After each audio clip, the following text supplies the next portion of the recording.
and they range in different sizes. So he'd like $65 for that. Okay, well, that sounds good. And how about a phone number for you, Elma? 610-944-7140. And I'll be in and out today, so if they would be so kind just to leave their name and number, I will get back. Okay, now before you go away, that Snapper lawnmower did you say it needs It's a rider, actually. It's a rider. It's a riding mower. Okay. It's a riding mower, and it's been shed kept, and it's been in the garage. So it's an older model. Right. I'm not going to say it's a new model, but it works. Mm-hmm. And you want $200 for it? Yes, I would like that, but I would negotiate a price for less than that. Okay. But, you know. Oh, you got Alrighty, it. thank you for your time. Yep, Have a great day. You too. Bye-bye. All right, that is Alma, and let's see. We have a Snapper riding mower. It's an older model. $200 or best offer for that. TV stand, solid wood, $25 for that. And then also a weight set. Her son's selling a set of weights, including benches that go along with it, $65 for that. You want to get the details, 610-944-7140,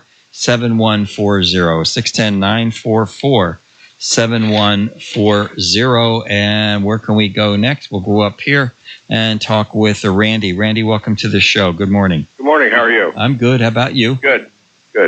I have two items. The first one is called a heavy-duty kingpin tripod. It's for stabilizing a fifth-wheel travel trailer. Put it underneath the kingpin and stabilize it. Mm-hmm. Have the instructions on how to use it. I'm looking for $25 for that. Okay, so if I say kingpin stabilizer, people would know what that is? Kingpin stabilizing tripod, yes. Tripod, okay, yes. Got it. It goes underneath where you hook the hitch goes, and it keeps it from shaking when you're walking around inside. Okay, that makes sense. And you want $25, you said? Correct. Okay, anything else? Yes, I also have two 6.5-inch motorcycle wheel chocks. Now, these are two items. When you're traveling with a motorcycle on a trailer, you would put the front wheel into the chock before you strap it down to stabilize it for transit. Okay, that makes sense. I have two of those. They're made by a company called Kutztown. They're for cruisers with wide front tires. Guys who have motorcycles will know what that means. Well, hey, as long as somebody knows, that's okay with me. Okay, I have two of those. I would give both of those for $25 also. Okay, phone number? 610-678-9767. 9767. Okay, thanks, Randy. Thank you. Yep, take care. All right, folks, let's see if I can get all that technical data back. I'm not sure about that, but anyway, heavy-duty kingpin stabilizer tripod. That's what he said. $25 you'll have to call on that one, as well as he has two of these 6.5-inch motorcycle wheel chocks, I guess made by Kutztown, and for cruise wide front, I think is what he said, $25 for those. You really have to call. That's a little technical stuff there, so you want to call 610-678-9767, 610-678-9767. How many more can we get in? Let's see what we can do here and talk with Adam. Adam, welcome to the show. Good morning. Good morning. I have a mobility scooter, one of those three-wheel type that was made by Rascal. Mm-hmm. Dad's not with us anymore, so we no longer need it. Well, that makes sense, right? Okay, yeah, and it was only used indoors. It's in real good shape and only used about 6-7 months. That's all it was. Mm-hmm. $1,450, $1,450. Okay. 717-813-4550. I'm in the Lebanon area. Okay, that sounds good, and we appreciate the call. Randy, I'll get the word out for you, okay? Thank you very much. Yep, okay. All right, folks, there you go. That's a mobility scooter made by Rascal, three-wheel, $1,450 for that, 717-813-4550, 717-813-4550. I think we can get at least one more caller in here. Where are we going up here? Let's see who is next. Let's go to line 5 here and talk with Pat. Pat, welcome to the show. Hi, how you doing today? I'm well, and you, Pat? Okay, got a little bit of a raspy throat. I hear it, yeah. What can I do for you? I'm calling. I did call in last week, and I got a call from a lady that she was interested in what I was selling, and I never got her number. Okay, well, maybe she's listening. Give me your number again. But it's a silver tree from the 1950s, all box. It was mine when I was little. Okay. And what's different about it is it has a turning. I remember this. It's on a turn. It has lights that go around, right? Yeah, turntable lights. It has all different colors, and it shines up on the tree, and the tree turns different colors. Okay. Give me a phone number. Okay. It's 610-369-1321. All right. Thanks for the call. You have a great day. You too. Bye-bye. All right, that's Pat not feeling too well there. She's got a silver Christmas tree from the 1950s. It's got it's on a turntable so that the lights shine up and create the multiple colors. 610-369-1321. 610-369-1321. Believe it or not, folks, that's all the time I'm actually going to have for calls today. So you come back next week, we'll do it again. The Kutztown State football game is going to follow. And, I appreciate you being here and come back and listen to the show again. I want to thank Kirsten Schwer for producing both of my shows this morning. And we'll do it again the next time. That's all I can say to you. We'll be back after next week, so stay with us. Here is the exclusive 3-day AccuWeather forecast. A mix of sun and clouds today. A gusty wind will develop with a high of 55. Partly cloudy skies tonight, not as cold as last night. We'll have a low of 39. For tomorrow, it will be partly sunny throughout the day. High of 57, then mostly sunny for Monday. High around 60. This is Kevin Snyder reporting for the Voice of Berks County. 8:30 a.m. WEEU. I want to see what it looks like just right over there. Okay. 1, 2, 3, up. Yep. Okay. Armchair. Cocktail table. Is this okay, honey? I don't think you wanted that close to the bird bath. Good point. It's time to expand your idea of living room with 20% off select outdoor furniture from the Home Depot. Come in now and explore all the top brands like Hampton Bay and Thomasville at the Home Depot. You can do it. We can help. Valid through July 30th in U.S. only. See store for details. My husband had a health concern a month ago. Mr. Thompson, everything looks good. Oh, thanks, doctor. It turned out to be nothing, but it got us doing more for our health. And stretch and bend. Like morning exercise and taking silver. Centrum Silver Multivitamin is age-adjusted. It helps protect your health as you age with key antioxidants that help support natural cell repair. Centrum Silver Multivitamin. Things have sure changed around here. Our health protection starts with silver. Take it along with a healthy diet and exercise. On Saturday and Sunday, November 16th and 17th, WEEU goes to the Dogs as the exclusive radio sponsor of the National Dog Show presented by Purina at the Greater Philadelphia Expo Center in Oaks. Join us on the 16th for live updates from the show and interviews with breeders, presenters, and owners. Over 175 breeds, including 3 new ones this year. Get your tickets at the door or visit nationaldogshow.com and listen for updates and interviews on WEEU and at WEEU.com. The Philadelphia Eagles begin the second half of their season this Sunday afternoon on WEEU. Unable to win at home, the Eagles hit the road to take on the Oakland Raiders this Sunday. Merrill Reese and Mike Crick have the call starting Sunday at 4:05. Right here on The Voice, WEEU. This is the voice of the Philadelphia Eagles, Merrill Reese, reminding you to fly with the Eagles right here on The Voice. 8:30 a.m. WEEU.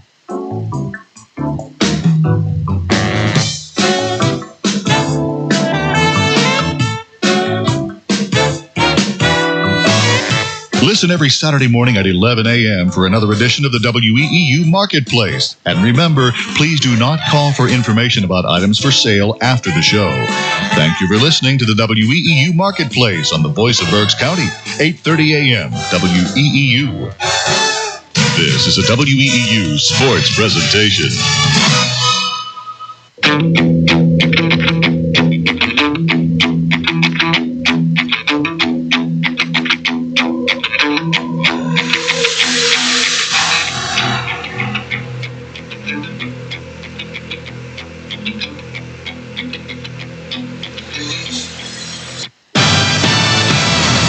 WEEU Sports presents Kutztown University Golden Bears football. The 2013 Golden Bears, presented by Kutztown University. On The Voice, 8:30 a.m., WEEU in Reading, and online at WEEU.com. Now, let's head to the stadium for 2013 Golden Bears football. This is Kutztown University football coach Drew Fulmer, inviting you to follow the Golden Bears right here on The Voice, 8:30 a.m., WEEU in Reading, and at WEEU.com.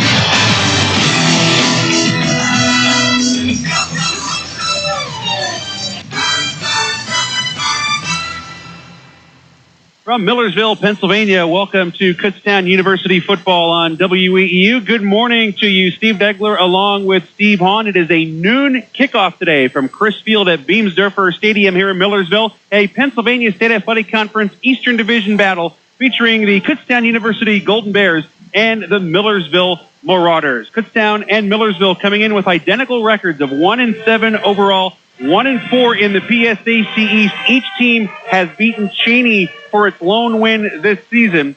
Kutztown has won 3 straight over Millersville, including 59-3 at University Field last year when the Golden Bears racked up over 700 yards of offense in that game. Millersville, though, still controls the all-time series, which began in 1903. Millersville has won 57 times, 26 victories for the Golden Bears, and 3 ties in the series between Kutztown and Millersville. And Steve Hahn, one of the big storylines for today, and we'll hear more about it during Fulmer's Minutes, is a homecoming for Kutztown head coach Drew Fulmer. In his first season at the helm of the Golden Bears, he was a star quarterback here at Millersville. In fact, was inducted into their Athletics Hall of Fame just last weekend. So you know he wants to come back home and make sure his team puts on a good showing this afternoon. So, as someone who has seen Coach Fulmer actually play during his college days, he was an unstoppable quarterback. He was quick, he was accurate, and when he left here, I think he owned almost every passing record that there was here at Millersville.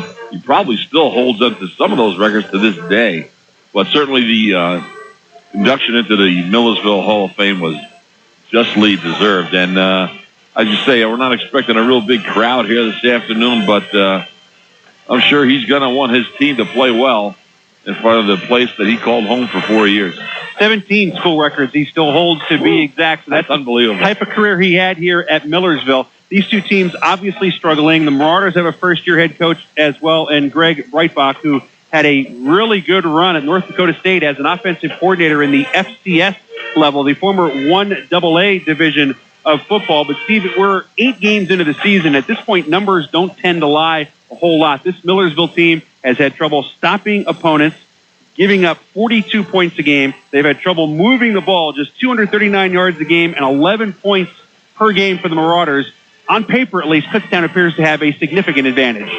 Yeah, Kutztown should really have no problem moving the football this afternoon, which of late has been one of their problems, putting points on the board. Putting points on the board during the time of games that it really matters. And so the opportunity is going to be there today. Freshman quarterback starting, true freshman quarterback starting from Millersville. So I'm sure that Coach Pettypacker is going to be turning on the defensive pressure early to try and rattle the new quarterback in there. You mentioned the quarterback, and it's a guy very familiar to fans in Berks County because he was in the news a lot last year as a senior, Corey Unger, who played 3 years at Fleetwood and then transferred to Wyomissing but wasn't ruled eligible by the PAA until the last couple of playoff games and played in the state title win over Aliquippa. He came on last week, completed 8 of 20 passes. He will get his first start today as a true freshman, and you got to think the Golden Bears are going to try to get to him early. Oh, you know that's exactly what they're going to do. And part of having a freshman quarterback in there, directly leads to why, they only averaged 240 yards of total offense. So Kutztown's going to be putting some heat on the ball here this afternoon. Beautiful day for football. The sun is now poked its head out here, so it's going to be interesting to see. I mean, there's going to be a lot of people here just wanting to see if Corey Unger can have a quality start here. One last thing before we get to Coach Drew Fulmer and Fulmer's Minutes for this week. One of the guys who has enjoyed a lot of success the last 2 years against the Marauders for the Golden Bears, it is Curtis Wortham, the tailback, had 197 yards here 2 years ago. In the last 2 seasons, he's combined for 383 yards. Now, Millersville was pretty stingy on the ground against Lockhaven last week, but Kutztown, Steve, has found its running game over the last couple of weeks. We'll see if Curtis Wortham can duplicate that effort against the Marauders this year. And the quality opponent wasn't quite as good during the games that he had trouble rushing the football, but he has come around. He's had over 100-yard games the other week, and still needs 1 touchdown to in his career tie Bruce Harper for 5th place on the career touchdown list here at Kutztown University. So yeah, again, there's another guy wants to play well. His career is very quickly coming to an end. So he's in the final month of his career. So he has had 2 back-to-back great games against the Marauders. As I mentioned, the running game the last couple of weeks has been very good for the Golden Bears, including some younger guys. And that was one of our topics of discussion this week on our Fulmer's Minutes. Coach, one of the encouraging points of last week's game against East Stroudsburg is you ran the ball successfully. What were some of the keys for you guys to be able to do that? Well, I think the biggest thing is the guys up front are continuing to improve every week, and they're getting the better feel for one another and a better feel for the scheme that we're running. And they were able to open up some lanes, and the backs were able to hit the hole and get upfield. And we were able to hit a couple big plays, which was obviously a positive. A couple of those backs are youngsters. Darryl Scott's a redshirt freshman, James Waugh, a freshman. What do you like about them? Well, I like the way that they play the game because they play hard, they play physical, and they've picked things up very well, I think. Darryl's a redshirt freshman, so he's been in the system for a year and about where you would expect him. And James has come in and really done a good job of picking up and understanding the whole thing. He's not somebody that we only can put in there to do one thing. He can go in there and run the entire offense. So we're happy with where both those guys are and looking for more from them in the future. Millersville, new coach, 1 win coming into this weekend. But what are some of the things that concern you about the Marauders? Well, I think they're better than their record shows, for sure, as I believe we are, too. But that's the nature of playing in the conference that we both play in. There's no week off, and there's some great teams. So I think they're a better team than what they are, and you never want to look at the record as defining who they are. I think they're well coached. They're disciplined, they're sound, and they play hard. So it's going to be a challenge, but I'm excited for it, and I think our kids are ready to go and anxious to try to get out there and get back on track. What are some of the keys for you this week to be successful? I sound like a broken record, but for me, every week it comes down to protecting the football on offense. We got to protect the quarterback as well, and running the football. Maybe we can build off of last week. So I think those are going to be some of the keys on offense. And then, as always, defensively, we need to try to stop the run, make them one-dimensional. We need to force some turnovers and try to create some short fields. This is the first time you faced your alma mater as a head coach at Kutztown. What are the feelings for you going in? It's always a little different when you go back to Millersville. This will be the 5th time coaching against my alma mater, and I have some friends that are on the staff. So when the bus pulls in, it's always a little different feeling. But once the game starts, it's another game, and that's the beauty of it. And I look forward, honestly, to the whistle blowing so we can get the thing rolling. And I can get all those emotions out of my mind. But you can also now call yourself a Millersville Hall of Famer, inducted last week. What was that honor like for you?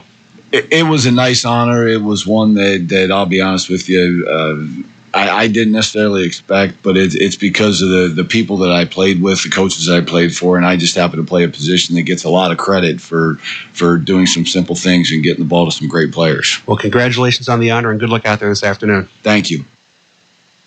Kutztown head coach Drew Fulmer joining us as he does every week. And Steve, he talked about protecting the quarterback. Millersville only has 7 sacks this season, while Millersville quarterbacks, and they've used 4 of them, have been sacked 33 times. We'll see if the likes of a Zach Greenwald can maybe get some pressure on this freshman early on and take advantage of that. And the other thing for Millersville is the Marauders are minus 14 in turnovers this year. That's an area, if you're Kutztown, you definitely want to exploit that. And Kutztown has not done a good job of taking the ball away from its opponents. But back to your point about the offensive and defensive line, based on what you just said there, it sounds like the Golden Bears should have a good opportunity today to really put a solid ground game together and should be able to put a lot of pressure on the opposing team quarterback, which is something that Coach Fulmer just mentioned again, as he does almost every week. That's one of his important parts of his defensive philosophy, is putting a lot of pressure on the quarterback. So, there are a lot of indications that, based on the numbers, that today's game should be able to tilt in the Golden Bears' way. But you just never know. You're playing on the road again. And we'll see what happens as this unfolds. Captain's getting ready to meet at midfield for the coin toss. Millersville has has lost 3 straight to Kutztown, including 59-3 last year at University Field. Each team coming in at 1-7 overall, 1-4 in the PSAC East. Beautiful day here in Millersville. It's a mixture of clouds and sunshine, a little bit of a breeze blowing across the field from the near side to the far side, but all in all, a very nice day for the first weekend in November as we get set for Kutztown football this afternoon from Millersville. We are going to step aside. When we come back, we'll tell you who wins the coin toss, give you the starting lineups, and have the kickoff from Chris Field at Beamsdorfer Stadium in Millersville, Pennsylvania. It's the Golden Bears and the Marauders this afternoon. You're listening to Kutztown University football on WEEU. It's never too early to start your holiday shopping at the Pennsylvania German Cultural Heritage Center at Kutztown University. The annual publication, Hex Signs, Myth and Meaning in Pennsylvania Dutch Barn Stars, offers the rare opportunity to examine the history, mythology, and cultural significance of hex signs depicted in over 200 color illustrations. To buy your copy today while supplies last, call 610-683-1589 or visit kutztown.edu/PGCHC. Avalanche, Kutztown University's very own mascot, is available to appear at your events. Whether it's a birthday party, grand opening, or town parade, inviting Avalanche will add extra fun and entertainment for people of all ages. Also, kids can join Avalanche's Golden Bear Cub Club, which allows them to become junior members of the KU team. Make everyone's experience golden by visiting kutztown.edu/avalanche. Once again, that's kutztown.edu/avalanche. The Kutztown Athletics Fall 2013 schedule continues with exciting action through November, and you can see all of it live on campus. Next Saturday, the swimming team has its first home meet of the season as the Golden Bears host LIU Post at 1 o'clock at Keystone Pool. For ticket information and directions to see the games, visit KUBears.com. Looking for that next step in your career? Choose a KU Master's degree. Register online for their fall graduate information sessions for an in-depth look at specific master's programs. Speak with professors and learn about financial aid for continuing education. For more information on Kutztown University's graduate programs, visit kutztownmasters.com. That's kutztownmasters.com. Your sports leader in Berks County is The Voice, 8:30 a.m. WEEU.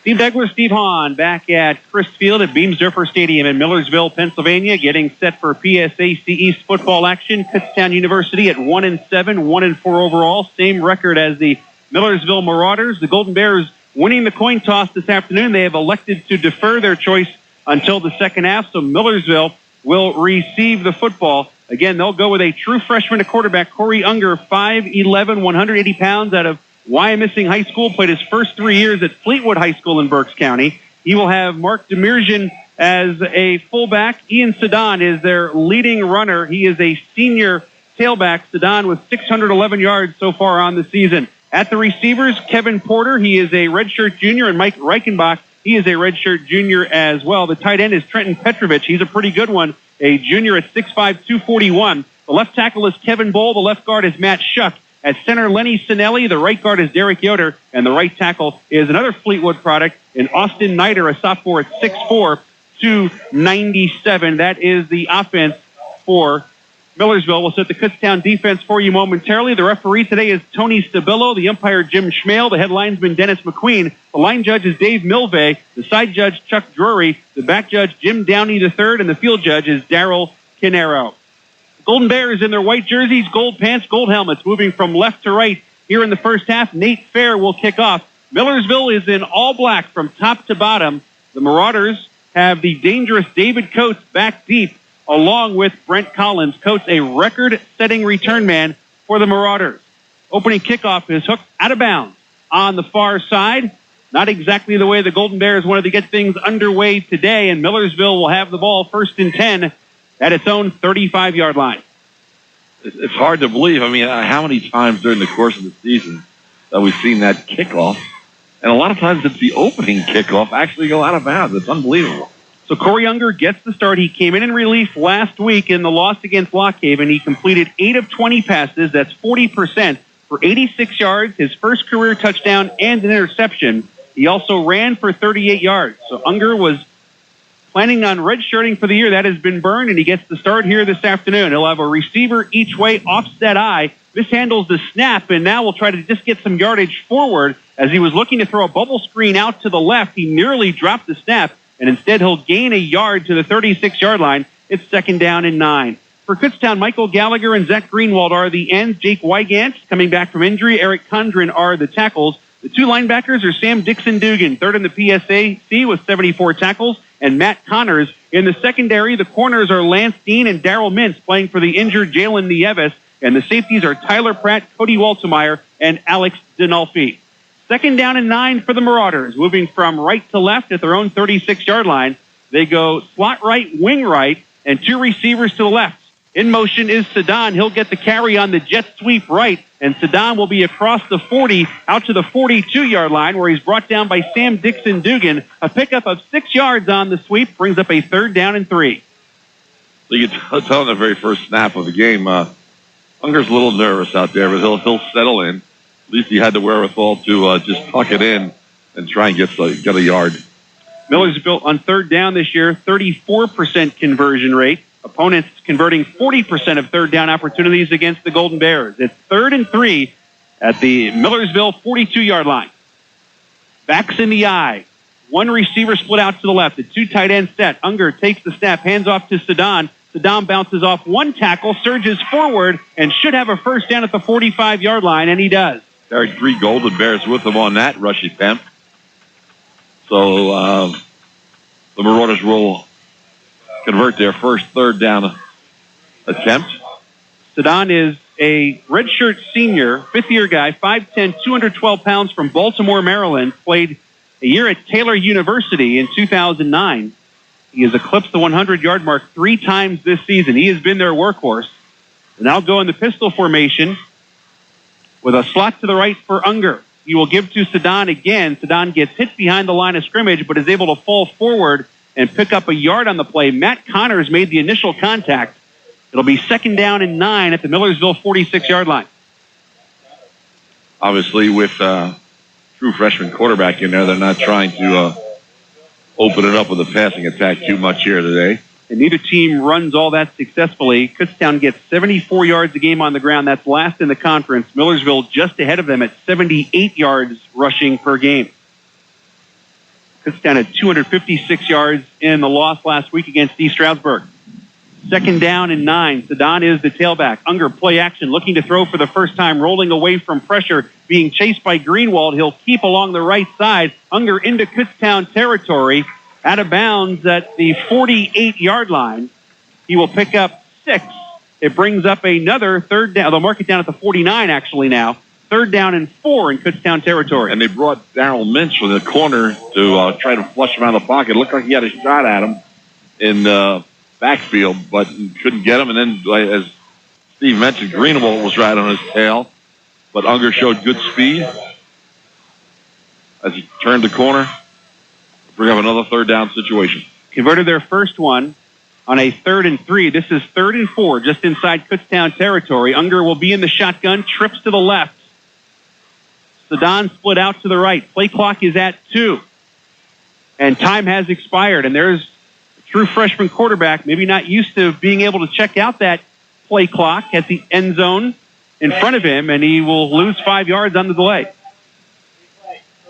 So now 3rd and 9, Steve. You can come after him. Yeah, it really changes your options offensively now when you're at 3rd and long here. So maybe we'll see Corey Unger's first pass. Unger checking that wristband he's wearing on his left arm. Again, it's his first career start. You get a lot of these high schools, you don't have that play clock in the end zone. To see how much time you have left, you got to check out the back judge. Unger out of the shotgun. Slot to the left. Play action. Back to throw, and he will go down at the 40-yard line. Matt Connors with the sack for the Golden Bears, his second of the season, and Millersville will have to punt. And that looked like more of a coverage sack than something off from the defensive line. There was nobody open up the field.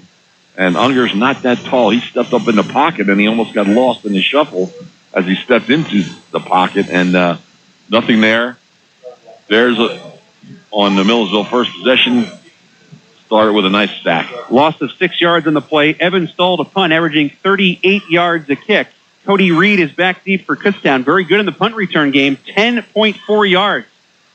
Low line drive kick, angled near side toward the left sideline. This one will skip out of bounds, and they'll mark it out at the 27-yard line, a 33-yard punt, and the Golden Bears will have it 1st and 10. And you mentioned Unger, Steve. He's generously listed at 5'11", 180.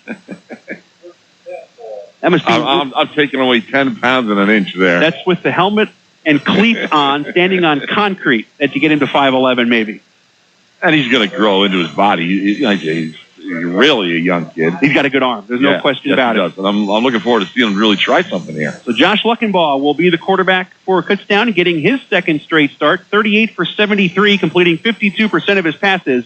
347 yards, 4 touchdowns, 2 interceptions. He'll throw on first down over the middle, incomplete as he short hopped a wide open Cody Reed. And the Golden Bears face a 2nd down and 10 at their own 27-yard line. Luckenbaugh is a sophomore from York, Pennsylvania. He stands 6'1", weighs 206 pounds.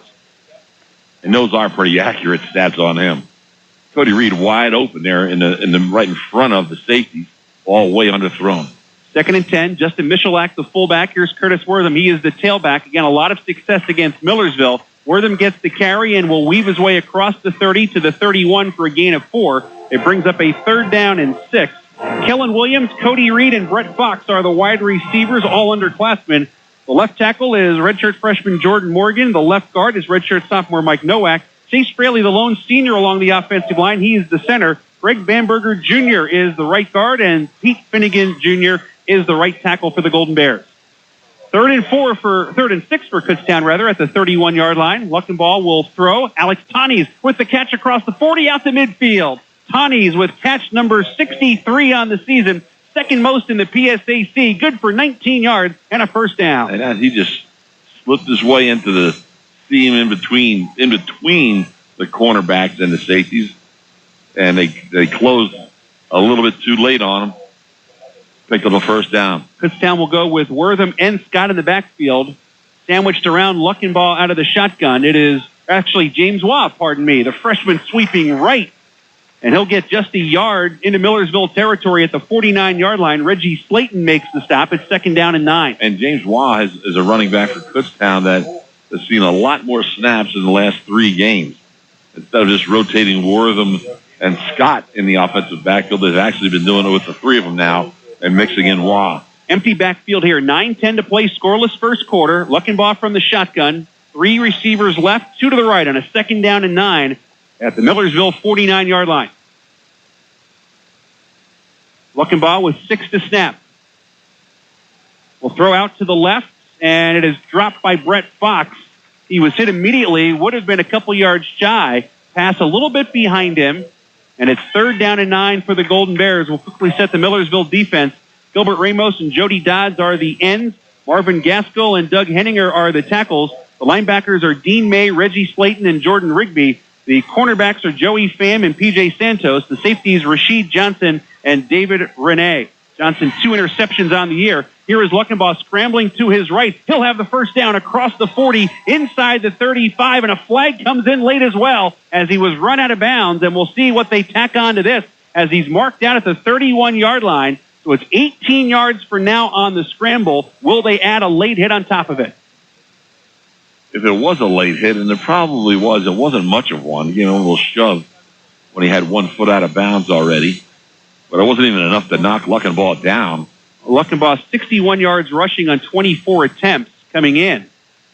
looks like it might be going back against the Golden Bears. The Bears are retreating here.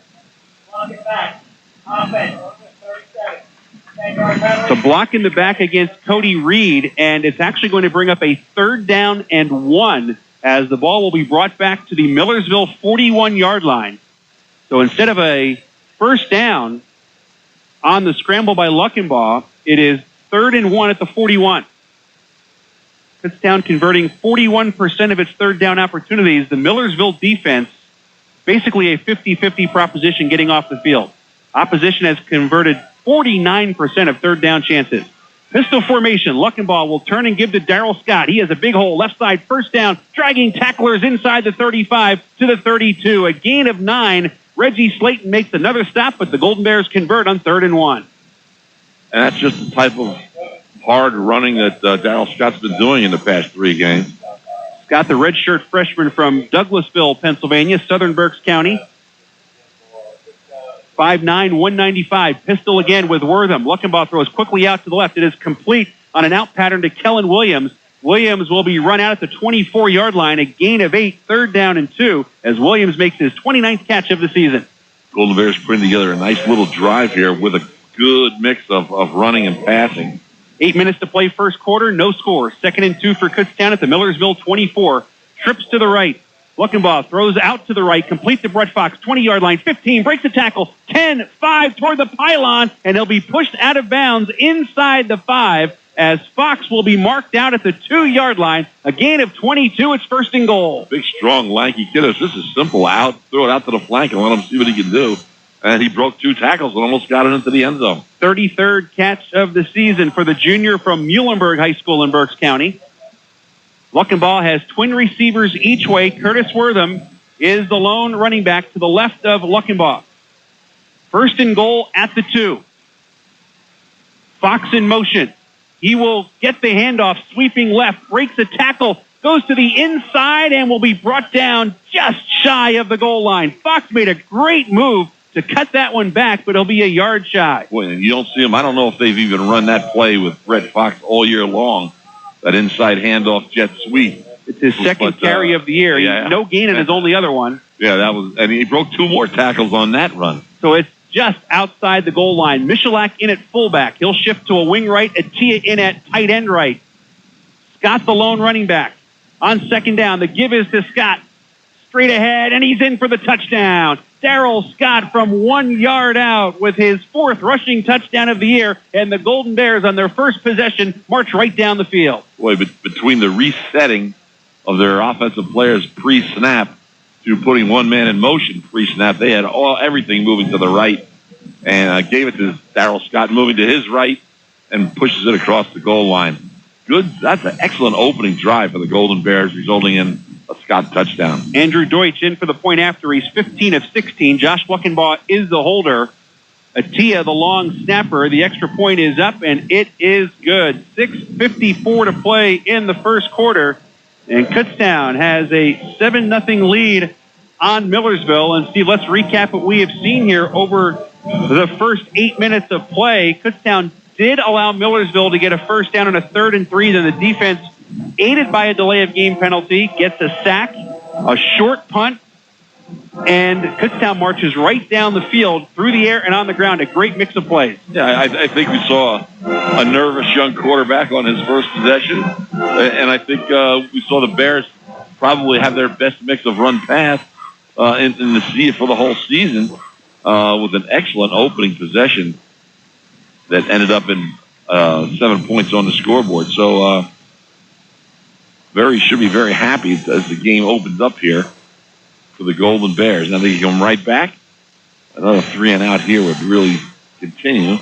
Millersville's really struggled in the first half. They've been outscored 188-46 in the first half. Kutztown has been outscored in every period as well, but the numbers aren't quite as skewed against the Golden Bears as they are against the Marauders. Fair will kick it off. His first one went out of bounds. Coates and Collins again back deep. Coates holds school records for career kick returns and kick return yardage.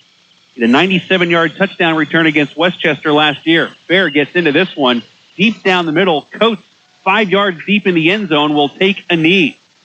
So Nate Fair with a much better job here with the touchback. This is just the part that makes you crazy as the coach. How can you kick the first kickoff out of bounds? His first kickoff traveled about 35 yards, and this one went, within 2 yards of the back of the end zone. So 1st and 10 at the 25-yard line. The wind is picking up and dying down at various times. Kutztown probably has a little bit of an advantage with the wind in the first quarter. The flag is barely moving out there, so the wind's not going to be a factor here today. Both teams, if they're able, will certainly be able to throw the ball well. Sun is out. Temperature in the low 60s.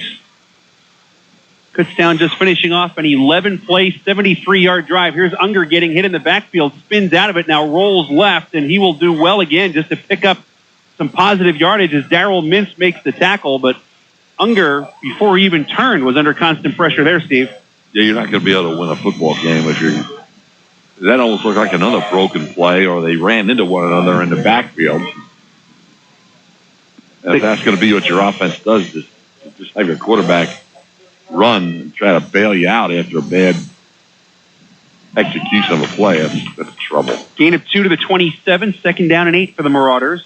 Unger now 4 carries for 2 yards. He's been sacked once.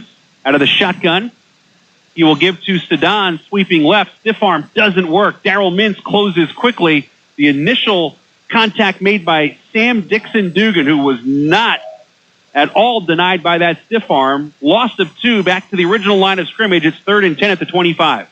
Sam Dixon-Dugan, certainly has been one of the most steady performers all season long.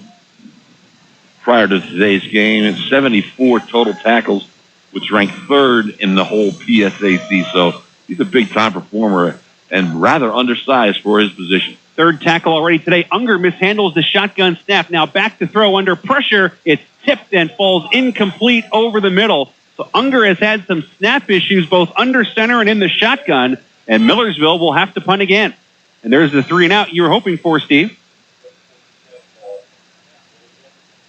So the punt. Sorry for Corey Unger a little bit. His things are not unfolding in his first career start the way he would certainly want them to be. Saul's first punt into a bit of a breeze, 33 yards. He is at his own 10-yard line. Cody Reed will set up just inside his own 40.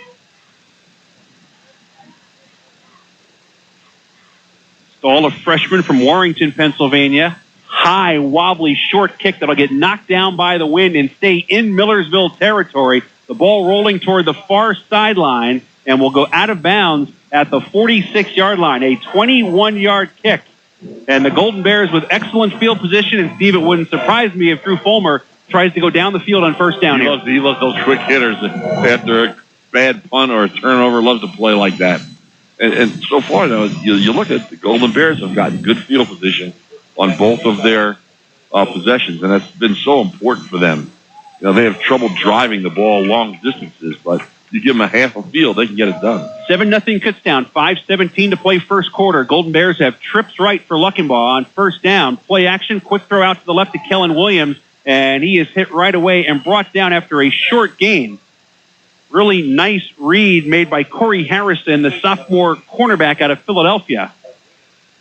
Gain of 3 on the play to the 43. It's 2nd down and 7.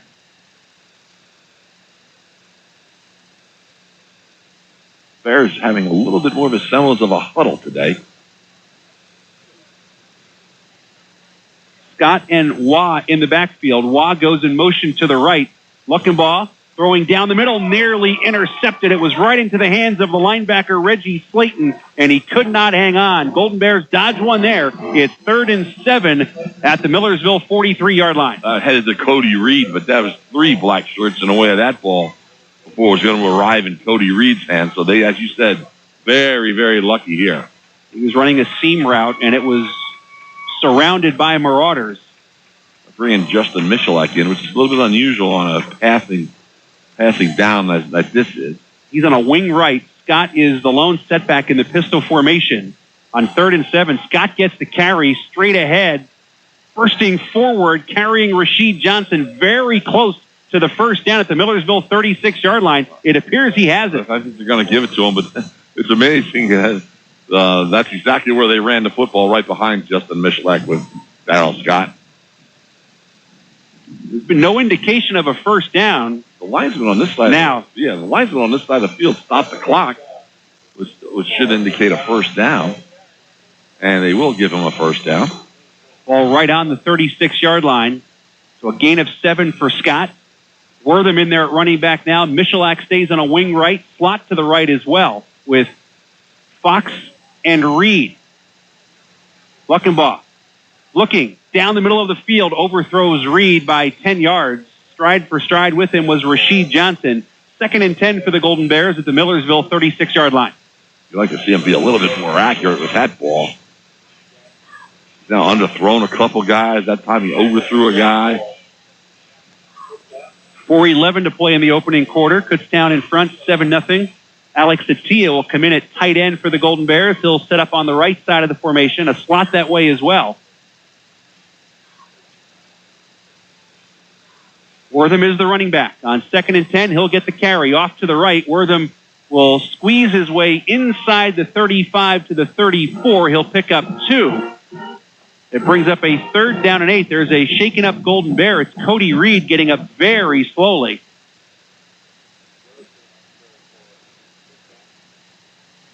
Let's see if he stays in the game. Looks like he's going to head to the bench.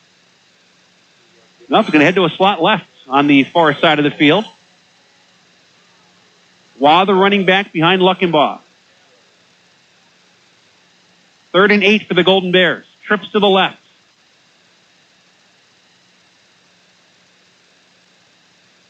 Luckenbaugh throwing over the middle, and it's dropped by Reed. Again, the throw was low and behind him. And the Golden Bears facing a 4th down and 8. And you called it exactly right, Steve. Those balls have got to become more accurate.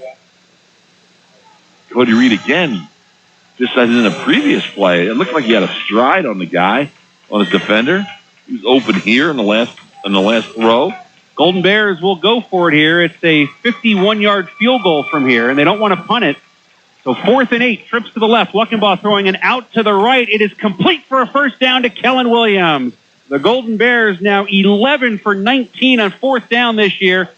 The ball out of bounds at the 23-yard line, a gain of 11 and a first down. And there, Luckenbaugh did a great job on the timing pattern with Kellen Williams.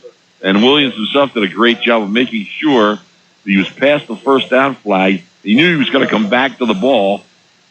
So he did a good job of going past and then coming back for the ball, still getting first down yardage. Second catch for Williams on first down. Toss sweep left for Curtis Wortham. Wortham looking for a hole, tried to jump over a defender, and that defender just got a piece of the ankle. It was Rasheed Johnson, and Wortham will dive down at the 18-yard line, a gain of 5, and it was literally a shoelace away from being a touchdown. Yes, it certainly was.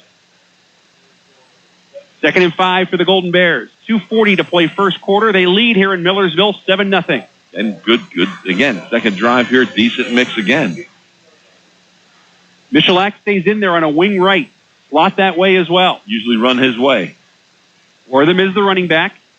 On 2nd and 5, he'll get the carry. Straight ahead, big hole, first down inside the 10. Johnson and David Renee combine on the stop at the 9-yard line. A gain of 9. It's 1st and goal for Kutztown. Again, it's right behind Michalak. There is a flag, though, Steve. There is a flag back at the 17-yard line.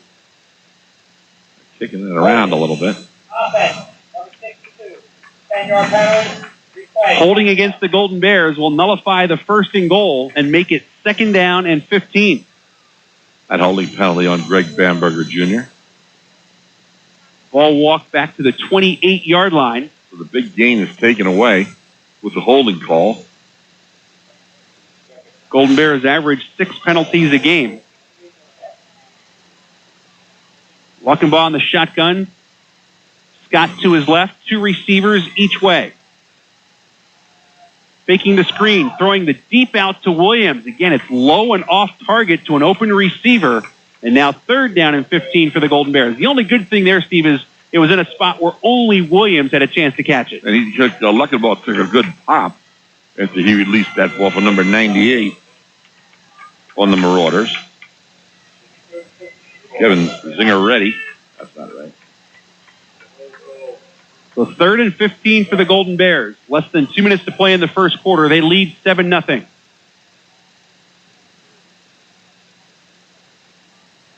Trips to the right this time. Luckenbaugh back to throw. Swings it out left to Scott. Scott has nobody out there blocking for him, and he is swarmed under by 3 defenders. He will pick up just 3 to the 25-yard line. It's 4th and 12. Well, they went for it before, so you know they're going to go for it again here. Although they're going to, it looks like Deutsch is coming out here. Field goal team coming on the field. So what's that one? 25 and 17. It'll be a 42-yarder, and it's Nate Fair. Nate Fair will attempt this long field goal of 42 yards. Atia the snapper, Luckenbaugh the holder. With the win for Fair. Kick is underway. It is plenty long enough. It is up, and it is good. Nate Fair from 42 yards out gives Kutztown a 10-0 lead here in the first quarter. That is the longest of his career. It's been one of the longest we've seen at Kutztown in the last few years. And as you said, that would have been good from 50. He had plenty of leg on that one. 10-0 Golden Bears. With 1:14 to play in the first quarter. So they've had the ball twice. They've scored twice. Yeah, well, and with Nate Fair, that's all that work he was doing prior to the game. He and Andrew Deutsch were out here for a long, long time kicking today and trying them from 50, 55. So I'm sure Coach Fuller's happy that the Bears have jumped out to a 10-point lead. First quarter nearly over. 1:14 to go in the first period. The school record for longest field goal is 48 yards. Emerson Johnson in 1994, Steve Kratz in 1989, each with 48 yarders. That was 42 for Fair. Another 11-play drive for the Golden Bears. Fair will kick off from left to right. Coates and Collins a little deeper this time at the 5-yard line. Fair hooks it left side. This one staying inbound somehow. Picked up by Coates at the 13-yard line, and he'll be brought down almost immediately at the 15. Yeah, the bounce that ball took, that looked like it was destined to go out of bounds, but it just died. Wonder what his wedge shots look like. That was checked up on the green pretty nicely right there. Only a 2-yard return for Coates to the 15-yard line, so it ends up being an excellent kick for the Golden Bears. Third possession for the Marauders. Unger is 0 for 1. He's been sacked once. Millersville with 10 yards on 9 plays. Sedan is the tailback. Slot to the right. Tight end right as well. Unger under center. Gives to Sedan. Sedan off that right side. Will burrow his way for 4 to the 19-yard line. 2nd down and 6. Michael Gallagher in on the stop for the Golden Bears. You figured they should stay with Sedan a little bit, but the only person that's had any reasonable success. Final minute of play here in the first quarter. Sedan will check out. 10-0 Kutztown. Unger will go out of the shotgun. Trips left. One receiver to the right. Unger back to pass. Looking. Penalty flag down. Unger throws. Nearly intercepted. I think Zach Greenwald thinks that he knows the call is going to be holding on number 72. We'll see if he's correct. Tyler Pratt nearly got the interception. It is holding against Millersville.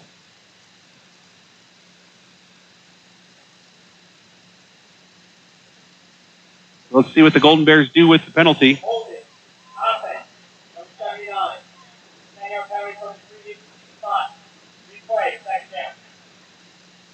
So the ball will be placed at the 9-yard line. 2nd down and 16 with 23 seconds left in the first quarter. Kutztown leading at 10-0. Millersville averages 7 penalties a game for 62 yards. Empty backfield here. Trips left, slot to the right for Unger, working out of the shotgun. On 2nd down and 16. Unger back to pass, throwing over the middle, tipped and nearly intercepted. Pratt got a hand on it. Sam Dixon-Dugan with the diving effort at the 15-yard line. Couldn't quite get there in time. It is 3rd and 16. Went through Pratt's hands, then went through the receiver's hands, then went through Dixon-Dugan's hands. But it's going to force a long 3rd down. And Steve, if Millersville... Now I'm bringing a lot of heat on this play right here. If Millersville runs the ball, look for Drew Fulmer to call a timeout to force a punt into the wind. 3rd and 16. Unger out of the shotgun. He has a running back on each side. 2 receivers to the left. Ball at the Millersville 9-yard line. Unger is going to throw on 3rd and 16. Back to pass, throwing over the middle, and it is intercepted. Lance Dean Jr. inside the 40-yard line. A flag is thrown as Kutztown piles on. So the Golden Bears come up with the turnover, but might lose 15 yards in the process. A little bit of excessive celebration on the turnover. Lance Dean Jr. with his first career interception, the freshman from Harrisburg, but then there was a pile of 4 or 5 teammates right around him, and the flag came out very quickly. Referee Tony Stabillo. And it will be marched off against the Golden Bears. Ball. Personal foul. 44 on defense. 15-yard penalty. First down. Touchdown. Not quite sure who 44 on the defense is, since that doesn't exist. But might be thinking of maybe it was 45, Cody Waltemeyer. I'm not sure. But Millersville now minus 15 in turnovers. Kutztown is minus 3 after that interception. Kutztown still has excellent field position at its own 46-yard line, up 10-0 with 12 seconds to play in the first quarter. You just think back to that Bloomsburg football game at University Field, and it seemed like every possession that Kutztown started, the ball was inside their 10-yard line. The field positions here this afternoon have been wonderful for the Golden Bears. 2 receivers each side for Luckenbaugh. Wortham is the lone running back with 12 seconds left in the quarter. On first down, play action to Wortham. Luckenbaugh rolling right, looking down the middle of the field. It is complete to a wide open Cody Reed. Reed inside the 25 down to the 21-yard line. Kenneth Brown with the tackle. A 33-yard gain in the first quarter. Just about to run out with the Golden Bears again in scoring position after that big gainer. That is the end of the first period at Beams-Durford Stadium in Millersville. Kutztown 10, the Marauders nothing. Back with the second quarter in a moment. This is Golden Bear football on WEEU. Show your maroon and gold pride. Be sure to check out Kutztown Athletics apparel across various outlets in Lehigh and Berks counties. KU Golden Bears gear can now be purchased at Walmart and Temple, at Boscov's in Berks County and the Lehigh Valley. Also, Kutztown gear is available at the headquarters for KU Gear, the KU Student Bookstore, located on the scenic KU campus. Make sure to stock up on your maroon and gold apparel this fall and be ready for the new year. Kutztown University is your choice for a new season of unforgettable entertainment in the beautifully renovated Schaefer Auditorium. Don't miss the Time Jumpers, featuring Vince Gill, Kenny Sears, and Ranger Doug Green. And for the family, Spencer's Theater of Illusion. Also celebrate New Orleans style with the Preservation Hall Jazz Band's Creole Christmas. For tickets and information, visit kutztownpresents.org. That website again, kutztownpresents.org. Steve Degler, Steve Hahn back at Chris Field at Beams-Durford Stadium in Millersville, Pennsylvania. Started the second quarter in this PSAC East matchup. Kutztown leads Millersville 10-0. Golden Bears have a 1st and 10 on the Marauder 21-yard line. Now moving from right to left. Luckenbaugh throws the screen out to the left to Cody Reed. Cuts it to the inside. Reed 15-10. 5 touchdown. Cody Reed with a great move to the inside goes 21 yards for a Kutztown touchdown. And they brought the corner from, quote, Cody Reed's side of the field in a blitz situation, which left Cody Reed wide open. Good read by Josh Luckenbaugh. And then he only needed one block upfield, and he got it from Brett Fox, and into the end zone he went. Cody Reed, 6 points. Reed's 7th touchdown catch of the season, 5th thrown by Luckenbaugh, who will now be the holder for Deutsch as they attempt the extra point. Snap is down. Deutsch's kick is up, and it is good. 7 seconds into the second quarter, and Kutztown has grabbed a 17-0 lead on Millersville. And Steve, pretty much everything outside of maybe a couple of penalties has gone right for Kutztown thus far. Yeah, well, even that possession there where they had a major 15-yard penalty didn't affect them at all. Was still able to drive the ball and get a pretty easy score. So Kutztown has scored on every possession this afternoon, correct? Two touchdowns and a field goal. They are 3 for 3. That is correct, and they have forced Millersville into 2 punts and a turnover. The Marauders, in their first couple of possessions, had just 10 total yards. So Kutztown will play into a bit of a breeze, moving from right to left. At times it's going across the field from where we are on the home sideline to the far side. But all in all, it's a beautiful day here in Millersville, considering it's November 2nd. Hard to believe it's November 2nd. It's more like October the 2nd. We're not indoors today. We're outside and not wearing a jacket. So you can't complain about that. Not bad at all. Now, the only thing you have to worry about now is which kind of kickoff are we going to see from Nate Fair here?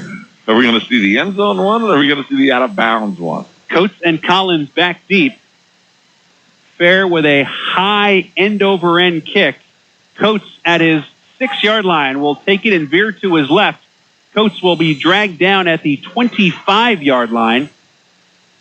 Tackle made by freshman Zach Delp on special teams. 1st and 10 for Millersville. Good kick coverage by the Golden Bears. So Millersville will try and get something going here offensively. The ball will be placed at the 26-yard line. Unger will come out. With 2 tight ends, 1 receiver split out to the left. That is Dominic Sanders. Sedan, the lone setback. Unger under center. Throws it out to Sanders, left side. Sanders will be hit by Dean and then finished off by Cody Waltemeyer. After a gain of 5 to the 31-yard line, and if you're Millersville, Steve, at least that's a little something positive. Well, I gave Corey Unger a little confidence. He needs to complete a pass if his last one was intercepted, so they just made something simple. Little flanker screen. 2nd and 5 at the Millersville 31-yard line. Offset I now with Sedan, the tailback. 1 receiver split out wide right. Again, they go 2 tight ends. A little trouble with the snap again, but Sedan gets the handoff, and they'll have a first down. Sedan barrels his way across the 35 out near the 40. He'll pick up 8 yards to the 39. It's 1st and 10. And the last thing you want to do now if you're Kutztown is relax a little bit. Yeah, you figure, we have this in hand. And I tell you what, Steve, that's exactly what they did against Cheney. The first quarter, they played well. And to be honest with you, in most games during the season, they've played well. They played well in the first quarter against Shippensburg. They've played well in the first quarter against Bloomsburg. And now this game again. Unger again, trouble with the snap. Sedan will pick it up, and he'll be swarmed under in the backfield. So Corey Unger having all kinds of issues with the snap. 3 or 4 he has mishandled. And they've tried it with him under center, and they've tried it with him in the pistol. And both ways, he struggled a little bit. Loss of a yard back to the 38. Again, it could have been a lot worse for the Marauders. They have a 2nd down and 11.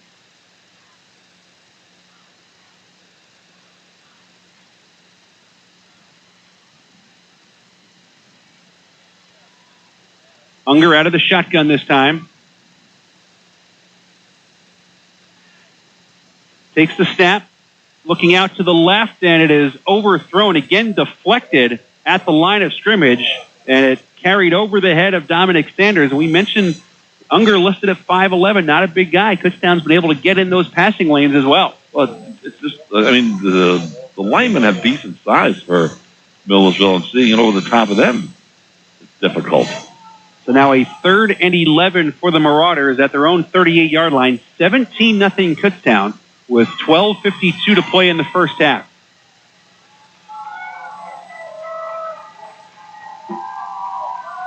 They just have not had any success at 3rd down conversions. Slot to the left.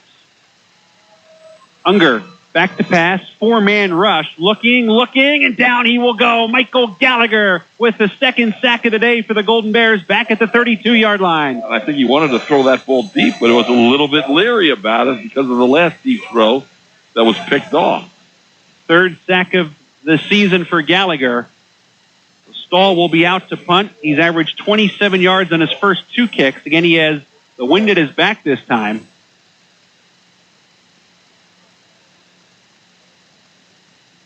Kutztown outgaining Millersville 147-14. Reed back at his own 30, looking to receive the punt. Good snap to Stahl. End over end kick. Reed lets it bounce. He'll pick it up at the 27 and be brought down immediately on great kick coverage by Millersville. Getting down to make the tackle was Shane Doty. Well, you got tackled immediately, Cody Reed, but at least he didn't let that ball bounce. The way that ball was bouncing, that might have bounced another 20 yards deeper into Kutztown territory. Kutztown will have a 1st and 10 at its own 26-yard line. Their first drive started at the 27. They took it down the field on 11 plays to score. Trips left, two receivers to the right for Luckenbaugh. Luckenbaugh 3 for 5 for 49 yards. Swings it out left to Reed. Reed gets a block up that left sideline, has another first down across the 35 to the 39-yard line. A pickup of 14. Same quick pass out into the flat. Two wide receiver partners out in front of him. All they're doing is blocking straight ahead and let Fox pick the hole. Did it well.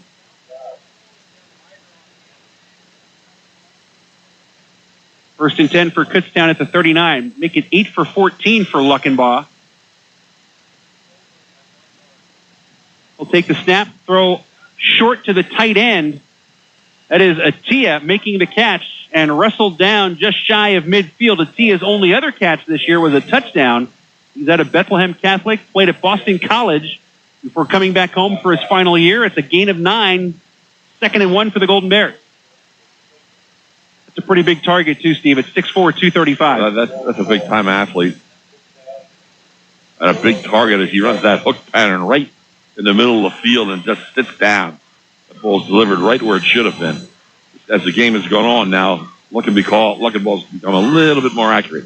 On 2nd and 1, it gives straight ahead. I believe it's James Waugh who is back in there at tailback for the Golden Bears. He's into Millersville territory, and we'll have a first down at the 46-yard line after a gain of 6. And it was Waugh, the freshman from Whitehall.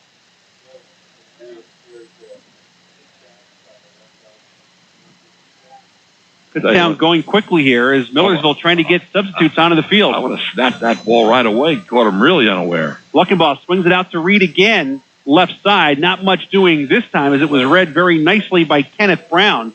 Brown makes the stop at the Millersville 44-yard line, a gain of just 2 at 2nd down and 8. 10:20 to play first half. Kutztown on the march again, leading Millersville 17-0. Luckenbaugh should have snapped that ball quickly. Millersville was totally unbeat. Just like he stood back there and said, okay, I'll wait till you guys get on here and get ready. Trips right for Luckenbaugh. Play action, rolling right, throwing on the run. Wide open is Cody Reed at the 25, cuts it back to the left.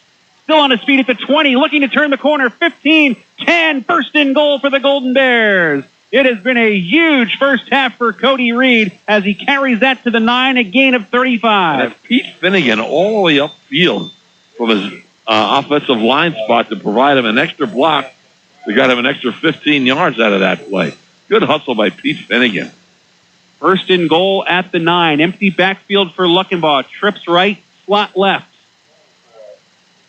Matt Paroli split out far to the left. Tani's in the slot that side.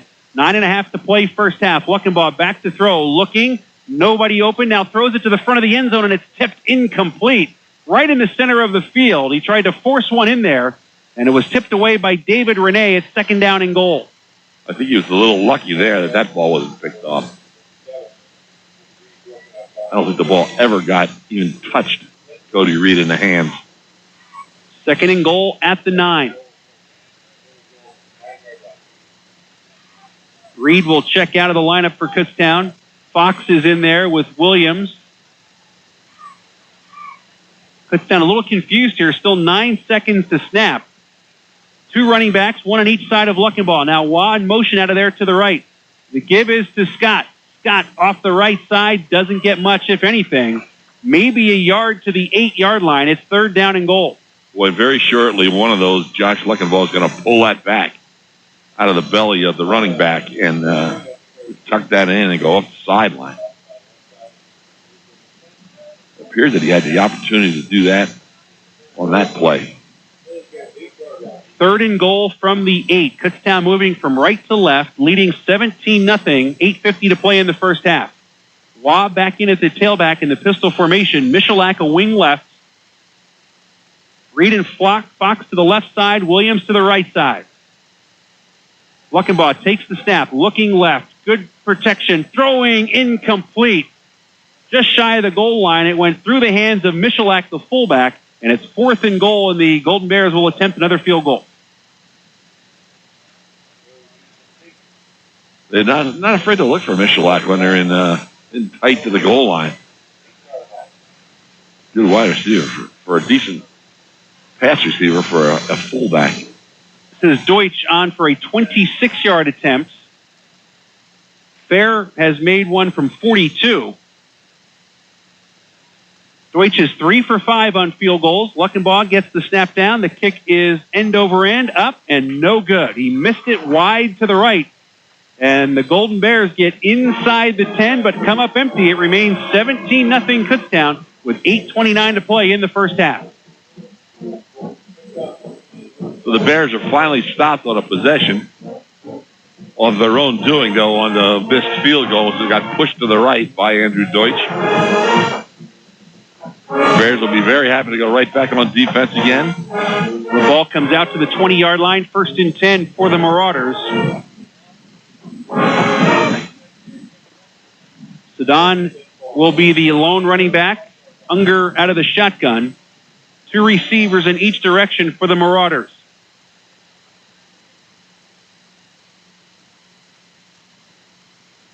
Unger takes the snap, throws short out to the left, and it's incomplete. It was a forward pass. Kevin Porter scooped it up on a hop and ran with it just in case it was a backward pass. 2nd down and 10, as Unger did not get much on that throw at all.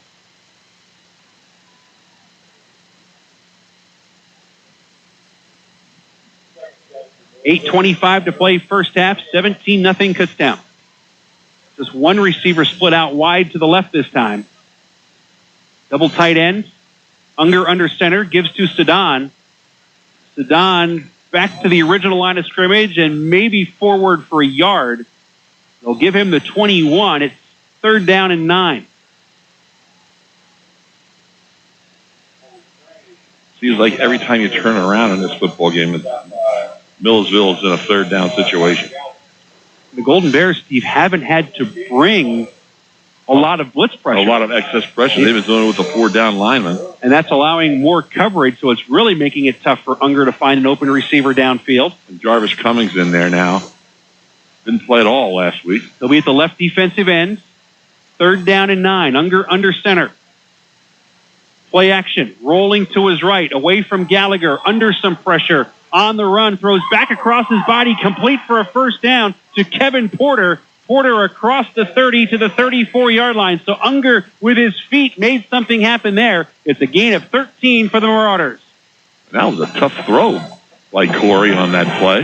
He was just about out of real estate along the right sideline. You had to make the split decision of, am I going to just go and walk out of bounds? Am I going to throw it away?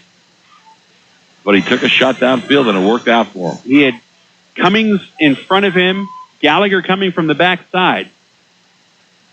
1st and 10, Millersville at its own 34-yard line. Unger again, play action, rolling right. Gallagher with the pressure, the throw deep downfield, and that should be offensive pass interference on Dominic Sanders. He just tackled Darrell Mintz. That's got to be offensive, Steve, doesn't it? It sure looks like it to me. That play's right in front of us. I mean, he put both arms around the neck of Darrell Mintz and dragged him down. It will be offensive pass interference. And there's 2 flags thrown, so there's 2 guys to discuss that one over. They've already made the indication. And Millersville is taking they're taking their whole team back a while. No question on that one. There's no way you can call around that. the head. He was planning on that ball to be intercepted. 81, offense, 15-yard penalty. Replay, second down. It's a 15-yard penalty. The ball will go back to the 19-yard line. It's 1st and 25 for the Marauders with 7 minutes to play in the second quarter. Kutztown up 17-zip. Obviously, Millersville can't afford a lot of penalties of that nature. They're having trouble enough moving the ball. Unger out of the shotgun this time. 3 receivers to the left, 1 to the right. Takes the snap. Kutztown rushing 5. Unger throws, and it's intercepted. Tyler Pratt at the 35, up the left sideline. 15-10 to the 5-yard line. Second interception by the Golden Bears. They'll have it 1st and goal. Tyler Pratt, the redshirt freshman from Northumberland, Pennsylvania, comes up with his first interception. And again, right about the 15-yard line, then Dixon Dugan got in front of Pratt. That escorted him almost into the end zone. And the Bears are threatening big time again. A 32-yard return to the 4-yard line. 1st and goal for Kutztown with 6:47 to play in the first half. Luckenball will be in the shotgun with Curtis Wortham to his left. Williams split out wide left. Reed and Fox to the right. Luckenball from the shotgun. Gives to Wortham, sweeping right, trying to get to the corner. Curtis Wortham, touchdown! From 4 yards out, he does it again against the Marauders. And that's the one that Curtis needed to tie Bruce Harper for 5th all-time on rushing touchdowns here at Kutztown University. So that's a big personal gain there for Curtis Wortham. The 21st rushing touchdown of his career, tying the KU Hall of Famer and former New York Jet. Deutsch for the point after. Luckenbaugh the holder. High snap. Luckenbaugh gets it down. The kick is up, and it is good. We'll step aside for a 30-second break. 6:40 to play in the first half. It has been all Golden Bears. They lead Millersville by a score of 24-0. This is Kutztown University football on WEEU. To get the most up-to-date and in-depth information about the Kutztown Golden Bears, visit KU Athletics online at kubears.com. KUBears.com features extensive coverage for all 21 of Kutztown University's NCAA varsity sports. The website also features video content and allows fans to listen to live broadcasts of select games. So be sure to check out the Kutztown Golden Bears at kubears.com. Go, Bears, go! Back at Beams-Durford Stadium in Millersville, Pennsylvania. So far, so good. And the homecoming for KU first-year head coach Drew Fulmer, inducted into Millersville's Athletic Hall of Fame just last Friday. His Golden Bears lead the Marauders 24-0 with 6:40 to play in the second quarter. Millersville just does not generate any kind of offensive flow. And they obviously have had trouble putting any kind of yardage together here to put a drive together. It's just, they're having trouble. They got a true freshman quarterback in there in his first start, so he's struggling a little bit. Nathan Fair to kick off for the Golden Bears. They move from right to left. Coates and Collins back deep for Millersville. Short end-over-end kick. Taken at the 15-yard line by Collins, gets spun around at the 25, breaks out of that tackle, and is finally finished off at the 28-yard line by Tyler Pratt, who had the interception to set up that touchdown, and now a little skirmish after the play. Referees get there quickly to break that up. Looks like Millersville will have the ball at the 28-yard line, 1st and 10.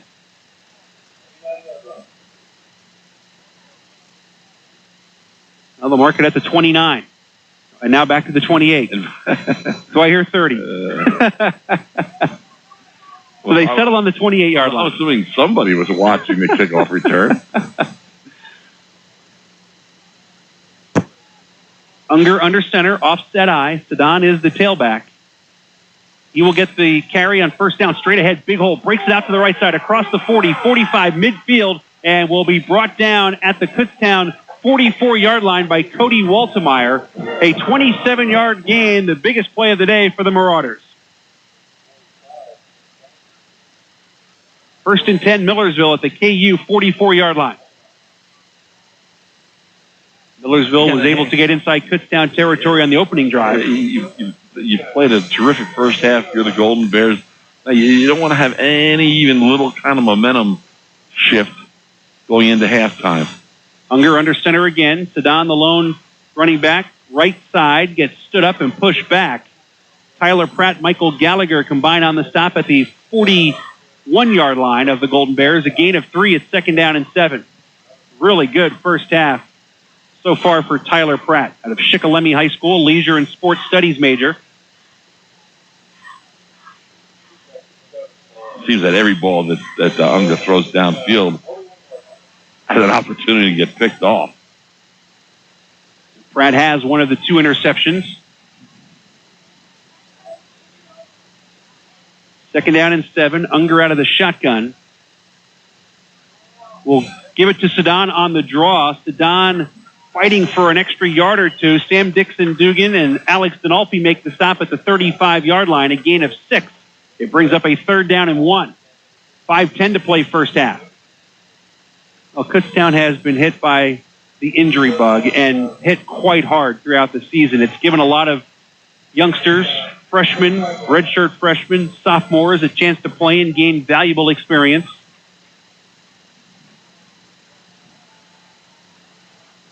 Defensively today, we still haven't seen English PA has not been in the game at all. And not expected to play. He's out with an injury. I mentioned Jalen Nieves out with an injury. 3rd and 1. Unger gives to Sedan. Sedan gets stood up and thrown backwards. Loss of a yard on the play. It'll be 4th and 2 at the 36-yard line for the Marauders. Zach Greenwald in on the stop. And what a year he is having, Steve. The junior from Gibbstown, New Jersey, leads the PSAC with 16.5 tackles for a loss. He's a pretty darn good athlete. That's the thing that makes him very good at the position that he plays from defensive end. He's always going to be, sometimes in games he gets, if there's a guy in front of him always 300 pounds, the strength hurts him a little bit, but most of the time he can use his quickness to make a play. Millersville 3 for 8 on 4th down. Will go for it. Sedan again gets hit in the backfield and will not get back to the line of scrimmage. Jake Wygant made the initial hit. Wygant, another freshman from Whitehall, and the Golden Bears stop the Marauders on downs. Michael Gallagher eventually finished off the play, but it was Wygant, who has also been beset by injuries, didn't practice much this week, who got the initial penetration. And he's also somebody that really is in the lineup now because of injuries with somebody higher than him on the depth chart. So guys are getting their opportunities and some are taking advantage of them. So that's a big stop for Kutztown. Like I said, that immediately puts a halt to any momentum issues. 24-0 Golden Bears. 3:51 to play first half. They have all 3 timeouts. 1st and 10 at their own 36-yard line. Empty backfield for Luckenbaugh. He will keep and get buried immediately. Gilbert Ramos, senior from Saylorsburg, Pennsylvania, bursting through on what was to be a quarterback draw. Instead, it's a loss of 4 to the 32, 2nd and 14. The hole that was supposed to open up directly in the middle of the line never materialized at all. And Luckenbaugh did the smart thing, just ducked his head and got out of the way and went down. Darrell Scott will be the tailback here with 3 receivers to the left, 1 to the right. 3:15 left first half, 2nd and 14 for the Golden Bears. Luckenbaugh throws incomplete off the hands of Alex Tonnies. Tonnies, one of the 3 receivers to the left, came underneath. The ball off target, 3rd and 14 for Kutztown.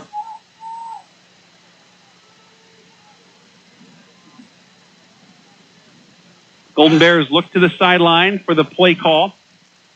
Williams and Tonnies will be split out to the right. Reed and Fox to the left.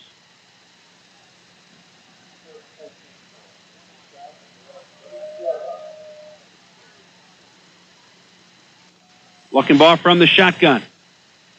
Dropping straight back, under some pressure. Luckenbaugh will go down. Marvin Gaskell, 6 feet, 350 pounds. Got a hand on him and brought him down at the 26-yard line. A loss of 6. It's 4th down and 20. And for the first time today, we'll see Andrew Deutsch in punt formation. He averages 36 yards a kick. Good. Brent Collins and Dominic Sanders back deep for Millersville. Good pressure on the passing situation by the Marauders. And a big stop on the attempted quarterback draw. So that's a good defensive series for the Marauders.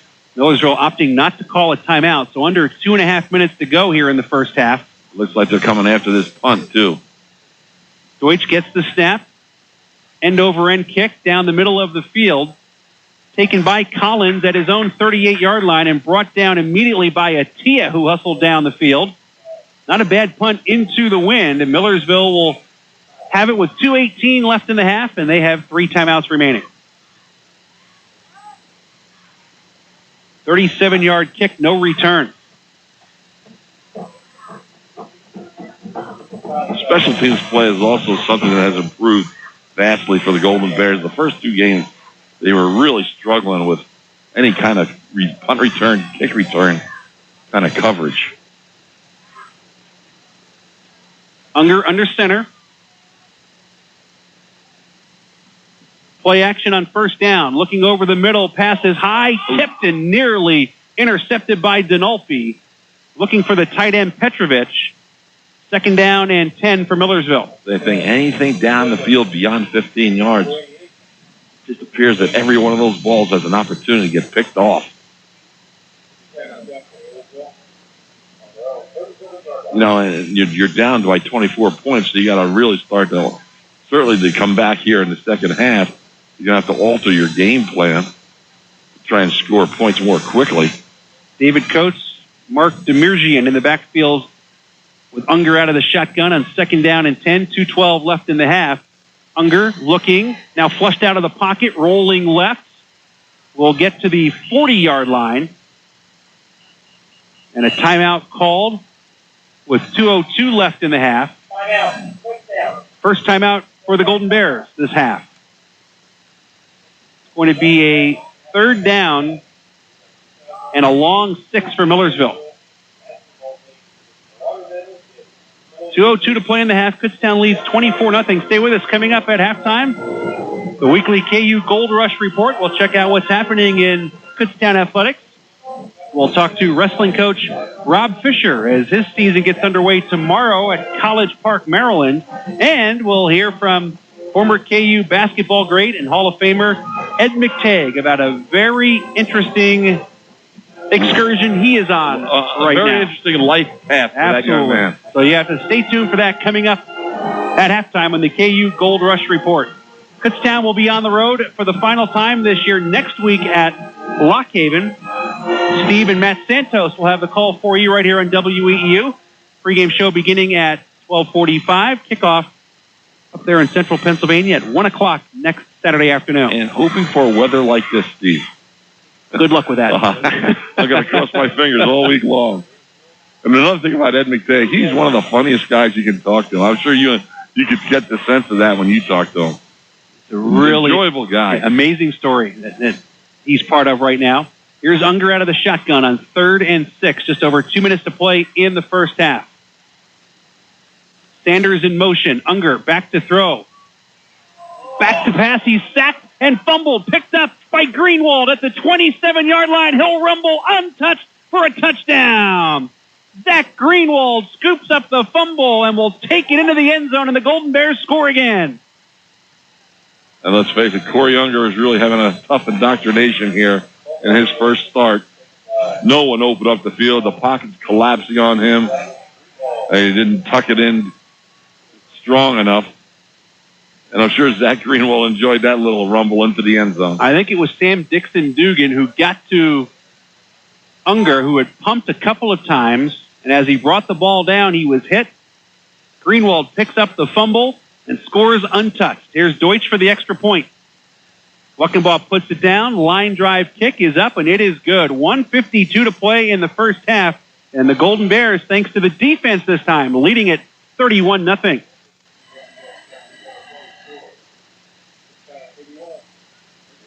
We're worried about having a kind of momentum shift before the first half here, and it's not going to happen. It's not going to happen. That punt, that fumble for a return for a touchdown is going to That's a morale killer for the Marauders. It's been that kind of season, though, for the Marauders. They've given up a lot of points, given up a lot of yardage.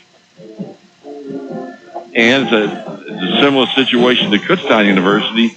You're looking at a first-year coach just started to develop his program. And, they're going to get better, too, in the next, 2, 3, 4 years. And the same thing is true with Coach Fulmer on the Kutztown side of the field. It has been a near-perfect first half for the Golden Bears, leading 31-0 as they look for their second win of the season and their fourth straight against Millersville. A minute 52 to play in the first half. Kutztown leading 31-0. Kutztown scored 59 points against the Marauders last season. And to be honest with you, I didn't think they could even closely get near that number.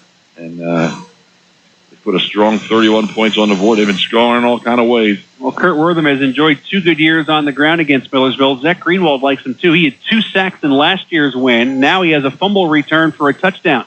Short kick taken by Collins at the 22-yard line. Collins across the 30 to the 35. 13-yard return. On special teams, Brett Fox makes the tackle for the Golden Bears. With 1:45 left in the first half, Millersville has 3 timeouts remaining.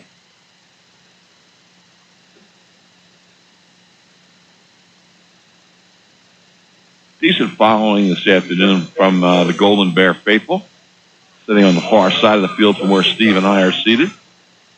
Millersville has used 4 quarterbacks this year, or 4 guys have thrown the ball. Connor Casey has played in 8 games. Curtis Fry, 6. He's out with an injury. Jared Pierce has thrown the ball twice. And now Unger, his second game, first start. Unger mishandles a low snap and has the fall on it. That was not him there on that play. There's Greenwald again, just in case. The ball is snapped at his right foot. Kutztown will take a timeout with 1:38 left in the half. Yeah, Kutztown thinks they got a shot to get this ball back again. Based on the first down play, they could be right. Loss of 3 back to the 33. It's second down and 13. Kutztown has 1 timeout left.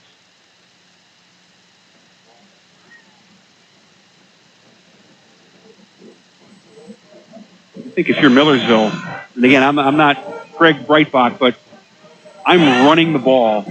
If nothing else, Kutztown has to use that last timeout, and I'm going to let that clock run, and they're not going to have much time left if I have to punt it away.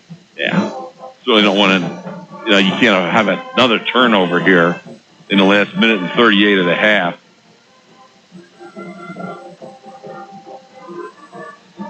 But I think we'll be able to see what they're planning on doing here if they do run the ball, if they use one of their own timeouts. So their strategy will be quickly unveiled here. I have a tendency to agree with you there, Steve. I'm running the ball here, and Kutztown, I burn their timeouts. Coates is the tailback.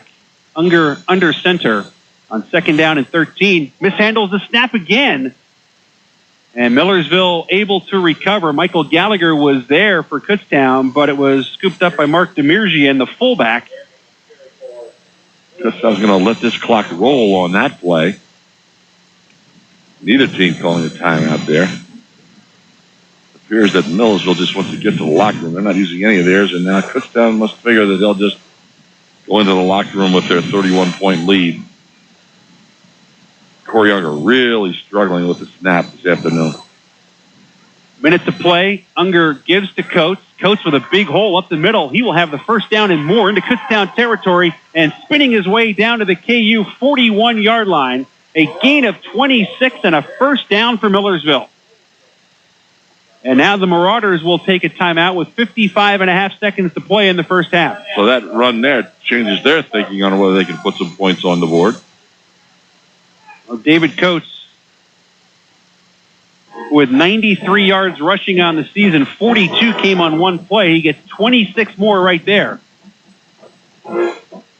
Millersville first and 10 at the Kutztown 41-yard line.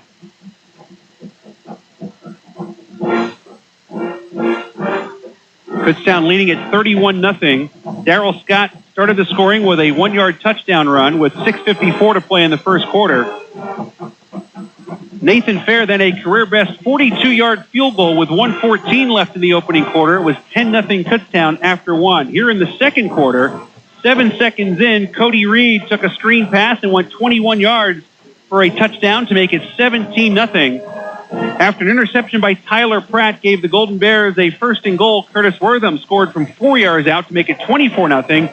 And then a sack and a fumble recovered by Zach Greenwald. He took it unofficially right now, 27 yards for a touchdown, 31-0. The Golden Bears in front as Millersville has turned it over 3 times in the game and now 36 times on the season. 1st and 10, Unger gives to Coates. Sam Dixon-Dugan, Jake Wygant will make the tackle after a gain of 4 to the 37-yard line at 2nd and 7. The Marauders going quickly with 43 seconds left in the half. Unger under center. Unger, play action. Dropping straight back, looking. Gallagher with the pressure, and Gallagher will bring him down. 4th sack for the Golden Bears. This one at the 38-yard line, a loss of a yard. And Millersville will take its second timeout with 29 seconds left in the half, facing a 3rd down and 7. Gallagher at 6'4", 252. They can't handle him off that left end.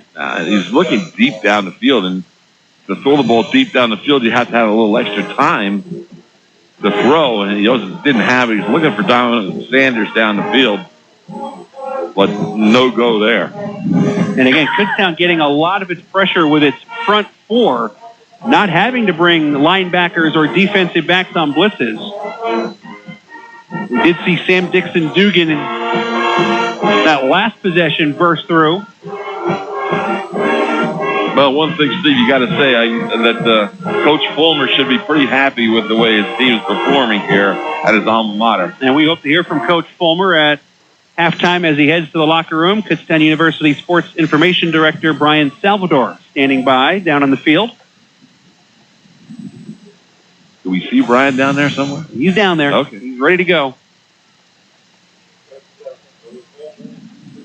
3rd and 7. Unger out of the shotgun. Slot each way. Takes the snap. 3-man rush this time. Throws over the middle, complete to a wide open Kevin Porter. Reverses field at the 20, inside the 15, down to the 12. A gain of 26 yards and a first down with 20 seconds left in the half. They'll mark him down at the 13.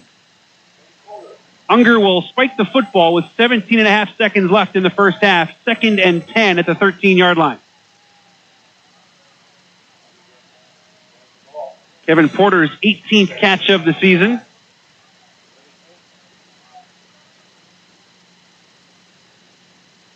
Good time bringing in some more.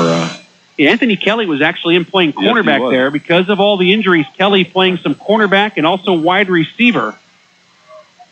We might see Alex Satia go both ways as well. Tight end and maybe some defensive end. Here's Unger out of the shotgun on 2nd down and 10. Kutztown brings the pressure here, and the pass is incomplete. Looking for Porter over the middle. Darryl Mintz able to reach down and knock that one away. It's 3rd down and 10. Good play by the freshman Mintz. Ball thrown a little low out of there, but with the pressure that Unger was under, not necessarily that bad a throw. 3rd and 10 at the 13. 13.9 seconds left in the first half. 31-0 Kutztown. 3rd down here, obviously 2-down territory. They'll go for it on 4th down if they don't make it here. Golden Bears showing blitz this time. Unger throws short, complete, inside the 10 to the 7. Catch was made by Dominic Sanders with 6.6 seconds to play, and Millersville will take its final timeout. It'll be 4th down and 3 at the 6, and it looks like Alex Dinolfi is down for the Golden Bears. Millersville has done an excellent job of clock management on this drive. Bears giving up just a little bit, been just a little bit too much prevent defense. They're letting guys catch the ball in front of them, but letting them catch the ball in front of you for 20-yard gains at a crack. So we got 6.6 left in the half, and it is 4th down. but they can get a first down. If they do, they have to get out of bounds or really get the ball spiked quickly, which probably won't happen. You got to figure this is going to be the last play of the half, unless it's a quick, incomplete pass. And at that point, Kutztown gets the ball anyway. That's right. It's 4th down. 4th and 3, just outside the 6-yard line. Unger out of the shotgun. This should be an interesting play selection here. 3 receivers to the right, 2 to the left. And now Kutztown, after seeing what Millersville's formation is, will call its final timeout of the first half. Again, 6.6 seconds to play. 31-0 Golden Bears. Millersville has a 4th and 3 at the 6. Steve, one of the receivers split out to the left that time for Millersville. We mentioned him earlier, Mike Reichenbach. Eagles fans remember his dad, Mike Reichenbach, played 8 years as a linebacker for the Eagles, a product of the PSAC out of East Stroudsburg University. And I'll tell you what, Mike Reichenbach, to show the kind of guy he is, after he left and had some success at the NFL level and making a little money, he refurbished the whole East Stroudsburg football locker room, paid for it himself. An excellent linebacker for the Eagles. Now his son, a wide receiver here, a junior out of Jameson, Pennsylvania. Started as a quarterback. Mike Reichenbach has 10 catches this year, 1 for a touchdown.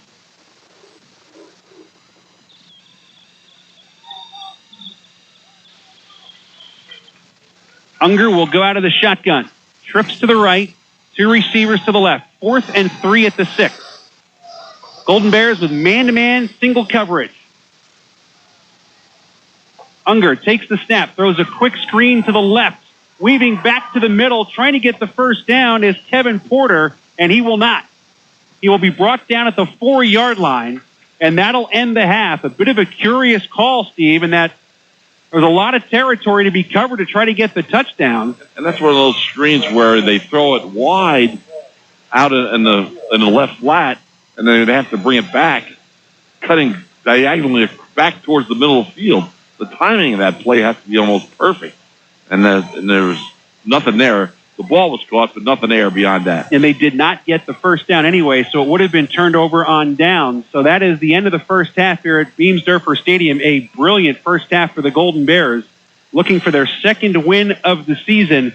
They are leading Millersville by a score of 31-0. Again, we're standing by Brian Salvador, the Kutztown University Sports Information Director, about to meet up with head coach Drew Fulmer. Again, back at his alma mater. His team is up 31-0 here at halftime. Let's go down to the field, check in with Brian and Coach Fulmer. Thank you, Steve. Coach, first off, able to create some turnovers, more importantly, able to protect the football offensively. How much has turnover battle been a key in this first half? Well, it's been a huge thing that's happened, and we stress it all week long and all season long, and it's great to see it paying off here. We've been able to protect it, as you mentioned, on the offense side of the ball, and defense created a couple and took one back for a score, which is a huge turning point in the game. Offensively, getting a lot of people involved. How would you assess the offensive play so far and Josh's play at quarterback? I think we've had some good things. There's a couple things we need to get cleaned up there at the end of the half. We got some things that we got to get straightened out. But again, when it's all said and done, right now we got a good lead in the first half here. We've got to be able to maintain it and sustain it through the third quarter, because that's been a big thing for us this last couple of weeks. Thanks, Coach. Best of luck in the second half. Thank you. Back to you, Steve. All right, Brian, thank you very much. Drew Fulmer, Millersville Hall of Famer, leading his alma mater at halftime, 31-0. Stay tuned. Coming up next, the KU Gold Rush Report. We'll talk to wrestling coach Rob Fisher and also have a conversation with KU Hall of Famer Ed McTagg. That's all coming up during halftime. 31-0. Golden Bears in front in Millersville. You're listening to Kutztown University football on WEEU. It's fall, and it's a great time to start your college search. Choose Kutztown University and choose to have it all. KU is a vibrant, modern university located right here in Berks County, offering more than 100 areas of study, 200 student organizations, and 21 NCAA Division II sports. KU has something to suit every activity and interest.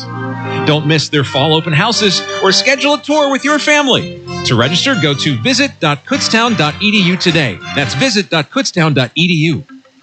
In addition to the online home for Kutztown University Athletics, KUBears.com, there are several ways to follow the Golden Bears through social media. Find out about KU Athletics on Twitter by following at KU Golden Bears. Become a fan on Facebook by searching for and liking Kutztown University Athletics. Finally, check out how to sign up for email and mobile phone updates at kubears.com. Stay in touch with the Kutztown Golden Bears. We're back at Beamsdorfer Stadium in Millersville, Pennsylvania. Halftime in this PSAC East matchup. All Kutztown thus far. The Golden Bears leading Millersville by a score of 31-0. It is time for the KU Gold Rush Report. We'll talk with Kutztown Athletics Hall of Famer Ed McTague. We'll also hear from wrestling coach Rob Fisher. But right now, here's what's going on in Golden Bear Athletics. Today is senior day for both Kutztown field hockey and women's soccer. The women's soccer team clinched a spot in the PSAC tournament with a 2-0 win at Gannon Wednesday, but they can potentially clinch a home game for the tourney's first round by defeating Mercyhurst today. Field hockey needs to defeat 8th-ranked East Stroudsburg to have a chance to play in the PSAC tournament. The soccer team owns an 11-5 record, while the field hockey team is 7-9. In bowling, the Golden Bears saw their season-starting winning streak come to an end at the Hampton Roads Invite. KU won its first 2 matches of the Invite to go to 13-0. The Golden Bears went 6-4 for the weekend to improve to 17-4 overall. The team travels to Elmwood Park, New Jersey this weekend to take part in the Fairleigh Dickinson University Jamboree. KU Cross Country hosted the PSAC Championships last weekend. Zach Fleming finished 5th individually in the men's race, and the Golden Bears were 8th as a team. The women's team finished 9th. KU Wrestling begins its season this Sunday in College Park, Maryland for the Terrapin meets. The Golden Bears are ranked 12th in the preseason polls, and heavyweight Ziad Haddad earned the top preseason billing in his weight class. For updated results on the weekend action, as well as daily updates and information about the Golden Bears, log on to kubears.com. And with that talk about wrestling, we want to welcome in our first guest this week. It is KU head wrestling coach Rob Fisher, entering his 14th season. Coach ranked 12th in the country in Division II in the preseason. What does that mean for your program? We're really excited. That's been the highest rank we've come into the season as a program. So the expectations are high, and we want to live up to it.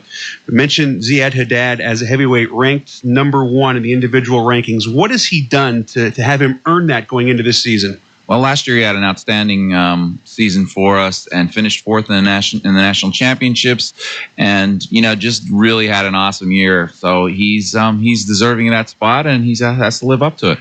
You also have another wrestler who is ranked nationally. Aaron Yanilevich is also getting a lot of recognition. What are his strengths? Yeah, he's a real physical wrestler. He was 4th in the NCAAs 2 years ago. Last year he moved up to 141, and he wasn't himself. He's a bully on the mat, and the guys were a little too big and too strong, so he's back down 133 pounds, and he can beat up his opponents again. Wrestling's an individual sport, but also a team concept as well. What's the balance as a coach to try to make both of those work? Yeah, it is tricky, but we always think team first, and that's been the way I've started 14 years ago and continue to do that. We consider team first, and then individual accolades come second. From a team standpoint, we mentioned those 2 guys. Who are some of the other wrestlers you're counting on this year? One guy that's really had a breakout year last year, Mitchell Volker at 149. He went to the NCAA championships for us. He's since dropped down to 141 and looks like a beast. He's training like a madman and really is excited for the year. When you're in your preseason, as we mentioned, you get things underway tomorrow. What are some of the things your wrestlers work on, not only with technique, but also being strong and being in shape? Well, we've been working on a whole lot of things right now. Mostly it is being in shape and getting our conditioning up so we can go the 7 minutes. We start off with University of Maryland, and they're gonna be tough as nails. So we really have to be physically ready to go. The KU wrestling program has been very good for a long time, both team-wise and individually. What keeps the program going at such a high level?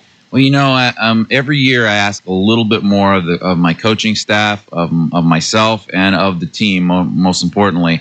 And we just keep trying to raise the bar just a very little bit each year, and they keep responding to it. No, we talked a lot of wrestling, but you're also the women's golf coach. The fall season just concluding. How did things go on the links? We had a great year with the golfers. We ended up finishing 3rd in the conference, but only...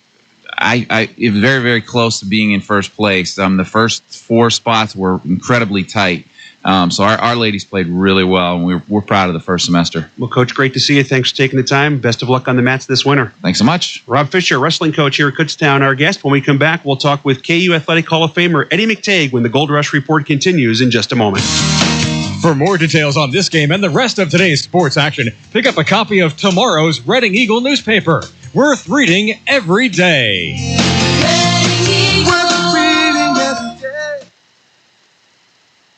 The Kutztown Golden Bears football team concludes its 2013 home schedule on Saturday, November 16th, when they host Edinburgh University on Senior Day.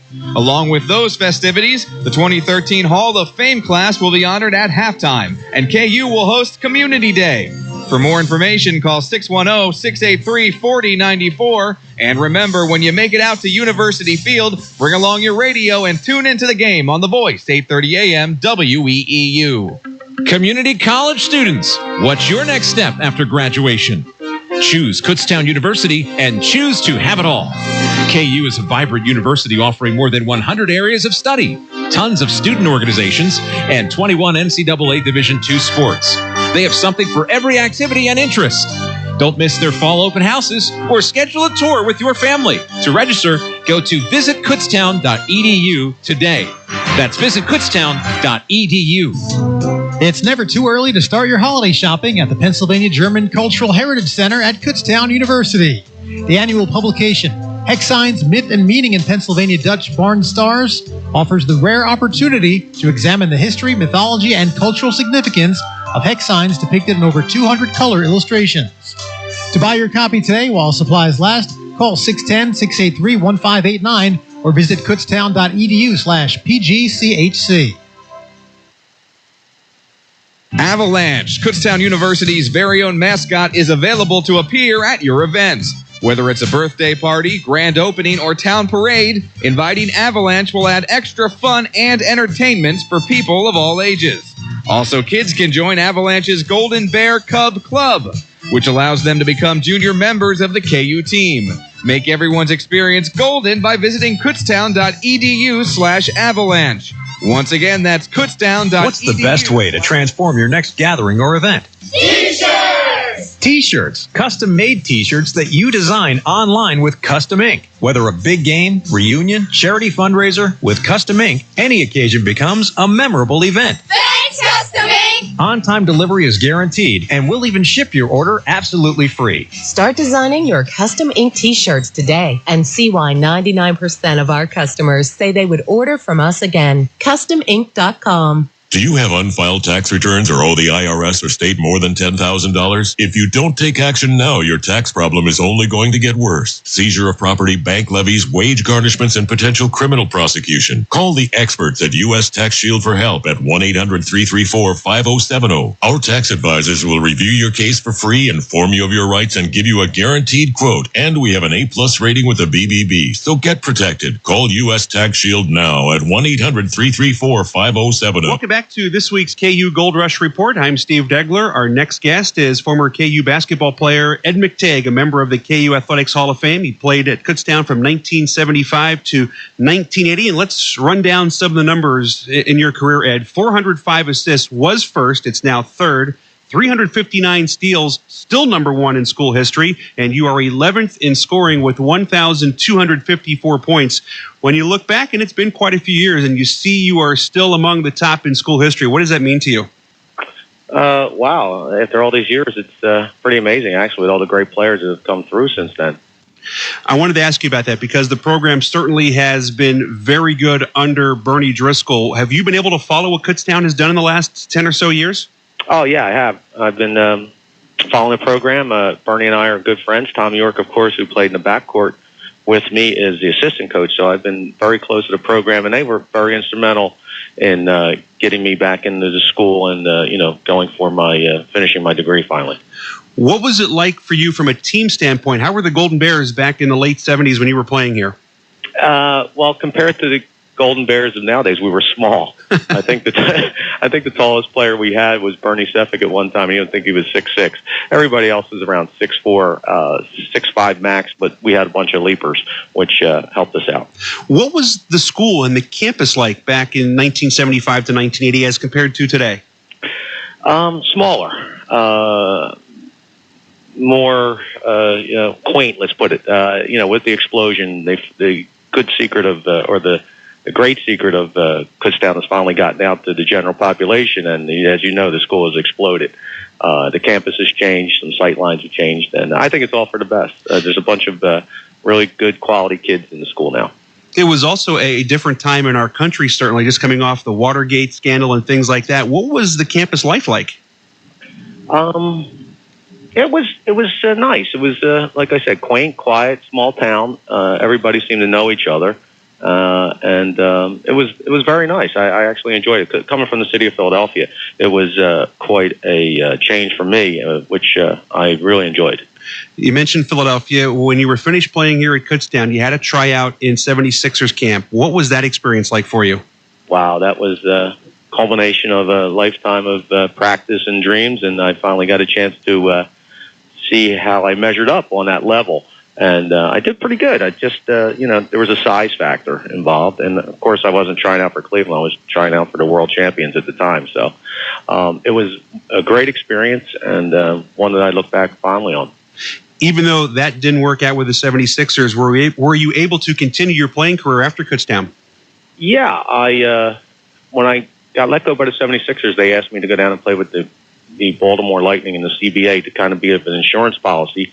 And, if anybody got hurt, like Mo Cheeks, to come up. And, of course, Mo Cheeks got hurt twice during the year, and as tough competitor he is, he played right through it, so I never got a chance to come up and play for them. But I did play in the CBA for a couple of years, and, of course, the Eastern Basketball League for a year or two. And that was about it. And Father Time caught up with me and, regular life and all those good things, so I retired. What was life in the CBA like for you? It was fun. It happened kind of late in my career. I was 27 when it happened, so I was traveling with a much younger group, and it was quite the experience. I was like the elder statesman, and it was really fun, really good experience. I got to play with some players like Adrian Branch from Maryland, Don Collins from Washington. Some really good players. Well, you mentioned that time with the 76ers and how successful they were. Who were some of the guys that you were competing against, whether they were guards or guys in the front court? Oh, it was Mo Cheeks and Sedale Threet and Leon Wood. They were the guys I was going up against every day. And also, that was, as you mentioned, a time that the franchise was pretty good to hang around with some of the greats, not only in Sixers franchise history, but in the NBA. What was that experience like for you? It was great. With the Sixers experience, I got to hang out with Moses Malone and Dr. J, and they kind of took me under their wing. I was a little older than the rookies coming in, and so it was quite an experience to hang out with those guys. And they treated me like a fellow player and like I was going to make the team, and that was a very good experience for me. We're visiting with Ed McTagg, former KU basketball great and Athletics Hall of Famer. So your playing career is done. Fill in the gap from then until what's going on now. Well, after I got done playing competitive basketball, I got into the paper and forest products business. A friend of mine from Kutztown got me into the business, and I've been there since. Coming up on my 28th year I've been in the business. I currently work for a paper company in Pensacola, New Jersey. I'm married, I have a wife of 30 years who was a KU graduate, Mary Haynes McTagg. My son went to Kutztown, and so that was the path, and paper paid the bills, and the kids have grown now, and I had a chance to go back and get the degree that I didn't get when I was there. You will get that degree next spring. You'll graduate from Kutztown. What led you to do that, and how has that process been? It was, one of those things that I always wanted to complete, and, one of those things on my plate that I didn't take care of. And staying close to the program through Bernie and Tom, I was able to, reapply to Kutztown, and the sports management program from everybody from Dr. Engstrom all the way down to Dr. Smith opened their arms up to me and showed me the path, and I attended school again at the age of 56, which it was quite different, but it was a great experience. Has it been fun for you to go back and do that? Yeah, it's just been really fun. Everybody has treated me great. I guess I'm still a kid at heart. And the students, everyone has been just outstanding. And I thank them all for, helping me to get through this process. Once you have that piece of paper, are you looking for a change in your career path, or are you just going to do what you've been doing? Oh, no. The whole career path is changing. I'm going to try to get into grad school right away at Kutztown. And I want to get into teaching and coaching in my second career.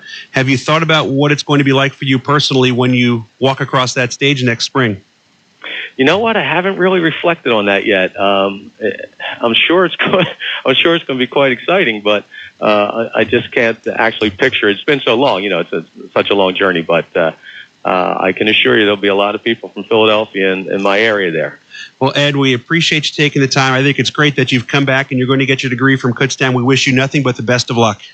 Thank you very much. Appreciate it. Our thanks to our guests this week, wrestling coach Rob Fisher, and to Ed McTagg, KU Athletic Hall of Famer. When we come back, second half kickoff between the Golden Bears and the Marauders from Millersville right after this. Avalanche, Kutztown University's very own mascot, is available to appear at your events. Whether it's a birthday party, grand opening, or town parade, inviting Avalanche will add extra fun and entertainment for people of all ages.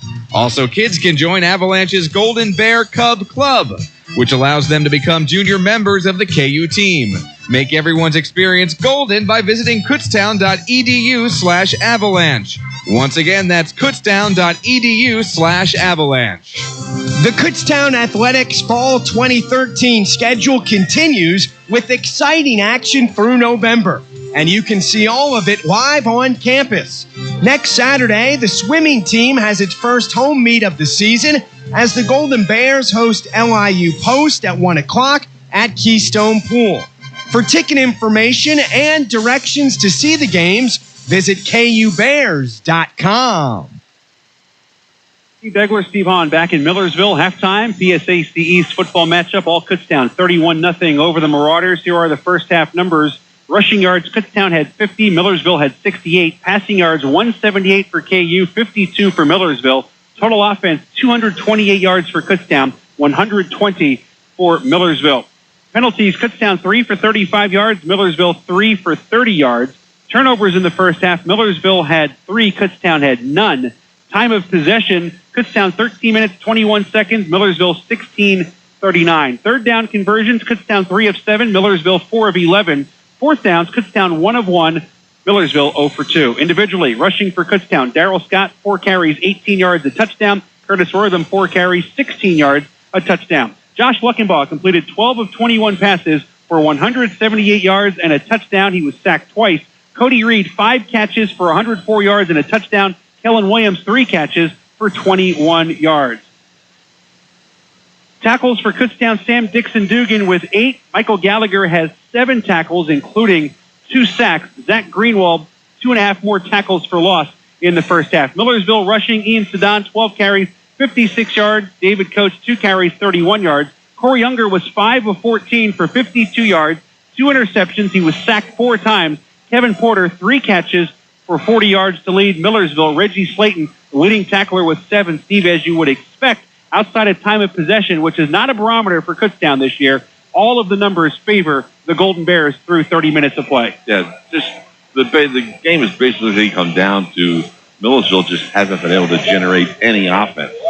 And the reason for that is twofold. That the freshman quarterback situation for Millersville is hurting them. Corey Younger is just not having a good start this afternoon. And you have to give the Kutztown defense their due because they have done, part of Corey Younger having a bad day is there's been a lot of good defensive pressure from the front 4 on the Kutztown defensive side of the football. So the Bears have a nice 31-point lead, and they'll get the ball to start the second half. They do indeed receive the kickoff from Evan Stahl. Kutztown in white, moving from right to left. Millersville in black, going from left to right. Stahl's kick will come down to Curtis Wortham at the 9-yard line, right side. Wortham straight ahead across the 30, 35, 40, 45. Midfield has Stahl to beat. Cuts to the left, and he is gone. Curtis Wortham, 91 yards on the opening kickoff of the second half for a Kutztown touchdown. Looking for a flag. Don't see any yellow out there in the field, Steve. Curtis Wortham's been just waiting all year to break off one of those. they had taken him away from returning kicks for a few games. It was Cody Reed that they had put back there. They put Darryl Scott back there a little bit, but Wortham opens up the second half in the kickoff return spot and takes advantage of it. That's the guy who was the first team return man in the PSAC East last year. He had a kickoff return touchdown against Westchester. Today he goes 91 yards against Millersville. Deutsch for the point after. 13 seconds into the third quarter. It is good, and it is 38-0 Golden Bears. Kutztown well on its way to its second win. And that kickoff return has stunned the crowd here. There is not a peep going on with the crowd here. Steve and I are right at the top of the Millersville section. There is a Kutztown player down after the extra point. We'll have to check on whether they've given Wortham 90 or 91 yards officially on the kick. And it's interesting, you always worry about your team. You know, you have a great 31-point lead at the half. Are they going to come out and just go through the motions a little bit and just coast to start off the second half? But boy, there was no coasting on that kick return. Curtis Wortham went right down the sideline in front of the Kutztown bench for a touchdown. He had to beat, really, I don't think he was untouched until he had to beat the kicker. And that made was one quick move to beat the kicker, and he was gone. He cut to his left. Other than that, it was pretty easy. A nice lane opened up right along the numbers on the right side. The director of sports medicine, Rennie Sacco, is out with head coach Drew Fulmer. I'm not sure the injured player for Kutztown. It's one of the linemen down after the extra point. Just to clarify something from earlier on Zach Greenwald's fumble return, they have credited him with a 28-yard return for a touchdown, not 27 yards. Kutztown with 4 sacks in the first half. Michael Gallagher had 2 of them. Injured player for Kutztown now sitting up. Gets up a little help from the sports medicine staff. Looks like it's Harrison Birch, freshman, who has He's missed a couple games with injuries of late. But so at times he's been a starting guard as well. That's correct. Boy, he's not putting any weight on his ankle. It's his left leg. He's being helped off the field to the far sideline. So that'll temper the enthusiasm a bit here for the Golden Bears, who have just taken the second half kickoff the other way for a touchdown and now lead 38-0 early in the third. And the guard spots have been someplace where the Golden Bears have rotated 3 guys into those 2 spots during the course of games when all 3 are healthy. So Birch's replacement will be someone that has a significant game experience. We'll watch to see who that is. 38 points equals a season high. Kutztown lost 39-38 in overtime at Clarion in the season opener. Most points given up by Millersville, 62, October 5th at IUP. Nate Fair to kick off from right to left into the breeze. End-over-end kick. David Coates right at the goal line will take it, bring it up the middle. Coates will be brought down by Cody Waltemeyer at the 23-yard line. 23-yard return, 1st and 10 for Millersville.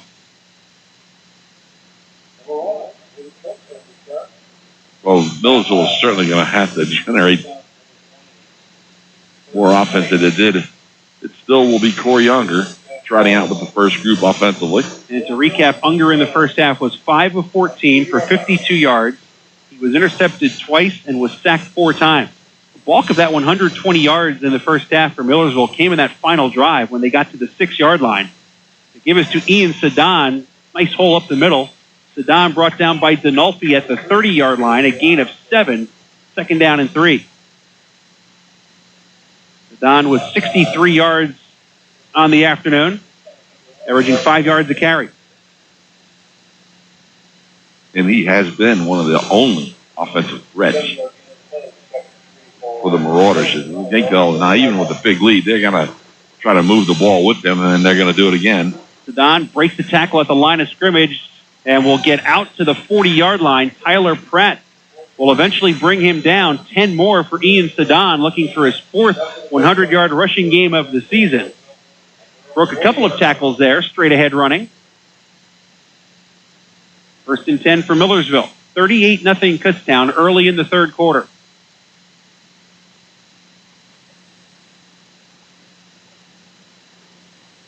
Bears still with their first unit defensively in there.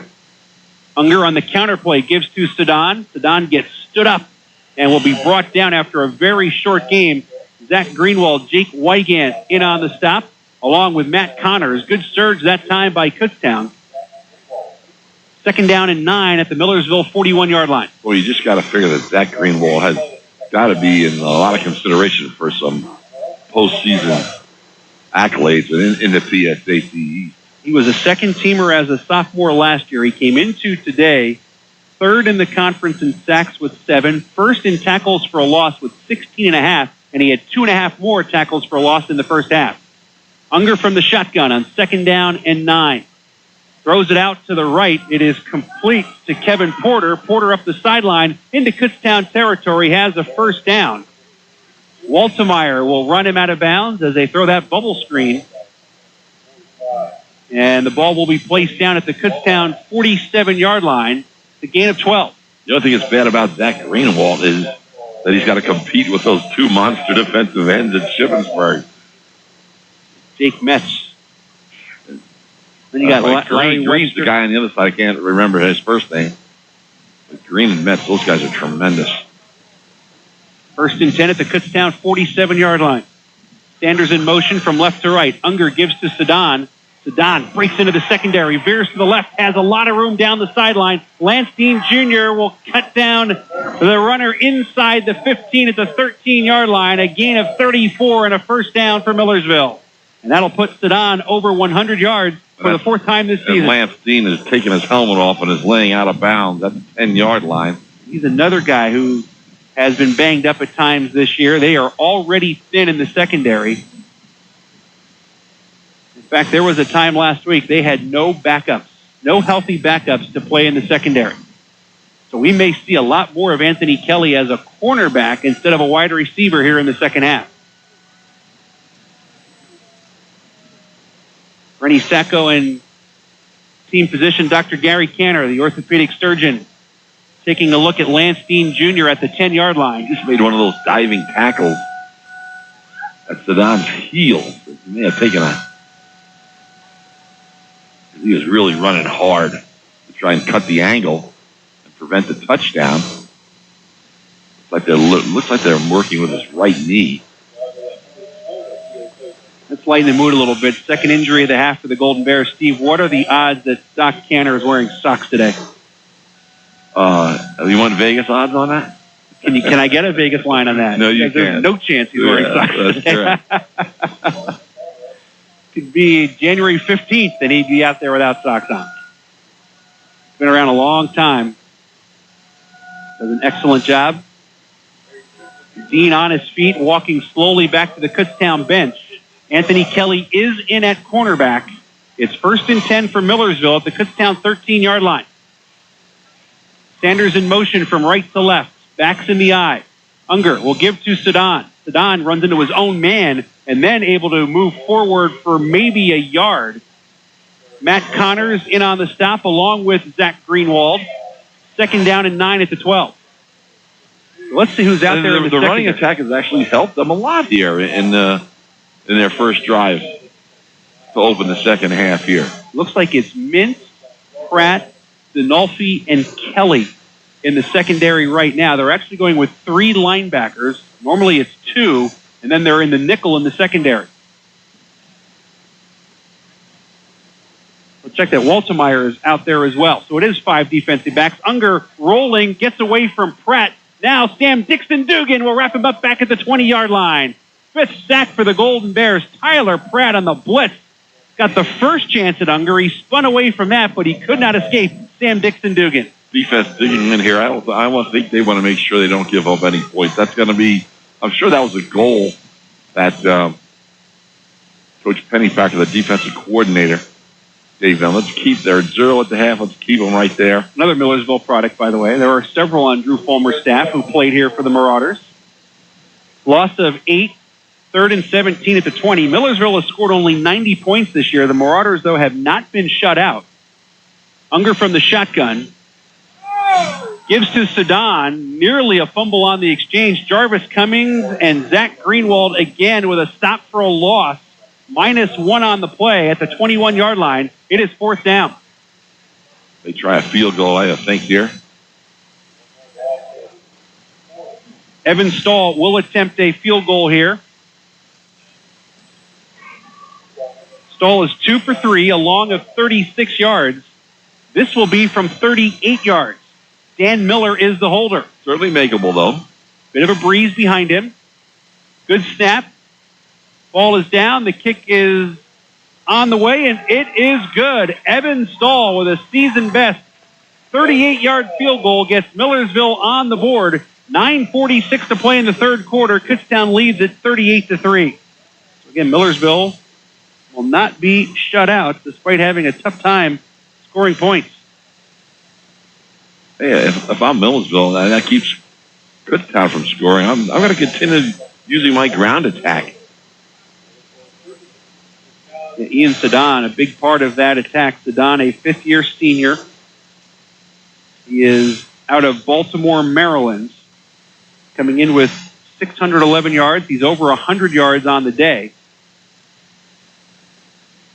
He has been a true workhorse for this team. Now let's see if they kick to Curtis Wortham a second time in this half. The first one went back 91 yards for a touchdown. I guess the big concern, Steve, for Kutztown right now is the injury. They've had several guys go out. And you're on the road, so you've got a limited travel roster to begin with, right around 60 guys.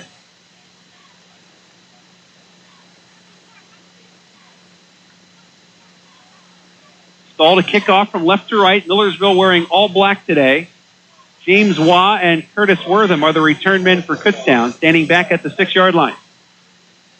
Stahl has it teed up in the middle of the field, and he will just dribble one down the center of the field. Wortham will pick it up at the 11-yard line. Got a nice hop. Wortham across the 30 gets tripped up there on a nice tackle by P.J. Santos at the 32-yard line. If he gets through that, though, it's big trouble. That was one of those nice big hops that the shortstops always like. And, again, excellent kick return. Good field position for Kutztown at its 32-yard line. Their first play from scrimmage offensively in the second half. Josh Luckenbaugh, 12 of 21 for 178 yards and a touchdown. He was sacked twice in the first half. He has a slot to the left, single receiver to the right. Luckenbaugh takes the snap, swings it out to Cody Reed, and it was low and incomplete. So Luckenbaugh, of his now 10 incompletions, probably half, Steve. Half were throws that were... I just think he gets... sometimes I think he thinks that the ball has to get out there in a split second. He has more time than he realizes to throw that ball out there. Yeah, I would say 5. The Marauders are now so worried about getting beat deep that they're not up there right in their face. There's a good 5-6 yards between any of their corners and the wide receivers. Second down and 10. Swings it out left for Brett Fox. Again, it's low and incomplete. Ankle high, and it's third down and 10. So let's say a half dozen of the throws, the receiver was open, but the pass was not completed. Kutztown punted just once in the first half. Third and 10 for the Golden Bears at their own 32-yard line, leading 38-3. 9.5 minutes to play in the third quarter. Trips to the left. Luckenbaugh out of the shotgun. Good snap. 4-man rush. Throws underneath to Tonnies. Tonnies makes the catch, but shy of the first down as Reggie Slayton makes the stop at the 40. Gain of 8 yards. It's 4th down and 2. Alex Tonnies makes his second catch of the day, 64th of the season. And Andrew Deutsch, who punted once in the first half for 36 yards, out there again. By the way, 64 catches for Tonnies, now tied with Elfrin Quiles for 6th all-time. Quiles had 64 catches in 2007. High snap. Deutsch handles it. Hurries off the punt. A low line drive, and a fair catch is made by Dominic Sanders at about the 32-yard line. So Deutsch, that's a good job by Deutsch. Yep. There's 3 Marauders right in his face, and he found a little bit of a alley to get that ball off his right foot. 28-yard kick, but consider into the wind and under some pressure after a high snap. Nice job by Andrew Deutsch, the sophomore from Kutztown. So not a real promising start offensively. Obviously the kickoff return helps, but certainly two very inaccurate throws by Luckenball and nothing generated offensively. First down, the give is to Sedan again, just straight ahead running, and another good pickup on first down. He'll get 6 out to the 38. I'm staying with that. I know it's going to be tough to win the football games doing that, but Cody Waltmeyer, Jake Wygant, Zach Delp combine on the stop. Second down and 4. 8:25 to play third quarter. Kutztown leads 38-3. Offset eye with Sedan in there as the tailback. Under center. Rolling right on play action. Dumps it off short to Demirji, and he fumbles the football, and it will go out of bounds as it ruled a completion and a fumble, and it is. it sure looked that way to me. He took 2 steps forward after he caught that ball. Cody Waltmeyer forced that fumble. The ball rolls out of bounds at the 34-yard line. The loss of 4 on the play brings up a 3rd down and 8. Good safe pass for Unger to throw. Little roll out to his right.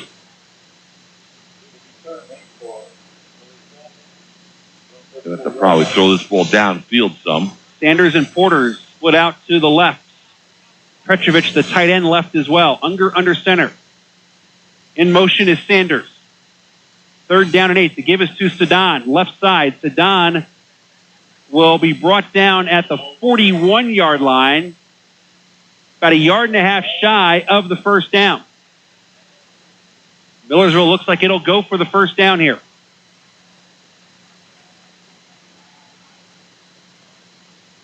They need to get just across the 42-yard line. About a yard and a half here. 4th down for Millersville. The Marauders were 0 for 2 on 4th down in the first half. Just over 7 minutes to play in the third quarter. Sedan is the tailback.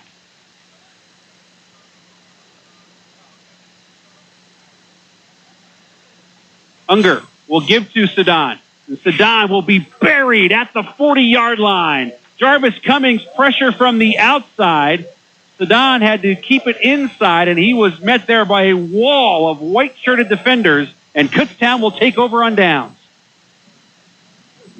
Now, when you know the quarterback, and I know it's 4th and short, but you absolutely know for sure that quarterback's not going to fake that run and throw it. He's not going to do that. So that just makes it so much easier for everybody in the box there at Kutztown to just tee off and stop that run. 6:51 to play third quarter. Kutztown leads 38-3. The Golden Bears have a 1st and 10 at the Millersville 40-yard line. Good low penetration by those defensive linemen also. Pistol formation with Wortham behind Luckenbach. On first down, the give is to Curtis Wortham. He'll be smacked down for a loss of 2. That play had no chance of working as Andrew Wolfgang, a junior out of Dover, Pennsylvania, makes the stop at 2nd and 12. And Kutztown gets its plays signaled in from the sideline. There's a player with a blue shirt on and one with a yellow shirt on. 4 plays run from scrimmage in the quarter for just 6 yards for Kutztown. Wortham now to the left of Luckenbach on 2nd down and 12. Luckenbach throws it out to the left to Reed. Reed cuts to the inside and will be brought down inside the 40. Reed thought he was still able to run, thought he wasn't brought down, but he was ruled down by contact. Andrew Wolfgang makes the tackle. 6th catch for Reed. But that ball also was low again. That was a good catch by Reed there. But he throws that ball off to his left all the time. Those balls are all low. Reed now with 109 yards receiving on 6 catches. His career high for yards, the season opener at Clarion this year, 125 yards. 3rd down and 8. Luckenbaugh looking left the whole time. Throws complete. First down, Kellen Williams, the freshman from Chambersburg, will make the catch inside the 25 for a first down. 4th catch of the day for Williams. He had a great month of October. Oh, absolutely. He's one of the guys who didn't even know he was on the roster for the first month of the season, and then all of a sudden, bam, he came on the scene and has made some very athletic catches for touchdowns. Gain of 15 to the 23. It's 1st and 10 for Kutztown. 2 receivers each way. Little option. Toss left side for Wortham. Cuts inside to the 20 and not much more than that. So they run the option out of the shotgun. Wortham will pick up 3. It's 2nd down and 7. Kellen Williams came into today with 28 catches and 307 yards. 18 of the catches, 223 of the yards came in October. He has caught a touchdown in 3 straight games and 4 of the last 5. Shut out of the end zone so far today. But we still have 4.5 minutes to play 3rd quarter. Kutztown leads 38-3. Golden Bears 2nd and 7 at the Millersville 20. Luckenbaugh under center now. Backs in an offset eye with Michalak in at fullback. The give is to Wortham. Wortham patiently waits for the hold of the ball up right side. 15, 10 to the corner of the end zone. Touchdown! Curtis Wortham from 20 yards out will pass Bruce Harper on the career rushing touchdown list in Kutztown history. Made that look easy, too. Just a couple little short fakes as he was trying to turn the corner there, but made that an easy-looking run there. That is Wortham's 2nd rushing touchdown of the day, 3rd touchdown overall with the kickoff return. Deutsch for the extra point. What a patient run by Wortham, waiting for that hole to open. Deutsch's extra point is up, and it is good. 4:15 to play in the 3rd quarter. Kutztown with a season high in points. Golden Bears 45, Millersville 3. We're back to Beamsdorfer Stadium in 30 seconds. This is Golden Bear football on WEEU. Looking for that next step in your career? Choose a KU Master's degree. Register online for their fall graduate information sessions for an in-depth look at specific master's programs. Speak with professors and learn about financial aid for continuing education. For more information on Kutztown University's graduate programs, visit kutztownmasters.com. That's kutztownmasters.com. Back in Millersville, Pennsylvania on a very nice early November day.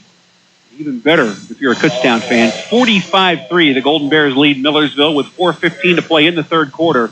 Each team coming in 1-7 overall, 1-4 in the PSAC East. And I was not expecting this this afternoon. I was expecting a much closer football game. Is now the time I can say I told you so? Yes, you can. Now you gotta wait till the 4th quarter. Okay, I'll wait. Trust me, I will. Nate Fair to kick off for the Golden Bears from right to left. Collins and Coates back for Millersville. This will be Coates at the 3-yard line, right on the right hash mark, straight ahead. Coates will be hit at the 20-yard line by Rob Staclari, and David will fall forward for a couple more. Again, Coates is the record holder in kick returns and return yardage for Millersville. That's good news and bad news. That means you're getting a lot of kickoffs because the other team's scoring a lot. Ball at the 23-yard line. Millersville has given up, with today's number, 382 points and scored just 93 this season. Unger under center, Sedan the lone running back. 1st and 10 from the 23-yard line. Unger gives to Sedan, sweeping left side. Sedan across the 25 to the 26-yard line. Michael Gallagher in on the stop with Cody Waltemeyer. A gain of 3. It's 2nd down and 7. Again, Kutztown will be on the road one more time at Lock Haven next weekend. Matt Santos, Steve Hahn with the call here on WEEU at 12:45. Kickoff at 1 o'clock. Final home game. Final game of the year, 2 weeks from today at University Field against Edinburgh. Unger from the shotgun. Straight drop back, looking left, throwing complete to his tight end Petrovic. Mintz and Pratt make the stop at the 30-yard line, a gain of 4. That will make it 3rd and 3 for the Marauders with 3:22 left in the 3rd quarter. There, Unger looked so much more composed, stood up tall, in the pocket. Might have taken him another 7-step drop there instead of just a 5-step drop. Now, Unger came on in relief last week. The true freshman out of Wyomissing getting his first start today. Unger in his high school career, 3 years at Fleetwood, 1 at Wyomissing, threw for over 4,200 yards. Got a full house in the backfield behind him. Play action. He's looking to throw over the middle of Petrovic. It's high and incomplete. He would have had a first down at the 40-yard line, but the ball too tall, even for Petrovic, who goes 6'5", and Millersville will have to punt. Good quick little bump by Tyler Pratt. He got both hands on that ball.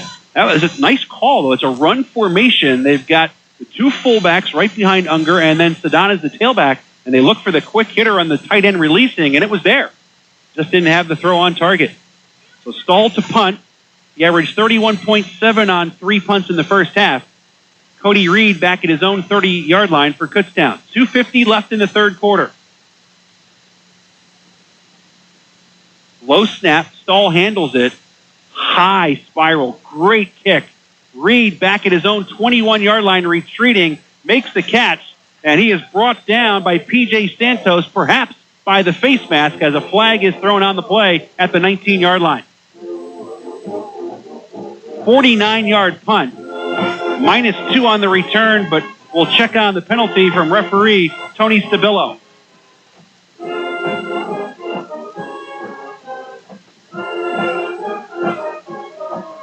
It is a personal foul, face mask against Millersville.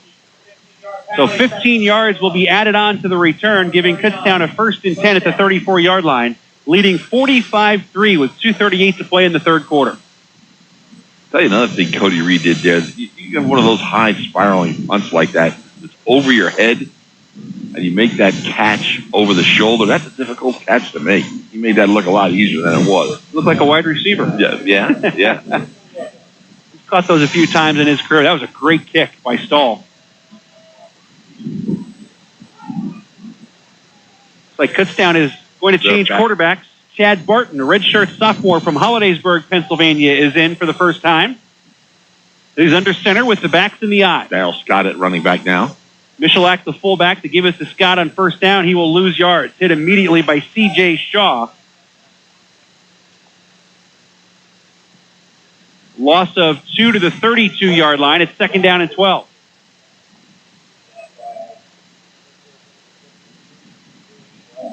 Shaw listed as a left guard, playing some defense. I don't have the records in front of me, but I don't recall Barton ever being in a game before. I don't believe so. I'm with you, Steve. Last year Morton and Luckenball were in ball games. The year before, Matt Vogel got in as a quarterback, but I do not remember Barton. Here's Scott on 2nd down. He will work his way across the 35 to the 39, a gain of 7. 3rd down and 5 coming up.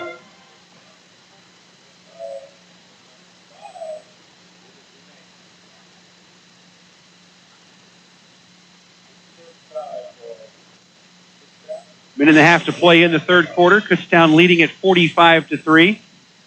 Boy, the Kutztown team taking a good, long look at the play call for the sideline. I'd like to see Barton throw a ball here, see what his arm looks like. Matt Paroli now in at one wide receiver on the near side. Barton out of the shotgun, slot to the right. He will get to throw on 3rd and 5. Throws short to Atia, the tight end, with a catch in the first down out to midfield. So Chad Barton completes his first career pass, and it goes for 11 yards and a first down. Second catch of the day for Atia. Last year, Kevin Morton played in 10 games, threw 413 times. Josh Luckenball played 7 games and threw 80 times. So Barton, the redshirt sophomore, a business administration major, out there for the first time. And really a nice move by Drew Fulmer to get him some experience. You never know. To be honest with you, I'm surprised he put him in before this quarter was completed. But, hey. Barton under center, backs in the eye. Final 30 seconds of the third quarter. 45-3 Kutztown. Barton will give to Wortham. Wortham stutter steps at the line, spins for 5 to the 45-yard line. Ryan McIntyre will make the tackle And that'll bring us to the end of the third quarter as Kutztown took the opening kickoff of the second half back for a touchdown. Curtis Wortham, 91 yards.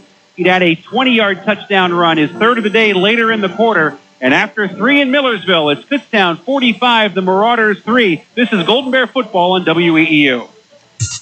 Show your maroon and gold pride. Be sure to check out Kutztown Athletics apparel across various outlets in Lehigh and Berks counties. KU Golden Bears gear can now be purchased at Walmart and Temple, at Boscov's in Berks County and the Lehigh Valley. Also, Kutztown gear is available at the headquarters for KU gear, the KU Student Bookstore, located on the scenic KU campus. Make sure to stock up on your maroon and gold apparel this fall and be ready for the new year. Kutztown University is your choice for a new season of unforgettable entertainment in the beautifully renovated Schaefer Auditorium. Don't miss the Time Jumpers, featuring Vince Gill, Kenny Sears, and Ranger Doug Green. And for the family, Spencer's Theater of Illusion. Also celebrate New Orleans style with the Preservation Hall Jazz Band's Creole Christmas. For tickets and information, visit kutztownpresents.org. That website again, kutztownpresents.org. Start of the fourth quarter at Beamsdorfer Stadium in Millersville. Steve Degler, Steve Hahn, 45-3. Kutztown leading the Marauders. The Golden Bears have a second down and 5 at the Millersville 45-yard line. Chad Barton in at quarterback, just completed his first pass for 11 yards. He will give to Darryl Scott. Scott will pick up 3 to the 42. Mike Nowak, offensive lineman for the Golden Bears, loses his helmet on the play. He'll check out. Greg Bamberger Jr. back in at guard on a third and a short 2 for Kutztown. Josh Luckenbaugh throwing for 205 yards today. Kutztown outgaining Millersville 297 to 191. 11 tackles for Cody Waltemeyer, 10 for Sam Dixon-Dugan today.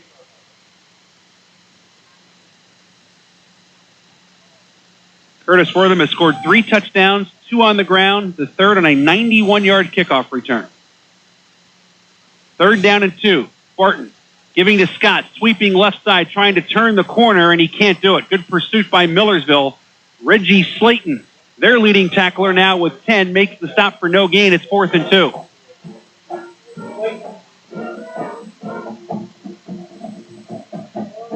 I'm still going for it here. I don't know if that's rubbing it in or not, but I'm rethinking that. I think I'm punting this ball. I agree. You're kind of in no man's land, though. It looks like they will go for it on 4th and 2. We'll bring Tawny's back in with James Waugh. Cuts down 1 for 1 on 4th down today.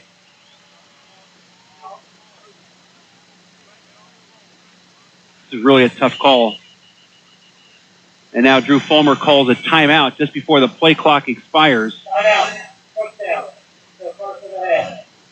13:40 to play in the fourth quarter. We'll take a 30-second break as well. Kutztown leading at 45-3. This is Golden Bear football on WEEU.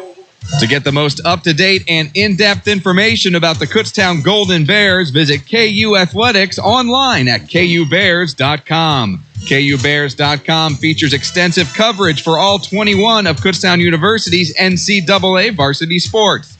The website also features video content and allows fans to listen to live broadcasts of select games. So be sure to check out the Kutztown Golden Bears at KUBears.com. Go, Bears, go! 13:40 left fourth quarter. Kutztown leading here in Millersville, 45-3. The Golden Bears with a 4th and 2 at the Millersville 42, keeping the offense on the field. Chad Barton, the redshirt sophomore, in at quarterback, his first career game. Curtis Wortham is the lone running back. Barton out of the shotgun. Barton looking to throw. Tonnies makes the catch, first down inside the 35. And down at the 30, tackled by David Rene, Alex Tonnies makes his 3rd catch of the day and his 65th of the season, tying him with Eric Frazier for 5th in school history. Frazier, 65 receptions in 2011. Quickly moving up the list. Who's next on the list there, Steve? Next on the list In front of Eric Frazier and Alex Tanis is Terry Robertson, who twice had 68 catches in a season, 2000 and 1999. He also had the previous school record of 17 catches in a game, which Alex Tanis has eclipsed. 1st and 10, Kutztown at the Millersville 30. Backs in the eye, Barton under center. The give is to Wortham, and Wortham brought down in the backfield. That was a nice read by Doug Henninger, I should say, the senior from Whitehall. Barton looks very composed in there. He's not seem to be flustered by anything over there. The pass that he threw was right on the money, tight spiral, across the middle. Certainly not what I would call a real safe pass. It was right the first time, too. Henninger with the tackle for a loss. 2nd and 12 at the 32.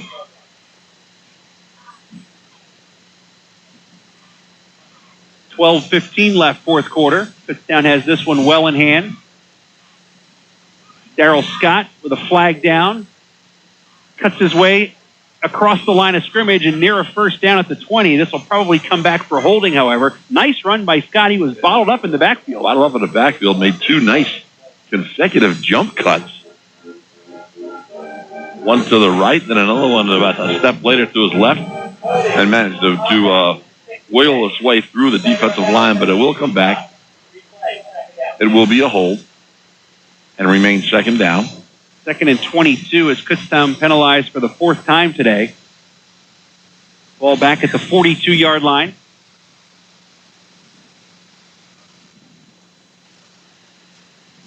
$11:55 with the clock running here at Beamsdorfer Stadium. 45-3 Kutztown. Golden Bears led 31-0 at halftime, and then took the second half kickoff 91 yards to make it 38-0. Barton throwing left. It is complete. Paroli, the senior, makes the catch, and then a move to the inside. They'll get to the 29-yard line, a pickup of 13. 3rd down and 9 as Matt Paroli comes up with his 5th catch of the year. And being a former coach, I always admire the guys. Matt Paroli's not played a lot of downs for the Kutztown University football team, but he's in his senior year. He's managed to stick it out, play hard, be at practice every day, do all the lifting and all the preparation to be actually in games. And I always admired guys like that. 3rd and 9. But another well-thrown ball. Barton has looked sharp. James Waugh will be behind him in the pistol formation. Slot to the right on 3rd and 9. Barton straight drop back, flushed out, will run straight ahead. 20-yard line, has the first down. Veering to the right sideline. He'll be brought down at the 14-yard line by Dean May. A 15-yard scramble for Chad Barton, a first down for the Golden Bears. He looks extremely poised. He made a good decision. There's nobody open.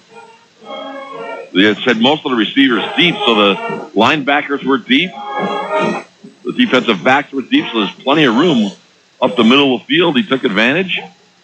Got himself a first down. Dan Mumaw is in there at fullback. Mumaw, a junior from Hummelstown, Pennsylvania. He'll be in front of Curtis Wortham. Barton under center. 1st and 10 at the 14-yard line. The give is to Wortham off the right side. Reggie Slayton will hit him first and bring him down at the 10-yard line, a gain of 4. 2nd down and 6.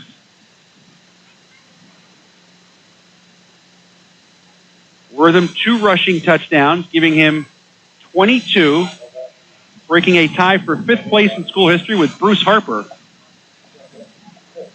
Wortham came into today 126 yards shy of becoming the 11th KU back with 2,000 career yards. He had 42 yards rushing through 3 quarters.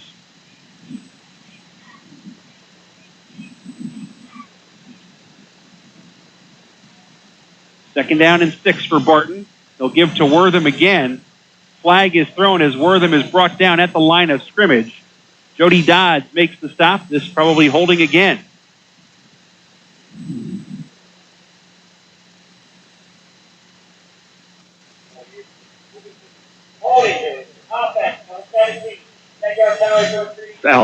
Tia.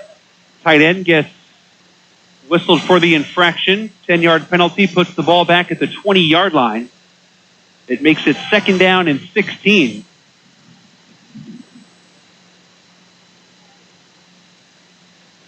almost enjoying these long first down situations. Just to watch Barton throw the ball, see what he can do. I'd like to see him tee one up into the end zone from here. Ball will be snapped on the 20. 9:20 to play fourth quarter. Kutztown with the ball and a 45-3 lead here in Millersville. Barton will give to James Waugh, and Waugh, a little hesitant, will lose a yard. Just didn't turn that corner crisply. Ryan Kelly comes up to make the stop. They made a little fake inside like he was going to cut it back, but continued to try to turn the corner, and there was nothing there. 3rd and 17 at the 21-yard line. And again, this is also a tough situation for a head coach. You've got a guy that's practiced every day at quarterback, and you got to give him a chance to throw the football at some point, even though you're up by 42 points. Barton out of the shotgun has Tonnies in a slot right. Waugh, the lone running back.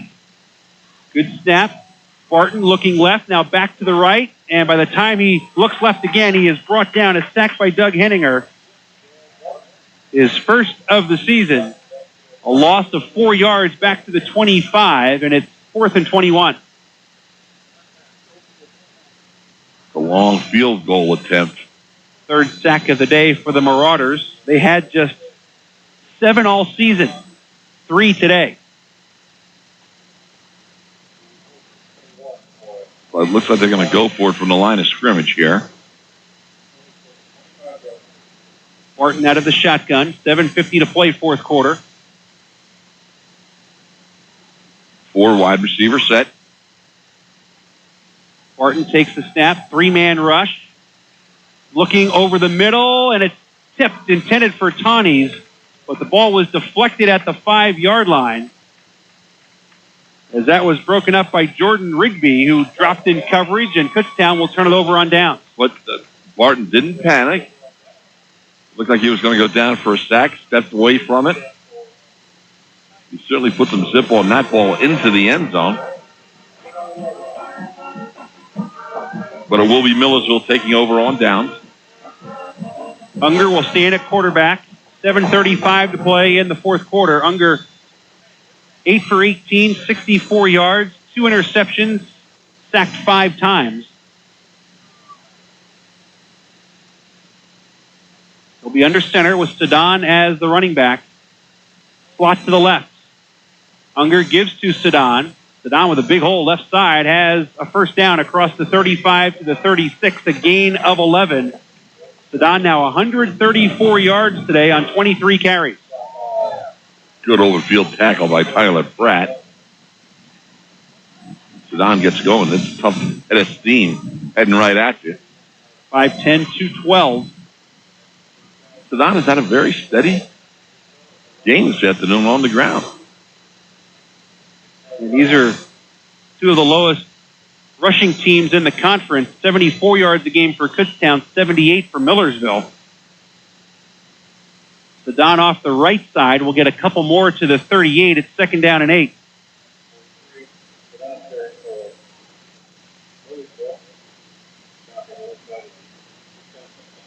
So you have to get a Kutztown defense. Now they've played the game so far without giving up a touchdown. Now can I say I told you so? Yes, you may. Okay. I know another guy, like they've put Robert Kelly back in a defensive back, doing a lot of one-on-one coverage, so I'll watch him, see what he can do. Draw to Sedan. Kutztown played that one very well. Sedan will spin to the 40 for 2 more. It's 3rd down and 6. And obviously, both teams coming in at 1-7, 1-4 in the PSAC East. They've played a lot of common opponents, but the scores were quite different between what Kutztown had done against, say, a Bloomsburg or a Westchester as to what Millersville had done. And as I said, Steve, before we went on the air, 8 games in. Numbers don't always tell the story, but they don't always lie 8 games in either. The numbers really favored Kutztown. But I did not think they'd favor him to this extent. Unger throws over the middle, complete to Mike Reichenbach for a first down, tackled at the Millersville 48-yard line, a gain of 8, and they'll move the chains. Reichenbach, his first catch of the day, 11th of the season. Clock stopped with 5:35 to play. Some more different defensive backs in there. Number 20 is in there for Kutztown. That's Kurt Kenny. Redshirt freshman who's seen quite a bit of time. Number 11, Matt Galloway, also back there defensively now, along with Robert Kelly. Tyler Pratt. Unger under center. 1st and 10 at his own 48-yard line. He'll give straight ahead to Sedan. Sedan will drag Shane Doherty into Kutztown territory for a pickup of 5 to the 47. 2nd down and 5 as we tick under 5 minutes to play. Kutztown leads 45-3.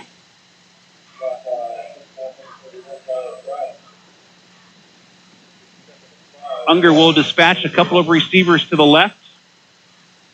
They finally given Sam Dixon-Dugan a little break, too. He's on the sideline now.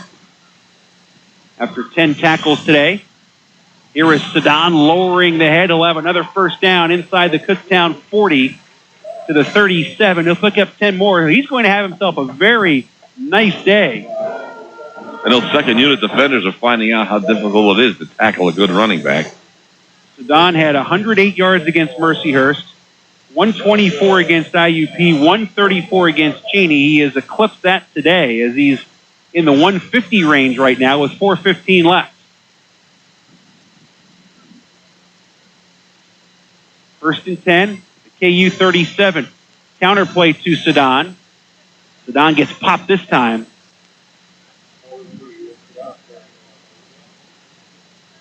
Tyler Redding, a redshirt freshman from Biglerville, and Zach Greenwald combine on the stop. Gain of a yard to the 36 at 2nd down and 9. I think Zach Greenwald refuses to come out of the game. I don't know if he'll let anybody take him off the field.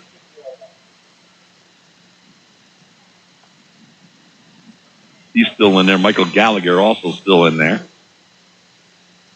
Again, limited numbers because of injuries and because you're on the road. You don't bring everybody. Unger takes the shotgun snap, throws over the middle, nearly intercepted by Galloway, who had a lot of green in front of him, but he could not hang on. He was the only player in the area of that throw. It's 3rd down and 9 at the Kutztown 36.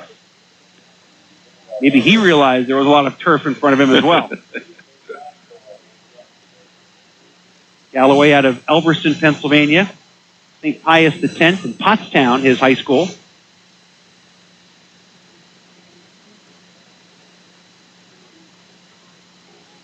That's home of the Jim Mick football field, former assistant at Kutztown and longtime coach at the school. 3rd and 9 as the sun peeks out again. It swings out to Sedan right side. Sedan breaks a couple of tackles and looks like he has another 1st down at the Kutztown 26-yard line. He gains 10 in that little swing pass. And a 1st and 10 for Millersville with 3:16 left in the game.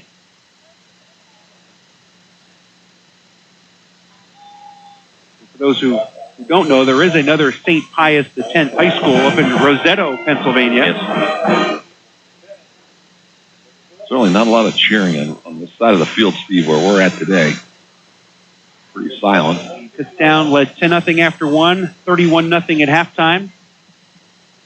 45-3. The score now was the score after 3. Unger from the shotgun. Dropping back, looking left, now looking over the middle, scrambling left. He'll keep, and Unger gets tripped up on a nice tackle from behind by Shane Doherty at the 23-yard line. A gain of 3. It's 2nd down and 7. 2:35 to play.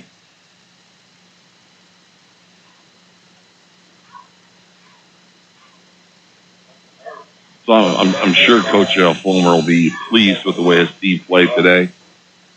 He talked about this being Coach Fulmer's alma mater. So listen to him. This game carries a little extra significance to him and to he and his family and his former teammates here at Millersville. Unger gives to Sedan. Sedan fights his way inside the 20 to the 17, a gain of 5. It's 3rd down and 1. We mentioned Drew Fulmer put into the Hall of Fame here at Millersville last weekend. His defensive coordinator, Ross Pennypacker, was a linebacker here.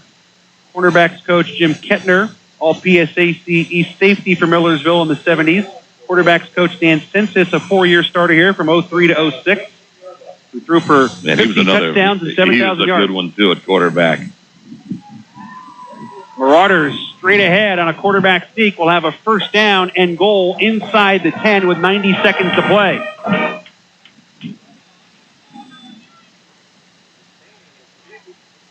The ball at the 8-yard line. 45-3. Kutztown will get its second win of the season.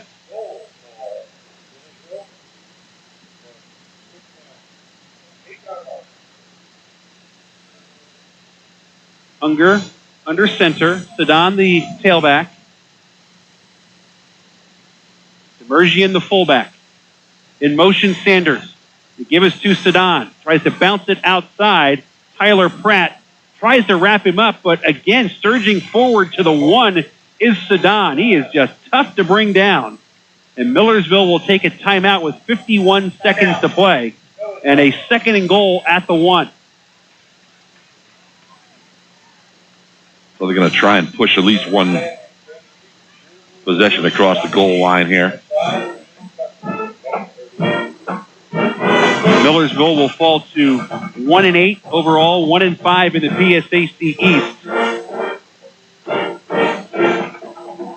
Millersville will be at East Stroudsburg next week and home to California to wrap up the season. It's going to be a tall task for the Marauders to get that second win in those two games. Kutztown will be at Lock Haven next week, 1 o'clock kickoff. Steve will be there along with Matt Santos, 12:45 airtime. And then the final game for Kutztown 2 weeks from today at home against Edinburgh at University Field, 1:05 kickoff. Radio coverage begins at 12:50. Into the season game, long ride for your opponent. I'm saying Kutztown's got a good shot at that one. They've got a shot to take 3 to end the season. I'm sure Coach Fulmer would be real pleased if that was the end result.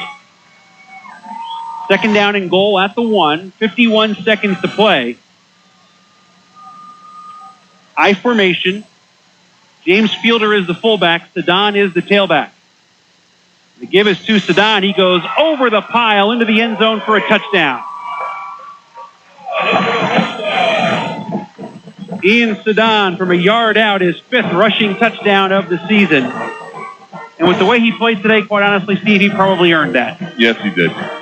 Yep, he deserves that touchdown.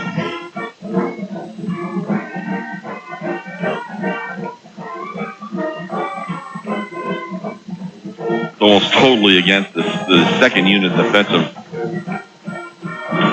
group. Stall for the point after. Dan Miller, the holder, with 48 seconds to play. Stall pops one straight up. It hits the left upright and is no good.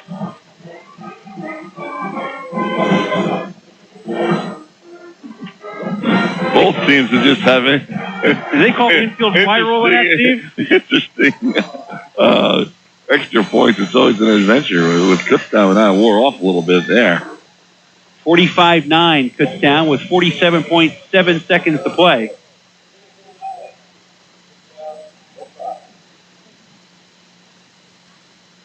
The Golden Bears will have a short but nice ride back to campus with their second win in their back pockets.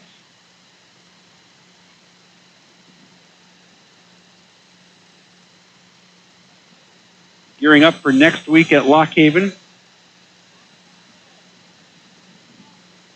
Their 6th and final home game, road game of the year.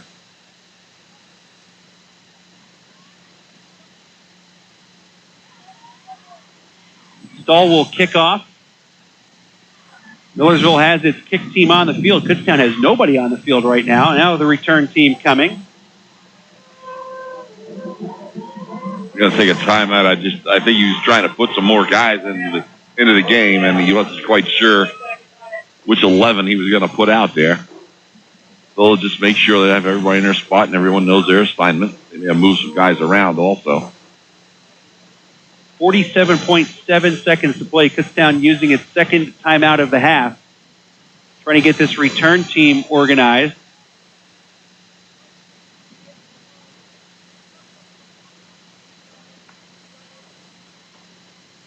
Curtis Wortham, 3 touchdowns today for Kutztown, 2 on the ground, 1 on a kickoff return.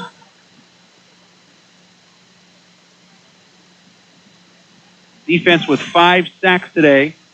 Kutztown had 19 through the first 8 games. 3 turnovers forced by the defense, none committed by the offense. Waugh is back deep for Kutztown. Along with, I believe it's Sean Seif on the far side. Stahl will ground one up the middle. Jarvis Cummings will just simply fall on it at the 22-yard line as he knocked it down with 45.6 seconds to play. Stay tuned. Brian Salvador, the Kutztown University Sports Information Director, will get a word with head coach Drew Fulmer after the game.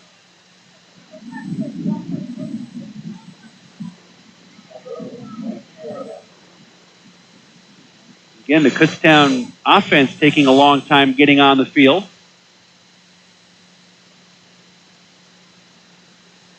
It'll be Barton at quarterback, Watt tailback.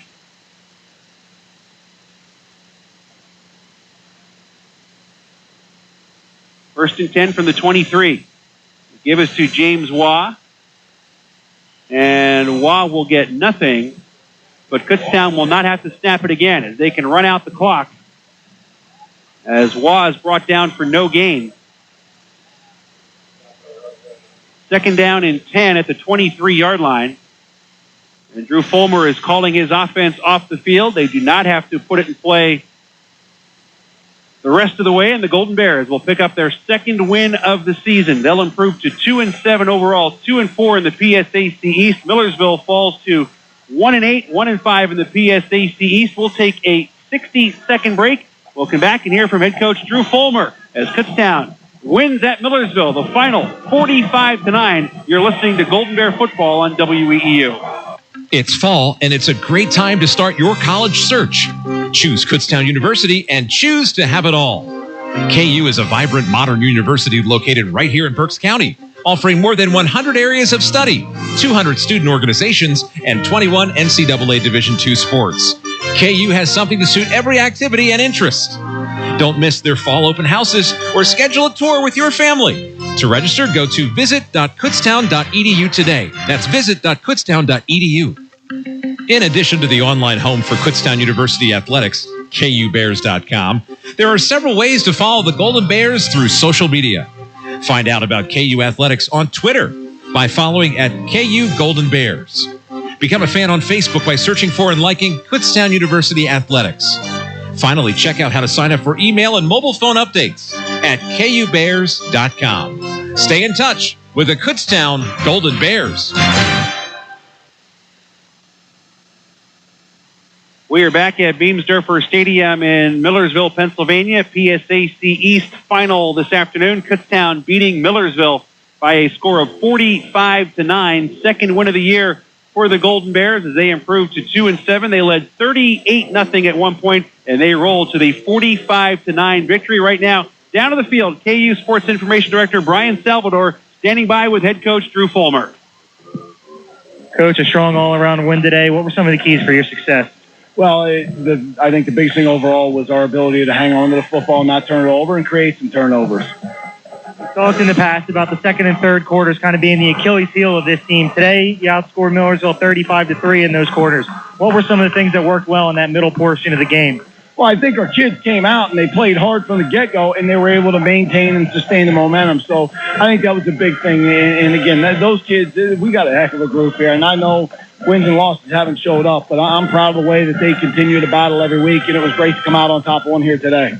Curtis Wortham, 3 overall touchdowns today. Throughout his career, how much has his big play ability been an asset for your offense? Oh, it's been awesome. And I mean, I'm still looking forward to these next couple of weeks with him, and we're certainly going to miss him when he's gone. But fortunately, we have him for another 2 weeks, and hopefully we can see a couple more touchdowns. You've now defeated your alma mater as a head coach. Any extra emotions going through you right now? It's always different when you play them, but when it's all said and done, it's another team. And again, I'm proud of our kids and the way that they played today and the way our coaches coached it, and I'm happy to come away with the W. Lastly, what do you take from today to prepare for Lock Haven next week? Let's just take the momentum and try to ride the momentum going into next week of practice, have a good week, and see if we can keep it going here these next couple weeks. Coach, congratulations on the win. Thank you. Steve, back to you. All right, Brian, thank you very much. And as you would expect, a very pleased Drew Fulmer with a very good all-around effort here today. We're talking offense, defense, and special teams. The Golden Bears played well in every facet. Yeah, and that's why the score is showing up the way that it is on the board at 45-9. I think Coach Fulmer made some good points down there about generating some turnovers today and not turning the ball over on their part today. So that's the way you win in any sport. Don't turn the ball over and stop the other team defensively. And that's exactly what the Golden Bears did today. No turnovers, and the penalties were way down today. And defensively, they were just tough. A lot of pressure on the true freshman quarterback. He could never get into any rhythm at all, Corey Unger, and he's got a long learning curve coming ahead of him, until he can become a productive quarterback in this league. So Kutztown with the victory. The Golden Bears improving to 2-7 overall, 2-4 in the PSAC East. Millersville falls to 1-8 on the season, 1-5 in the PSAC East. Millersville still has a stranglehold on the all-time series, but Kutztown has now won 4 in a row against the Marauders, 59-3 at University Field last year, and a 45-9 victory here today. Kutztown scores on offense, defense, and special teams this afternoon in the 45-9 victory. We'll take a final break. When we come back, we'll hope to get a look at some final numbers as the Golden Bears win in Millersville 45-9. This is Kutztown University football on WEEU. The Kutztown Golden Bears football team concludes its 2013 home schedule on Saturday, November 16th, when they host Edinburgh University on Senior Day. Along with those festivities, the 2013 Hall of Fame class will be honored at halftime, and KU will host Community Day. For more information, call 610-683-4094. And remember, when you make it out to University Field, bring along your radio and tune into the game on The Voice, 8:30 a.m. WEEU. Community college students, what's your next step after graduation? Choose Kutztown University and choose to have it all. KU is a vibrant university offering more than 100 areas of study, tons of student organizations, and 21 NCAA Division II sports. They have something for every activity and interest. Don't miss their fall open houses or schedule a tour with your family. To register, go to visitkutztown.edu today. That's visitkutztown.edu. To get the most up-to-date and in-depth information about the Kutztown Golden Bears, visit KU Athletics online at kubears.com. KUBears.com features extensive coverage for all 21 of Kutztown University's NCAA varsity sports. The website also features video content and allows fans to listen to live broadcasts of select games. So be sure to check out the Kutztown Golden Bears at kubears.com. Go, Bears, go! In addition to the online home for Kutztown University Athletics, kubears.com, there are several ways to follow the Golden Bears through social media. Find out about KU Athletics on Twitter by following at KU Golden Bears. Become a fan on Facebook by searching for and liking Kutztown University Athletics. Finally, check out how to sign up for email and mobile phone updates at kubears.com. Stay in touch with the Kutztown Golden Bears. Come on, sweetie, jump to Dad. I'm not sure, Daddy. The water's cold. There are moments in life that cause us to hesitate. Jump right here. Okay. Here I come. I got you. Good job. I did it. That was fun. But once we take action, we're really glad that we did. If you're thinking about selling your home, don't hesitate. Interest rates are low and buyers are in the market. Every market's different. Call a Realtor today and visit Realtor.com. Realtors are members of the National Association of Realtors. Can you tell if these vegetables are being contaminated with bacteria that could cause paralysis? Listen, you can't see it either. Use different cutting boards so that the bacteria in raw meats and seafood and their juices doesn't touch prep surfaces for other foods like veggies. Raw food may contain bacteria that can make you very sick or worse. Roughly 3,000 Americans will die from food poisoning this year, but you can keep your family safer. Check your steps at foodsafety.gov. Brought to you by the USDA, HHS, and the Ad Council. Back at Beamsdorfer Stadium in Millersville, Pennsylvania. Final score in this PSAC East football matchup. All Kutztown today. The Golden Bears rout the Marauders 45-9 to get their second victory of the season. Here are the final numbers today. rushing yards. Kutztown 28 attempts for 97 yards. Millersville 47 rushes today for 184 yards. Passing, Kutztown 241 yards. Millersville had 82. So total offense, 338 yards for Kutztown, 266 yards today for Millersville. The rest of the stats this afternoon, Millersville 3 turnovers. Kutztown had none. Time of possession, 27 minutes, 56 seconds for Kutztown, 32:04 for Millersville. Penalties, 5 flags against Kutztown for 55 yards, 4 flags against Millersville for 45 yards. Third down conversions, Kutztown 6 of 13, Millersville 6 of 16. Fourth down, Kutztown was 2 of 3, Millersville was 0 for 3 on fourth down. Here are the individual numbers. For Kutztown, Curtis Wortham, not one of his best days against Millersville. Remember, he had in his last 2 games 383 rushing yards against the Marauders, but pretty effective today. 10 carries, 44 yards, 2 touchdowns. He also had a 91-yard kickoff return for a touchdown. Darrell Scott, 8 carries for 26 yards and a touchdown. Josh Luckenbaugh got the start today, 15 of 26 for 205 yards and a touchdown. He was sacked twice. Chad Barton made his first collegiate appearance, 3 for 4 for 36 yards. He was sacked once. Cody Reed, 6 catches, 108 yards and a touchdown. Kellen Williams had 4 catches for 36 yards. Alex Taney's 3 catches for 39 yards. Alex Atia, 2 catches for 20 yards. Andrew Deutsch punted twice, an average of 32 yards today. Special teams, Nathan Fair, a career-best 42-yard field goal for the Golden Bears. Cody Waltemeyer, the leading tackler for Kutztown with 11. Sam Dixon-Dugan had 10, including a sack and 2 tackles for a loss. Zach Greenwald, 10 tackles and 3 tackles for a loss today, giving him 19.5 tackles for a loss this season. For Millersville, Ian Sedan had a huge day. 31 carries this afternoon for 168 yards and a touchdown. He averaged 5 yards a carry. David Coates carried twice for 31 yards. Corey Younger was 10 of 21 today for 82 yards, 2 interceptions. He was sacked 5 times. Kevin Porter caught 4 passes for 52 yards today. Leading tackler for Millersville, Reggie Slayton, with 12 tackles. I should also mention that Zach Greenwald, in addition to the 10 tackles, returned a fumble, 28 yards for a touchdown today. Kutztown scores on defense. The Golden Bears winning it today by a score of 45-9. And Steve, as you talked about and as Coach Fulmer talked about in the postgame, trying to build some momentum for the last 2 weeks of the season at Lock Haven next week and then at home against Edinboro. They did a nice job here today against a team that has really struggled all season long. I think the part of the game you have to be most pleased with is the defensive side of the ball. They've really stepped it up here this afternoon and really gave the Millersville quarterback absolutely no time to get anything done. And when the first defensive group was in there, even Sedan really didn't have a tremendous game. Sedan got a lot of yards there against the second group defensively. And that's what I would be most pleased with if I was Coach Fulmer today, is that the defenders were in, they were active, they were sideline to sideline, and they deserve a lot of credit today.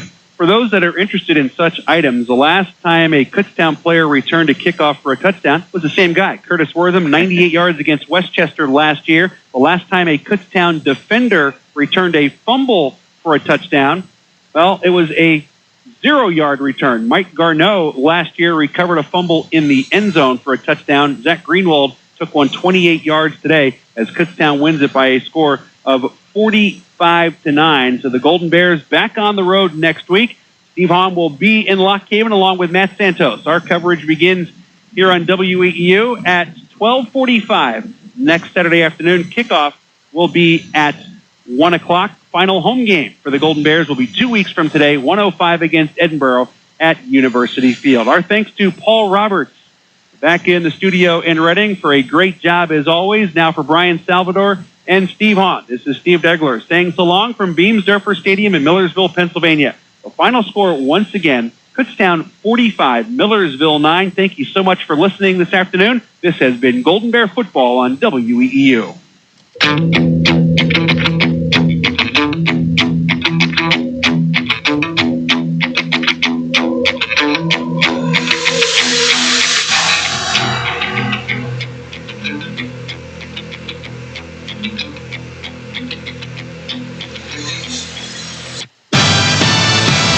You've been listening to Kutztown University football on The Voice, 8:30 a.m. WEEU in Reading, and online at WEEU.com. The 2013 Golden Bears, presented by Kutztown University on The Voice, 8:30 a.m. WEEU in Reading.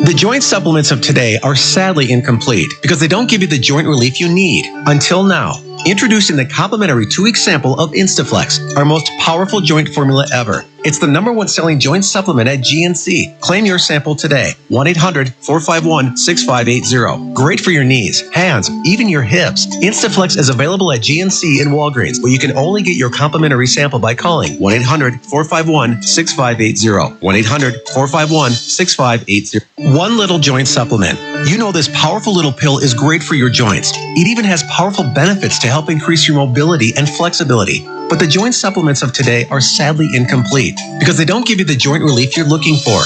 Until now. Introducing the complimentary 2-week sample of Instaflex, our most powerful joint formula ever. It's the #1 selling joint supplement at GNC.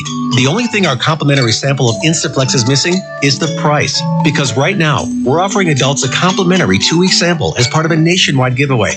Call and claim your sample today.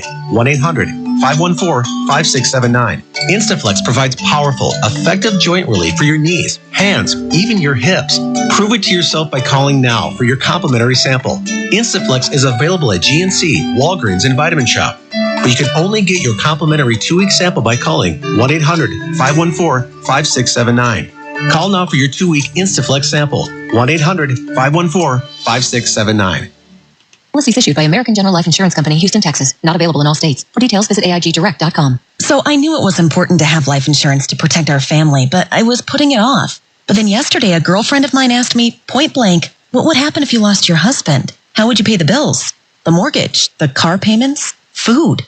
And that's when it really hit me, and I realized I needed to get us life insurance right now. So I called AIG Direct, and in less than 5 minutes, I had a quote. I was shocked at how affordable it is. Just $18 a month for $250,000 of term life coverage. I feel so much better knowing the kids and I are protected. And my husband was so happy I got the quote. Save up to 70% when you get term life insurance through AIG Direct. Call now for a free, no-obligation quote. It only takes 5 minutes, and you could save up to 70%. 1-800-322-1099. That's 1-800-322-1099. Call now. 1-800-322-1099. Ladies, are any of these symptoms familiar? Hot flashes, sleeplessness, irritability, or weight gain? If you're a woman over 40 experiencing these symptoms, you probably have hormonal imbalance. Amberen can help you balance hormones and relieve your hot flashes, sleeplessness, irritability, and other symptoms of menopause. And now you can finally lose weight. Yes, even that stubborn body fat with Amberen weight loss. Call now and ask how you can get your free sample of Amberen weight loss. Call 1-800-424-8740. That's 1-800-424-8740. That's the sound of people throwing out their old dehumidifiers. They've replaced them with a computerized wave ventilation unit. Wave ventilation expels moisture, gases, and toxins that are trapped in your basement or crawl space and replaces it with drier, fresher air. Wave ventilation requires no maintenance. There are no buckets to empty or filters to change. And compared to a dehumidifier, it will save you hundreds of dollars each year in energy costs. I recently installed a unit and was stunned by the difference. I had a dehumidifier for almost 20 years without ever getting rid of that musty smell. Now, the smell is finally gone. Say goodbye to your dehumidifier and get a wave unit for your home. For free information, go to dryhousenow.com or call 888-964-WAVE. Satisfaction guaranteed. Just go to dryhousenow.com or call 888-964-WAVE. Wave Home Solutions for a healthy, comfortable home. Hello? Hi, I found your name on the internet. I'm going through a foreclosure. Can you help? Sure, it's simple. We'll just leverage your transitory expenditures into a fiduciary trust, and we massage those assets before your money goes into my private account. I don't get it. If you're facing foreclosure, who should you trust? The Hope Hotline is a free resource connecting you with HUD-approved housing counseling agencies, available 24 hours a day, who can give you the information and clarity you need. Call the Hope Hotline at 888-995-HOPE. That's 888-995-4673. Brought to you by NeighborWorks America and the Ad Council. One little joint supplement. You know this powerful little pill is great for your joints. It even has powerful benefits to help increase your mobility and flexibility. But the joint supplements of today are sadly incomplete because they don't give you the joint relief you're looking for. Until now. Introducing the complimentary 2-week sample of Instaflex, our most powerful joint formula ever. It's the #1 selling joint supplement at GNC. The only thing our complimentary sample of Instaflex is missing is the price. Because right now, we're offering adults a complimentary 2-week sample as part of a nationwide giveaway. Call and claim your sample today. 1-800-514-5679. Instaflex provides powerful, effective joint relief for your knees, hands, even your hips. Prove it to yourself by calling now for your complimentary sample. Instaflex is available at GNC, Walgreens, and Vitamin Shop. But you can only get your complimentary 2-week sample by calling 1-800-514-5679. Call now for your 2-week Instaflex sample. 1-800-514-5679. Nice. And I haven't had any problems with it in the past. Apparently, says Beef Team, text-to-speech on Mavericks, the new operating system, is much more accurate. That what you would expect. They spent a lot of energy on that. 8888 asks Leo, Mark mentioned something called Crypto Locker. Want to reiterate that this is a nasty new kind of ransomware that's going around these days. Started about a month ago. We've talked about the ransomware before. That's where you get the message on the screen that says, warning. There's a big FBI or Department of Justice seal on it. We've detected that illegal activities are going on in this computer. Now, the FBI normally would come and arrest you, but instead, if you give us $300, we'll forget it ever happened. And they ask you to go to the 7-Eleven and pick up a money pack coupon and pay them. Now, fortunately, the early versions of ransomware were really more holding your system hostage, by blocking you from running programs. But it was easy to get around. There's a new kind of ransomware. No longer pretends to be the Interpol, the FBI. They've come out of the closet. Yes, we're bad guys, and we have encrypted all your data, your documents, your PDFs, your pictures, all the stuff you care about. We scrambled it using strong encryption. No one can get this data back. And they're right, by the way, because they're using high-quality encryption. We have the key, but we will destroy this key in 72 hours if you do not send us $300. It's real. It's genuine. It works. So be very careful. Even antiviruses in many cases can't stop it. Be very careful. I'll tell you how to stop it when we come back. Leo Laporte, the tech guy. Your news and information leader, WEEU, Reading.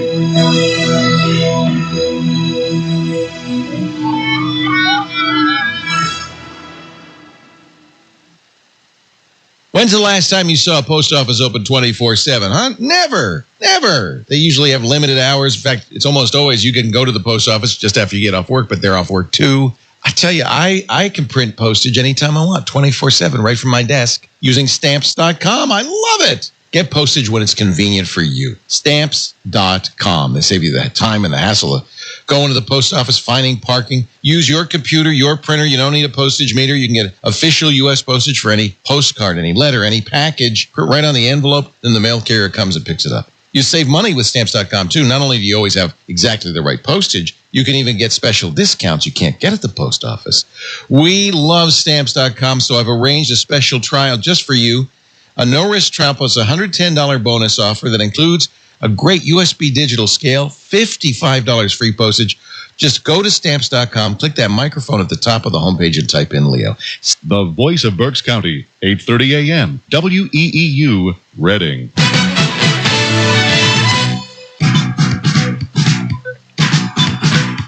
WEEU News Time, 2:59. I'm Paul Roberts.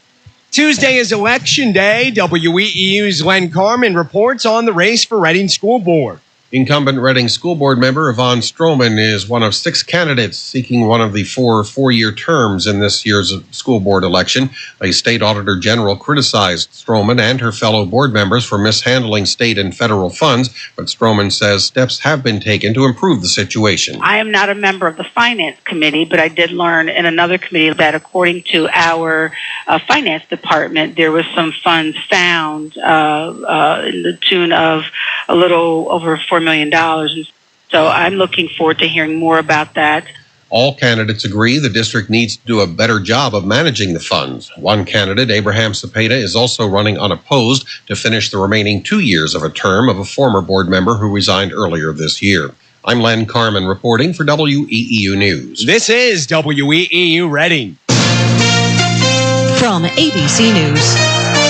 I'm Daria Aldinger. A chilly response from Islamabad a day after a U.S. drone strike killed the head of the Pakistani Taliban. Rojesh Murshandani, with our partners at the BBC, says it's because it occurred on the eve of peace talks between the Pakistani government and the Taliban. Make no mistake, the Pakistanis are probably very pleased that Hakim Mullah Masood is dead. They thought he was a vicious killer, but they're incensed at the timing and how it's happened, because drone strikes are a major bone of contention with the US. So for it to happen this way right now is a real slap in the face. Can the peace process be revived? Well, now it's out of Prime Minister Nawaz Sharif's hands and in the hands of whoever succeeds Hakim Mullah Masood. Masood was linked to a deadly attack on a CIA base in Afghanistan and a failed 2010 bombing in New York City. There are a lot of passengers at LAX who are still waiting to get where they're going. Their flights were delayed or canceled by yesterday's deadly shooting. The suspected gunman is being treated at a hospital, and those who knew him are in disbelief. Paul Ciancia's former roommate says he was always quiet, and he can't believe he was the one who carried out the attack. Sources are telling ABC News a note found on Ciancia laid out anger against the TSA and made it clear he planned to die in the attack. He's still alive, shot in the mouth and leg. Alex Stone, ABC News, Los Angeles. Colorado man has been charged with first and second degree burglary and second degree kidnapping. John Stanley Snorsky is accused of trying to abduct an 8-year-old girl from her bedroom while she was sleeping. The child cried out for help, and she was able to describe the perpetrator. The description was very good. She was a brave young lady, and she was kept her wits about her. Aurora Police Chief Rob McGregor says the department got more than 200 tips in the case. Healthcare.gov is shutting down overnight for what the government is describing as extended maintenance. You're listening to ABC News. Policies issued by American General Life Insurance Company, Houston, Texas. Not available in all states. For details, visit AIGdirect.com. So I knew it was important to have life insurance to protect our family, but I was putting it off. But then yesterday, a girlfriend of mine asked me, point blank, what would happen if you lost your husband? How would you pay the bills? The mortgage, the car payments, food. And that's when it really hit me, and I realized I needed to get us life insurance right now. So I called AIG Direct, and in less than 5 minutes, I had a quote. I was shocked at how affordable it is. Just $18 a month for $250,000 of term life coverage. I feel so much better knowing the kids and I are protected. And my husband was so happy I got the quote. Save up to 70% when you get term life insurance through AIG Direct. Call now for a free, no obligation quote. It only takes 5 minutes, and you could save up to 70%. 1-800-322-1099. That's 1-800-322-1099. Call now. 1-800-322-1099. A reminder to set your clocks back an hour before you go to sleep tonight as daylight saving time comes to an end.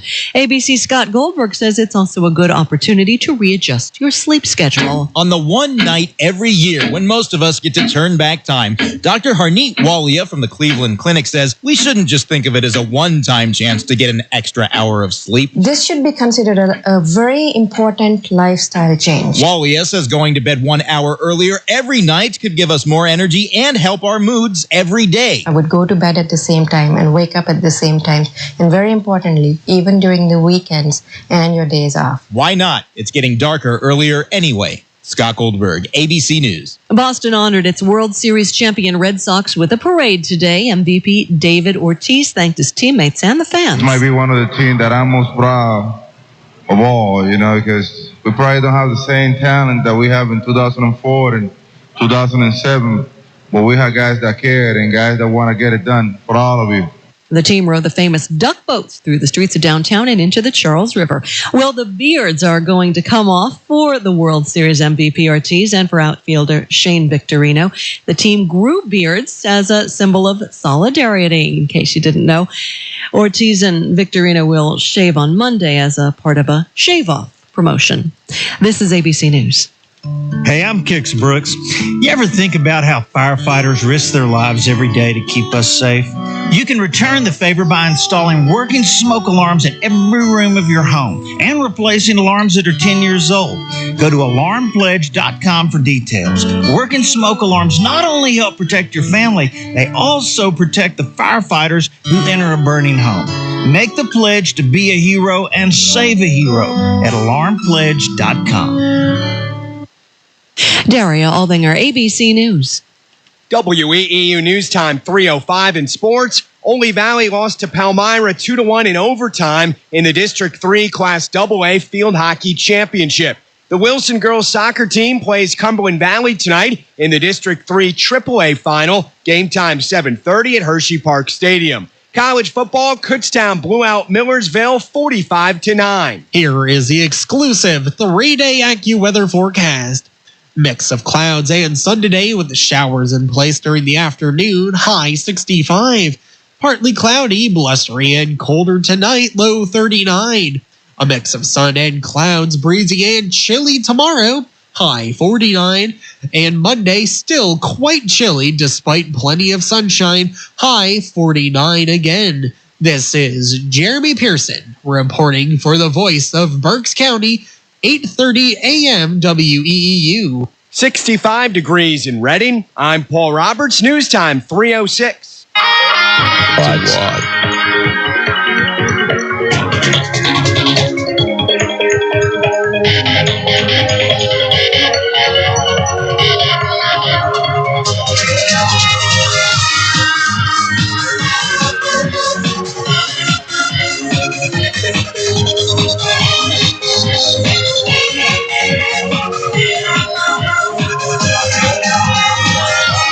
Hey, how are you today? Leo Laporte here, the tech guy.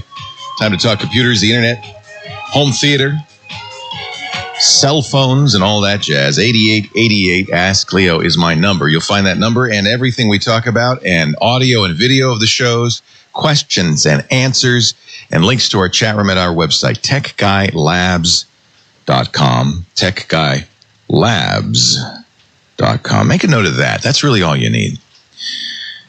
8888 Ask Leo. David in I almost said in the North Pole, in Northridge, California. Hi, David. Hi. The reason I'm calling today is my laptop is starting to wear out. I need a new one. And the only really requirements I have is I like to do a little Photoshop. And I've got a separate monitor sometimes I like to attach to it, but I can't calibrate it to the laptop that I have. You have a separate monitor and you can't calibrate it. So you're pretty serious about getting the screen color accurate, in other words. Yeah. Yeah. You know, both Microsoft and Apple have taken this more seriously. Apple first, of course, but Microsoft later, by offering much more accurate profiles for your displays so that you can use the stock profiles, ability to do that, and so forth. But if you really want to calibrate it, a lot of times people will go out and get a spectrophotometer, which is a device that you put on the screen and actually with special software measures the screen. This little feedback loop with the software and allows you to generate a profile for that screen so that it's accurate. Are you saying you can't calibrate it using something like that, or? Right, I bought that. What is it called? Spider Pro. Spider, yeah, the Spider's a very affordable one. Yeah. Once I hooked it up, I got a message on there saying that they couldn't calibrate a second monitor, and I called them and emailed them, and I never got a response. Interesting. So they can calibrate a primary monitor, but not the second monitor. Right. That may be because the operating system doesn't allow separate profiles for a separate monitor. Mm-hmm. That would be one guess, is that you have the opportunity I don't know. That's strange because you do have a different driver for that monitor. Mm-hmm. What video card are you using? It's just I don't know. It's an NVIDIA video card, you know. Chumley said this is an issue with Spider. Spiders will not calibrate multimons, none of them, which is very odd. I would have thought, the issue is you can only have one profile with a video card or whatever. I guess what you could do is make that second monitor the primary monitor and then calibrate it then. Okay. And then what you'd have to do is, so now what a calibration does is it creates a profile that you then need to load on that monitor, and that would depend on your operating system and video card drivers to have that ability. So it's not going to be hard to create the profile. Just make that second monitor your main monitor. Okay, that sounds good. And then you'll at least be able to get a profile out of it. Now, whether you can apply that profile, that I can't say. It just depends on what the capabilities are. And it's really, the chat room seems to be pretty aligned on the idea that it's an issue for the card, the video card. Some cheaper video cards do not allow you to have multiple profiles. One profile fits all. But if you really care about color, you're probably not using a cheap video card anyway. You want to use a good video card. Kirok says on Macs, Spiders calibrate multiple monitors. He's done it. Spider 4 Pro will calibrate multiple monitors, says AAD Wax. So it might be depending on your Spider. But assuming you have a Spider 4 Pro, I think he said a Spider Pro, it must be a video card issue. Make it the primary monitor. You can usually do that just by swapping cables. You might have to change the setting in BIOS and then calibrate it and then save that profile. And at least you've got a profile. Now the trick is, how do you apply separate profiles? And you could take that the monitor off now, make it the second monitor again. 8888 ask Leo, that's the number. Why is he so care so much about this? This is actually a good question. If you've ever taken a photograph and you look at the photograph, then you put it up on your screen and it looks different. The reds look different. It's more magenta, or the greens look brown, or, that's because there is no hard set color definition. Every monitor makes color differently within monitors. So to really get accurate color rendition, and photographers want this because they want to be able to take a picture, looks good on the camera, looks good out there, put it on the computer, adjust it, do white balance or whatever, make it look good, make it match the scene, or give it the look they want, and then send it to somebody. Now, the problem, of course, is you put it on the web, everybody's monitor's different. You can't calibrate it all the way down the line, but at least you can have everything calibrated within your own space. The biggest and most difficult calibration is printing. Mostly because the way printers create color, paper, things on paper create color is different. On a screen, it's transmissive, isn't it? The way the color is created is by filters on the screen as white light shines through it. So it's transmissive light coming from the screen into your eyes. On a piece of paper, it's reflective. Light bounces onto the color on the print and bounces back into your eyes. So the very way color is created is very different. So it's hard to get a printer and a screen to match. But you can make it better. You just need some hardware to do it. The printer uses a colorimeter. That's a different piece of hardware. You calibrate the printer with the colorimeter. You calibrate the monitor with a spectrophotometer. And then you do a lot of test prints, and you get, those are pretty good. And believe it or not, photographers spend a lot of time doing this. It is very difficult. But even at that point, all you've done is you've got it calibrated within your own system. The minute you put it on the web, or you post it on a website on Flickr, the minute you send the file to somebody, all bets are off because they're not calibrating. At least not the same as you are. So, as somebody said in the chat room, faithful color rendition is an illusion. Deal with it. That might be the case. At least with prints. If you're a photographer and you're making beautiful fine art prints, you can control that. You can control that, but you're going to spend a lot of time calibrating. It's a pain. I just ignore it. The good news is modern computers with good monitors, not cheap computers, modern computers with good monitors are pretty well calibrated out of the box. And Apple spent a lot of, one of the reasons photographers use Apples a lot is because Apple has spent a lot of time on this. And if you're using Apple monitors, which are very accurate to begin with Apple profiles and the Apple computer, generally you're doing pretty well. Now you only have to worry about the printer. This is why pros spend a lot of money on their monitors. 8888 asks Leo, let's say hello to Pat in San Bernardino. Hi, Pat. Oh, I'm sorry, not Pat. Samuel in Canberra, Australia. All right, right on. Hi, Samuel. We'll get to you next, Pat. Hi, Samuel. Hi, Leo. How are you? I'm great. Welcome to the show. Good. Thank you. You know, you look very cute in there with all of those iPads. Looks like Christmas. It feels like Christmas when the new iPads come out, doesn't it? We have a visitor in town right now from Melbourne. Ian's visiting from Melbourne. So we have Australian. I'm not only surrounded by iPads, but Australians. It's the best way to be, Leo. I agree. I agree. You guys know how to party, and you have us, and it's summertime at Christmas time, and that's a good thing.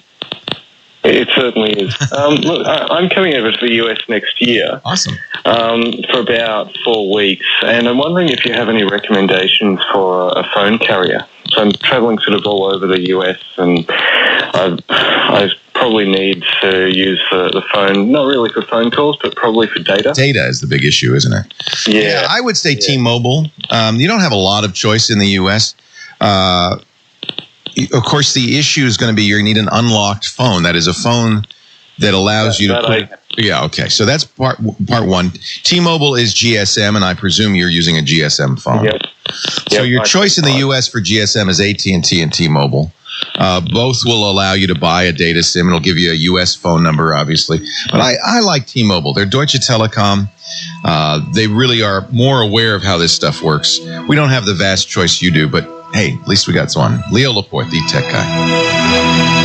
You're listening to Leo the Tech Guy, right here on The Voice, 8:30 a.m., WEEU.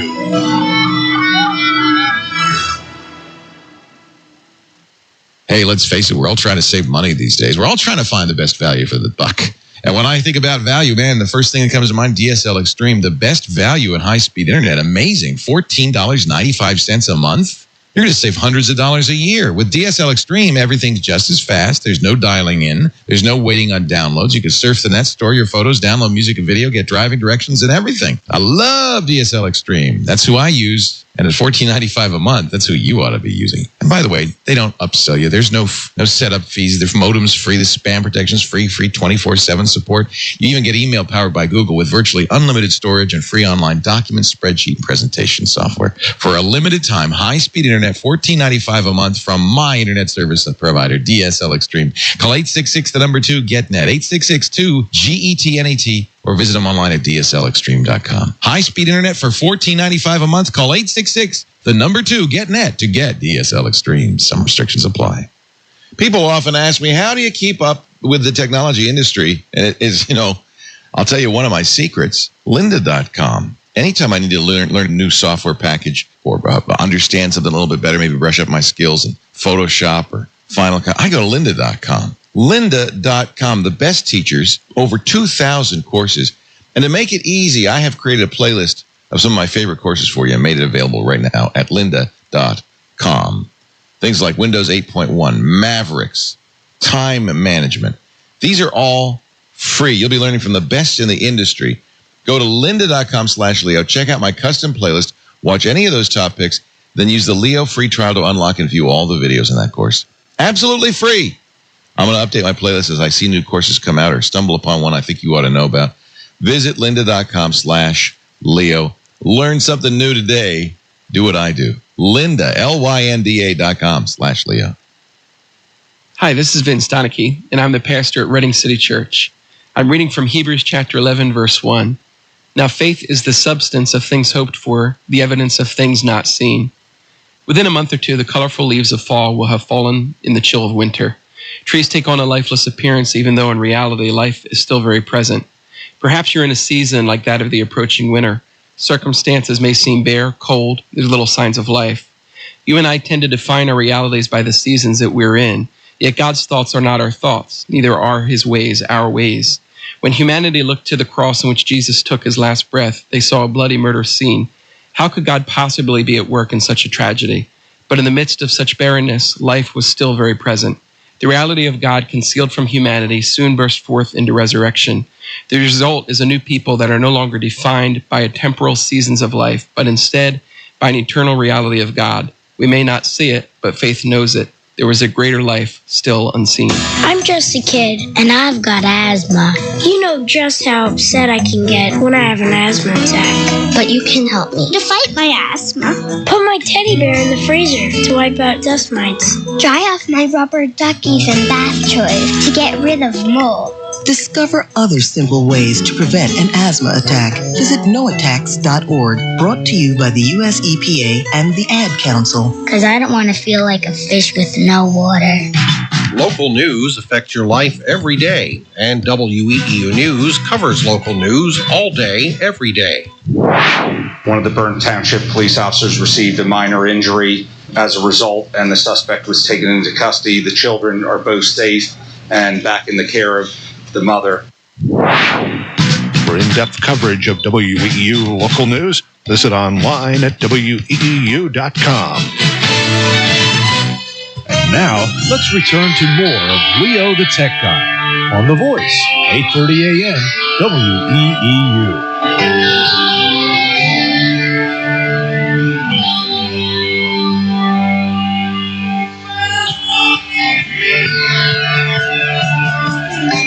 Leo Laporte, the tech guy, 8888. Ask Leo, that's the phone number. So Google's Nexus 5 phone came out. Google has made Nexus phones for some time. Originally, they started doing these phones with the Nexus 1. The idea was, I think, let's get rid of carriers. We don't want to sell through carriers. We want to sell directly to our customers. That way we control the phone, the hardware, we control the software. We control the horizontal, we control the vertical, everything is ours. And then you bring it to a carrier and say, please, sir, will you activate this phone? Unfortunately, Google learned very quickly you can't get rid of the carriers. They have such a grip on the United States market that you can't do it. So they have started, subsequently with other Nexus products, they've sold them through carriers. But these phones are much prized by geeks. The Nexus 4, which came out a year ago, which the geeks loved it. I was less than impressed by it. I thought it's nice. It's nice. It's unlocked, and Google sold that for a very low price. About half as much as the unlocked or unsubsidized phones the carriers were selling. The Nexus 5, everybody's waiting. They were so excited. The other advantage of these Nexus phones, by the way, is they're pure Google experience. There's nothing from the carriers. There's nothing from the manufacturers. And they are updated by Google. Google guarantees we will update this as soon as there's a new operating system. You'll get it first. So the Nexus 5, which was announced on Friday, Thursday on Halloween, is running the latest Android, the first phone to be using KitKat. And it's nice because it's made by LG. It's kind of an analog or analogous to the LG G2 without the strange buttons on the back and so forth. It's a nice phone. Nice phone. Now, what's interesting is Google is still selling this top-of-the-line phone for much, much less. I think the starting price was $350 for a 16-gigabyte version. The 32 gigs was $400. Unlocked, unsubsidized, out the door. And I think these are probably going to be very nice phones. Of course, I ordered one right away, but don't have it yet. Should get it this week, and I'll talk about it next weekend. But beware. If you go to play.google.com, if Google has them in stock, you can get them at those very low prices. But if you go to, let's say, Best Buy to buy that $350 phone, they will charge you $700 for it. How do they get away with that? I don't understand. Maybe because there's a 2 to 3 week wait or more on the phone from Google. But that seems like scalping, frankly. Really seems like scalp. I'm surprised that Best Buy would do that. Some other stores are doing it as well. So best to get it. If you didn't get it right away from Google and you missed the boat, they still are offering them with as little, for the 32 gig, as little as a 2 to 3 week wait. Although I noticed they said the same thing when I ordered the phone. They said it would be shipping November 8th, and they shipped it right away. So maybe these dates are a little bit intentionally pessimistic so that you'll be pleasantly surprised when it comes early. eBay, $500 to $600 for this phone. People want it. There's demand for it. There's a demand for it, but I don't think you should pay more for it than Google's selling it for, unless you got money to burn. I will let you know about the phone. It does not have a replaceable battery. You cannot put an SD card in it, so we don't know yet if there's enough storage. We don't know yet if there's enough battery life. Camera is 8 megapixels, has some interesting features, but I bet you these phones notoriously not as good as the iPhone for the camera. But I can't review it. Don't have it yet. I'll have it by next time. 8888 Ask Leo is the number. Now we go to Pat in San Bernardino. Hi, Pat. Leo Laporte, the tech guy. Hello, Leo. Hey, Pat. Hey, I have 2 statements and one very serious question for you. Okay. So the first statement is that I love what you do. Thank you. It's a great pleasure to hear what you do. Can I reveal a secret, a trade secret? I love what I do too. I am the luckiest guy in the world. I get to sit here and talk about the new phones, the new iPads. I mean, what could possibly be wrong with this? And they pay me American dollars. It's great. And it's great for us to know what's happening in the tech world. Well, I think, it's interesting. I watch 2 of my compatriots, David Pogue of the New York Times, who's left the New York Times to go to Yahoo. Walt Mossberg of the Wall Street Journal has been doing this as long as I have, since 1991. He just left the Wall Street Journal to start his own enterprise. These guys, like me, get to play with all the latest stuff, but the world is changing. And, nowadays, while there's some interest in processor speeds maybe and how much memory you have, it really is more about what you can do with these things. So we all are changing a little bit. We have to change our context a little bit, start talking more about what you can do with these things than what's inside the box. So I think that's interesting, but obviously it's completely boring to you. So let's go on. You said 2 statements. 2 statements. The second statement is that San Bernardino, California. Yes, where you live.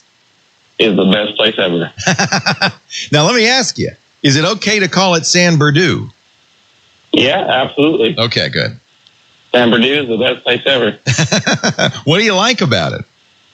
What do I like about it is that I've lived here for my whole life. We have the mountains. We have the green trees.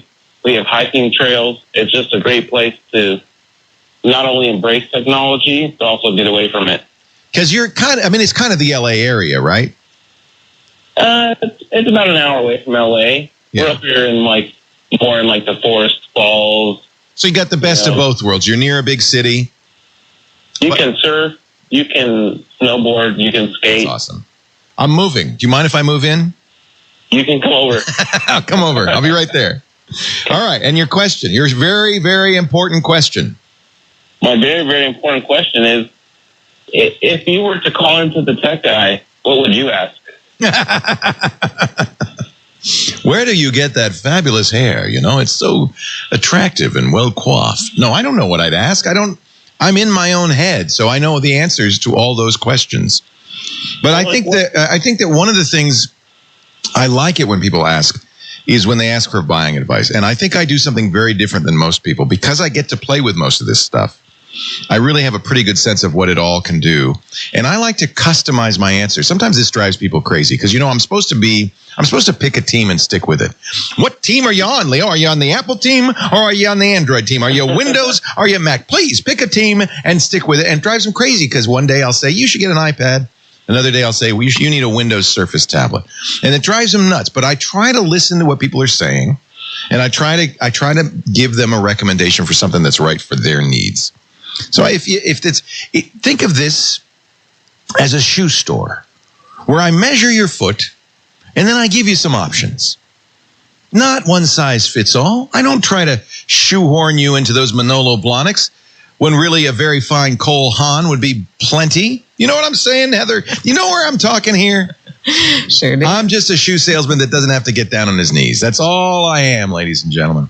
Hey, thank you for the call. 8888 Ask Leo, that's the phone number. You can go to the website, techguylabs.com, and find answers to all our questions. Join us in the chat room, too. Leo Laporte, the tech guy.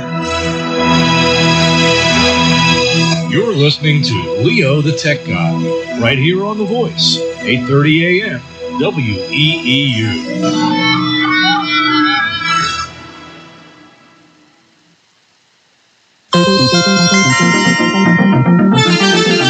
Here is the exclusive 3-day AccuWeather forecast. Mix of clouds and sun today with the showers in place during the afternoon, high 65. Partly cloudy, blustery and colder tonight, low 39.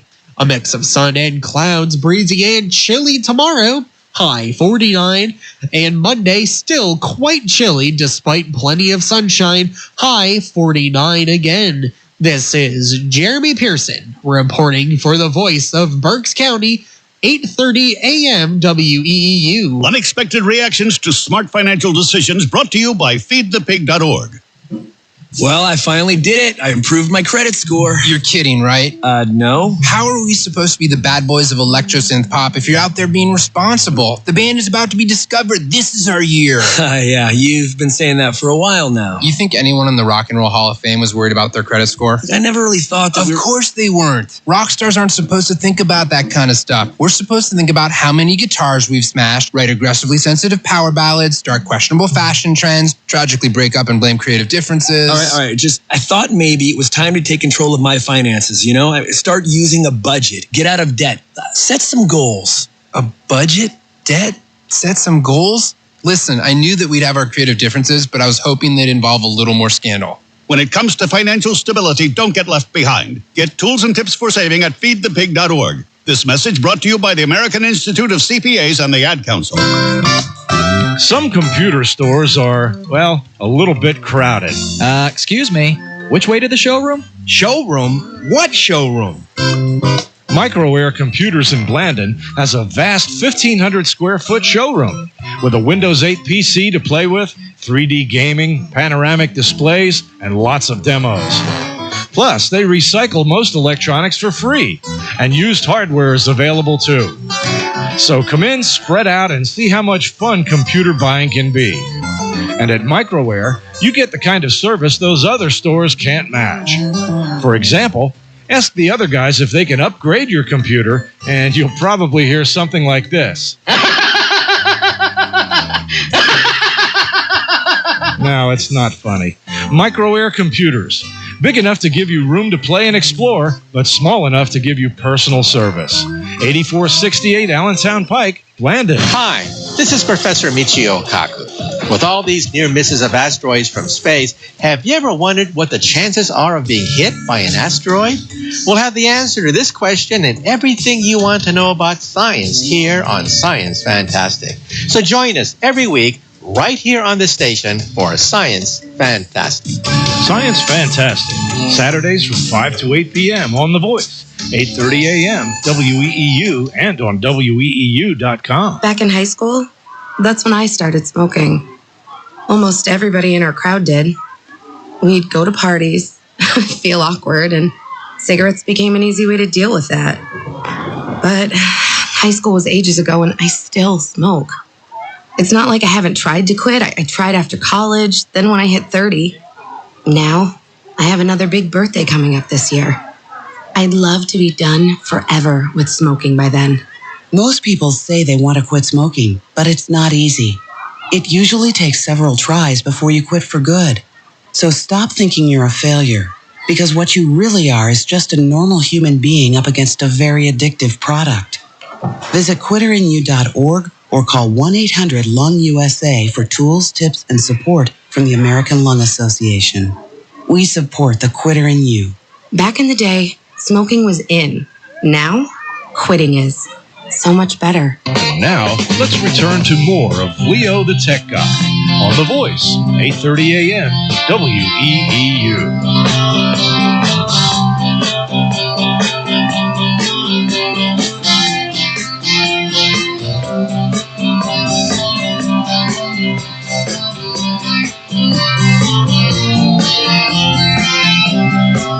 Thurrott was mad at me. He said, "When you just show up?" I said, "I will from now on. I apologize."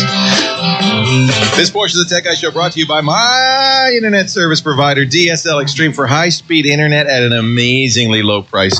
Call 866, the number 2, GET-NET to get DSL Extreme. Leo Laporte, the tech guy. Johnny Jet is here, and I saw you quoted all over the country this week. Wow. They put Johnny, quote, Jet Discala. Johnny, quote, Jet Discala. But I call him Johnny Jet because that's his website, johnnyjet.com. And the reason is the celebration, the cheers heard coast to coast because finally the FAA, with a little nudging by JetBlue and Delta, has said you can now use your devices gate to gate. Yep. That was great news for travelers. So the Delta and JetBlue were on the committee that did this. So it's clear that the carriers are feeling pressure from flyers. They're saying, please, we want to keep our Kindle on. Did you see JetBlue's first picture yesterday? No. Was it on their Twitter? Yeah, they tweeted a picture of, it was like all the employees on the plane in the seats, and they're all holding their PDAs, including a captain was, I think, in the front row. So one of the issues, of course, is there was concern, and there's been concern for a long time about interference, that they could cause trouble with the navigation, the radios. Was that overblown, or, I mean, what happened? Well, I mean, they're not allowing you to, use any data or cellular between while you're at the gate. Now, that may also be because I know the cell phone companies would hate it if you could use your cell phone, because the rapid handoffs as you fly 600 miles an hour across the country kill cell systems. Oh. So that has nothing to do with navigation or safety. I'm sure the cell phone companies are saying you cannot do this because these cell towers are designed to hand off, as you drive down the highway. They're designed for 60 miles an hour, not 600. Well, I hope they don't do it, first of all, because I don't want to hear the person next to me speaking. And, then I told him, Matilda, you can't clean with a mop. You've got to use a broom. It's like, oh, God, I don't want to hear that either. Oh my! And people speak on their cell phones so loud. Yeah. So they're not allowing cell phone calls. They're not allowing cellular data, you said? Not until you're, or Wi-Fi until 10,000 feet. Oh, so you can't even use the GoGo in-flight Wi-Fi? Not until 10,000 feet. Okay. It wouldn't even turn on. Right. So that's not changed. But you could, if you're playing a game on your iPad, you could. If you're playing a game, or if you're reading your Kindle. So Amazon's really happy. Mostly, I think it's Kindle. I mean, it's mostly reading books. I mean, I can stop Plants vs. Zombies for a few minutes. For sure. Yeah. I think it's reading. Everyone's using an e-reader these days. You said, I feel sorry for flight attendants.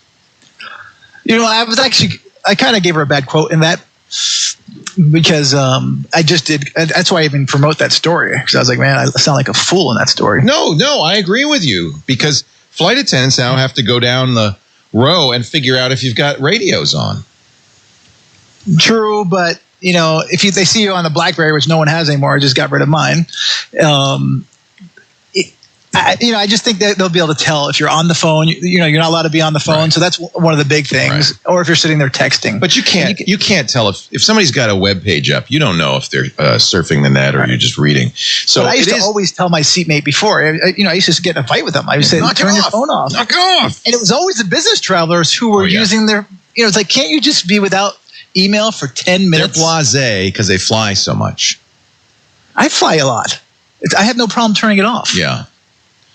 Well, anyway, JetBlue and Delta started it right away. The other airlines, I guess, are waiting for FAA certification because they do want to check that the planes are shielded, that it won't cause a problem, they say. That may be a little face-saving. I think a lot of the reason they didn't offer any of this stuff is because they really wanted to use the paid Wi-Fi and the paid cell phones. There's another issue, though, that's a very serious issue. If people are playing, Candy Crush during the safety announcement, they're not paying attention. They're not paying attention, and that was one of the main reasons that they didn't have it. Right. So, but by the way, did you see my other story that I wrote this week? I was very touched and moved by this. And why don't you tell this story? This was a Delta flight you took this week. Tuesday night. It was Tuesday night, I think it was. Yeah. Because I was supposed to fly Monday. I was sick. I had to cancel my flight. I wasn't even supposed to be on it. I was flying from Sarasota to Atlanta to LA. You said this was the most memorable flight you've ever taken. It is, and I cry when I talk about it. But we're 45 minutes before landing. It seemed like an ordinary flight, and the captain got on the PA and said, when we land in Los Angeles, I want you to know, first of all, don't be alarmed if you see fire trucks And then because he said we have a fallen soldier on the plane. Wow. And that Los Angeles likes to greet them with a water cannon salute. And then he also said there's a military escort on the plane, so we want them to come off the plane first to tend to the casket. So please, everyone stay seated, even though we were 20 minutes late or 30 minutes late. And then when we landed, I guess another military officer came onto the plane and gave a sworn oath to that escort. And then he told the whole cabin. I wish he used a PA because it was difficult to hear him, but he said, I just addressed the escort. It is a sworn oath to bring home to the family the fallen. He paused and then said, today we all did that.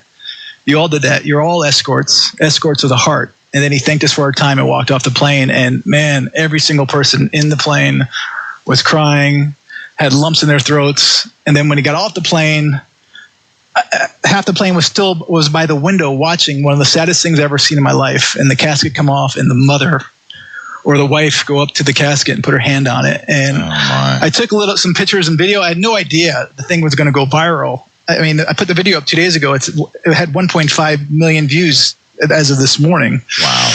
And it was on the homepage of Yahoo. It's very moving when you see it. It really is. And the story is very moving. And I didn't know that this was the standard procedure. It wasn't. It was just, that's the most remarkable thing. It was just 7 years ago, I think. It was a Delta or Northwest Airlines baggage handler in Minneapolis who changed it all because he was sick and tired of pulling caskets off like luggage.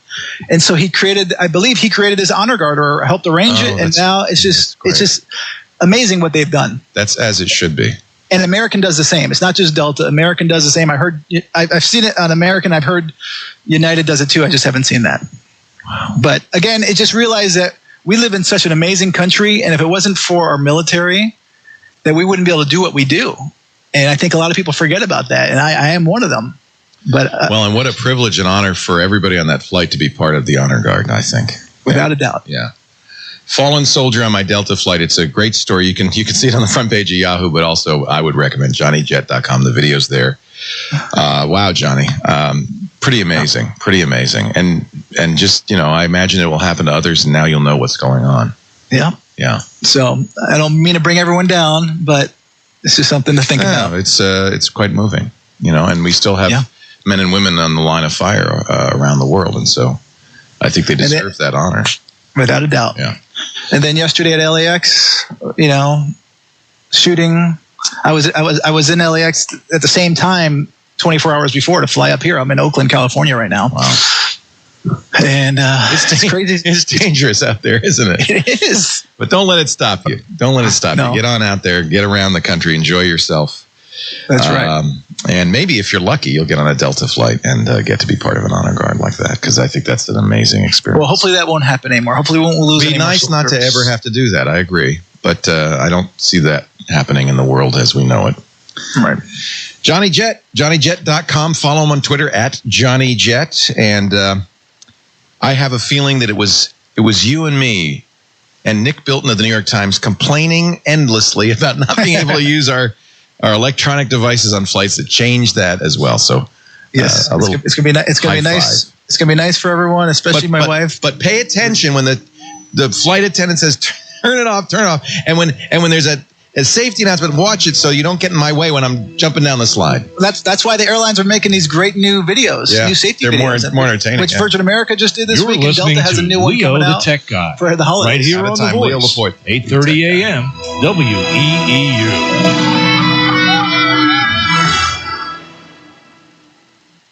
Working in IT means constantly jumping from one problem to the next. Every issue needs to be solved fast, right? Every minute counts. It's pressure-filled, but you don't want to waste your time juggling different tools, duplicating data entry. You want simplicity. You want the streamlined approach. Go to Assist from Citrix. They're the leader in remote support. You'll have the tools you need integrated into an easy-to-use platform. You can work faster, more efficiently. 3 different essential support tools that Go to Assist. You've got the service desk, which allows you to log incidents, track the resolution. Go to Assist monitoring. Well, I love this. It proactively identifies issues to fix before they become big problems. And of course, their world-class remote support, live or unattended support to a PC, to a Mac, to a mobile device from anywhere.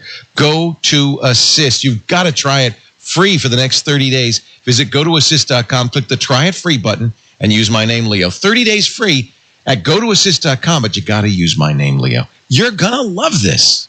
When's the last time you saw a post office open 24/7, huh? Never. They usually have limited hours. In fact, it's almost always you can go to the post office just after you get off work, but they're off work too. I tell you, I can print postage anytime I want, 24/7, right from my desk, using Stamps.com. I love it. Get postage when it's convenient for you. Stamps.com. They save you the time and the hassle of going to the post office, finding parking. Use your computer, your printer. You don't need a postage meter. You can get official U.S. postage for any postcard, any letter, any package. Put right on the envelope, then the mail carrier comes and picks it up. You save money with Stamps.com, too. Not only do you always have exactly the right postage, you can even get special discounts you can't get at the post office. We love Stamps.com, so I've arranged a special trial just for you. A no-risk trial plus a $110 bonus offer that includes a great USB digital scale, $55 free postage. Just go to Stamps.com, click that microphone at the top of the homepage and type in Leo. Stamps.com, use my name, Leo. You'll love it.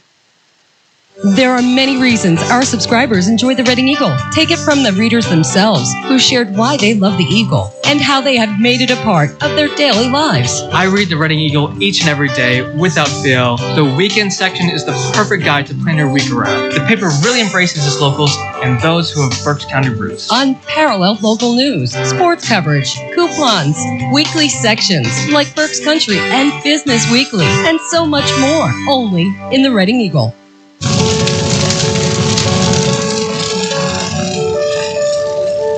A single ember that escapes from a wildfire can travel over a mile, carrying a world of trouble. It can land, ignite, and destroy your home and community. You can't control where that ember will land, only what happens before it does. With simple things like clearing areas around buildings, knowing community safe zones, and being prepared for wildfires, you could keep this from turning into this. Your home is better protected from wildfire when your whole community is prepared. Visit fireadapted.org for more tips on how to get started adapting your home and community to wildfires. A public service message brought to you by the U.S. Forest Service and the Ad Council. Fall is more than just leaves turning brown, yellow, or red. Fall means colder weather, frost warnings, and Indian summer days. Stay on top of the changing weather with AccuWeather on WEEU. It's a forecast designed especially for the Berks County area, and it helps you cope with the changing seasons. AccuWeather, only on the voice of Berks County and beyond. 8:30 a.m. WEEU. And now, let's return to more of Leo the Tech Guy on The Voice, 8:30 a.m. WEEU. The siren's on your strong sometimes on this Texas radio. Listen to play it hard and fast while the zealots off and low. A silky voice just spoke to me from down in San Antonio. It's late at night in Italy, gentlemen should go. You'll forgive me, I got distracted. I started watching the Air New Zealand flight safety video with Betty White. Wow.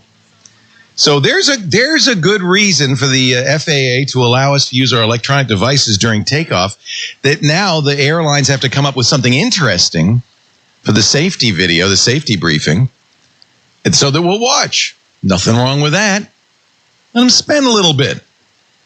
Air New Zealand, I'll put a link in the chat room to the Air New Zealand video. It's on YouTube and other places. In fact, watch the whole set, because they have one with Peter Jackson and the Hobbits, because that's where, of course, the Hobbits filmed is, and Lord of the Rings.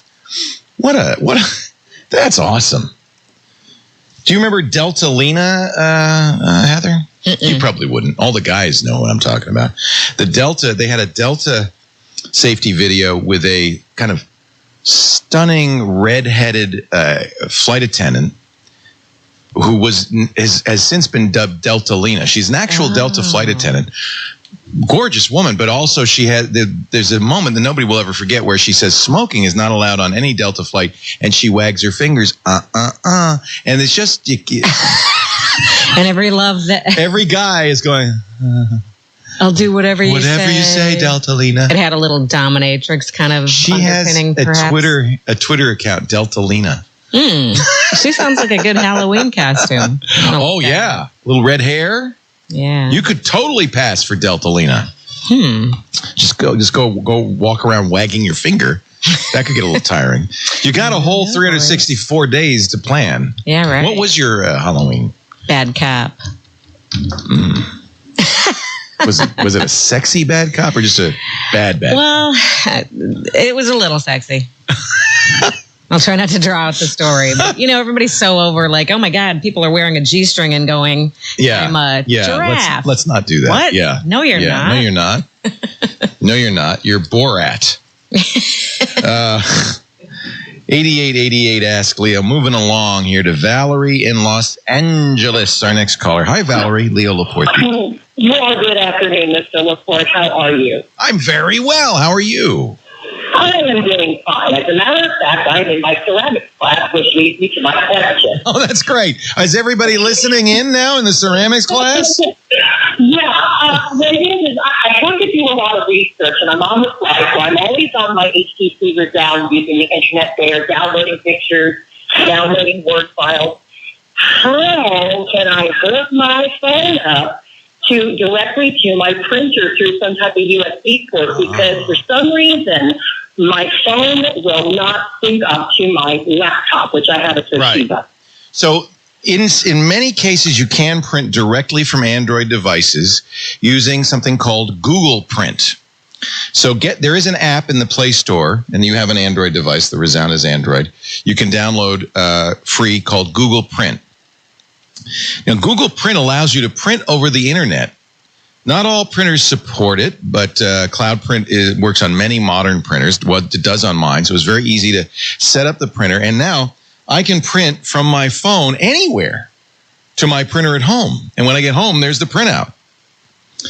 If you have a printer that doesn't do it, Google Cloud Print will allow you to print to other places, like you could print to a Kinko's.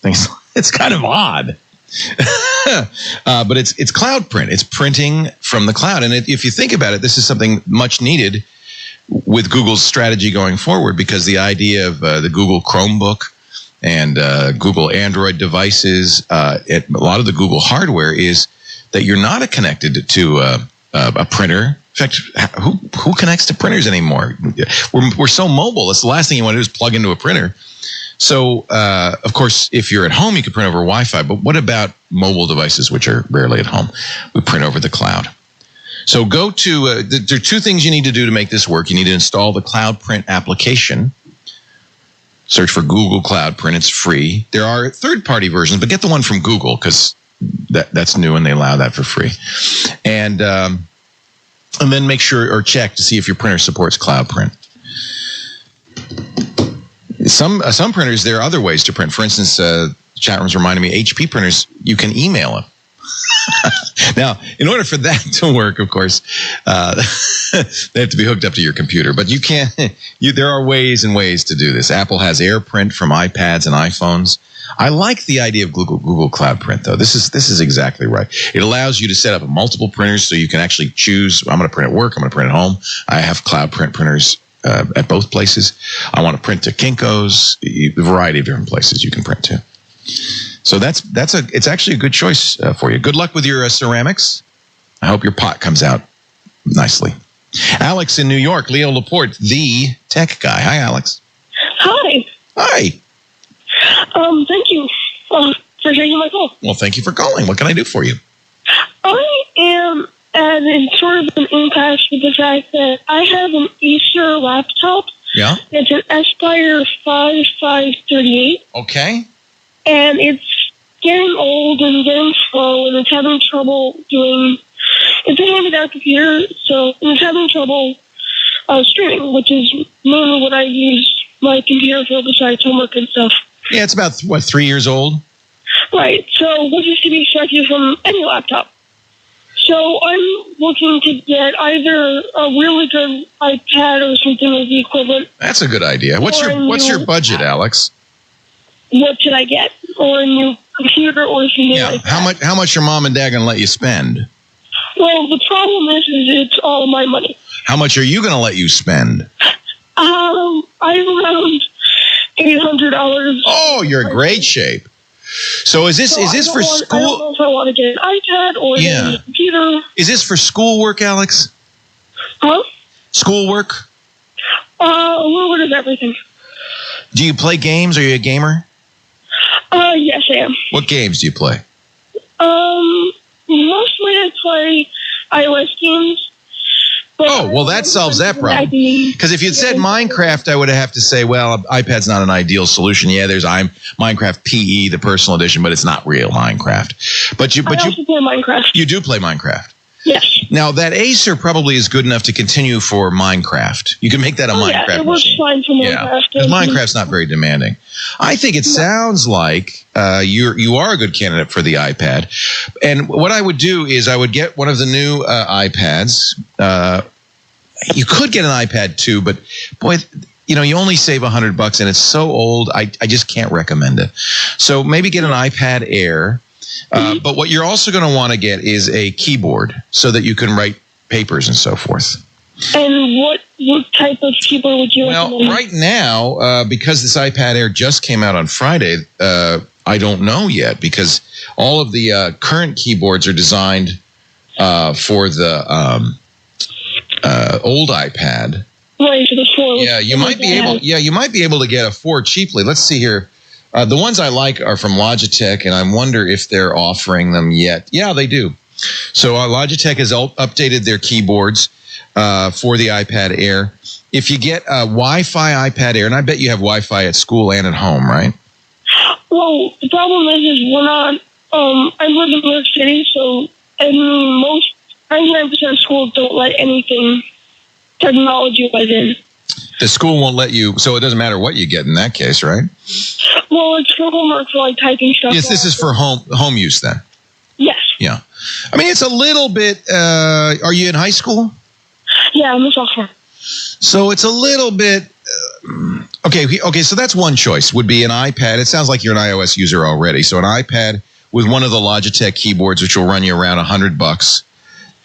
That's not a bad choice. That's about $500 for Wi-Fi. If you want to get 32 gigs, you don't need more than 32 gigs. That's going to be $600 plus keyboard, $700. So it's still in your budget. But here's another option that a lot of students are using. You're not going to be able to game on it. So keep that Acer for Minecraft and games. Keep your iPhone for the iOS stuff. Take a look at a Chromebook. If you go to now, I don't normally recommend Chromebooks for most people because really all it is a very inexpensive computer with a browser. The operating system is Chrome, is the browser. But for a student, this is not a bad choice. And boy, the price is right. The new HP Chromebook 11 is probably the one I would look at. $279, which is a great price. It is kind of like a netbook. But there's no security issues. It has a keyboard, so you're able to write papers on it. You've got great browsing. And it's cheap. It's cheap enough that you can save some of that $800 and buy ice cream or something. Leo Laporte, the tech guy. You're listening to Leo the Tech Guy, right here on The Voice, 8:30 a.m., WEEU.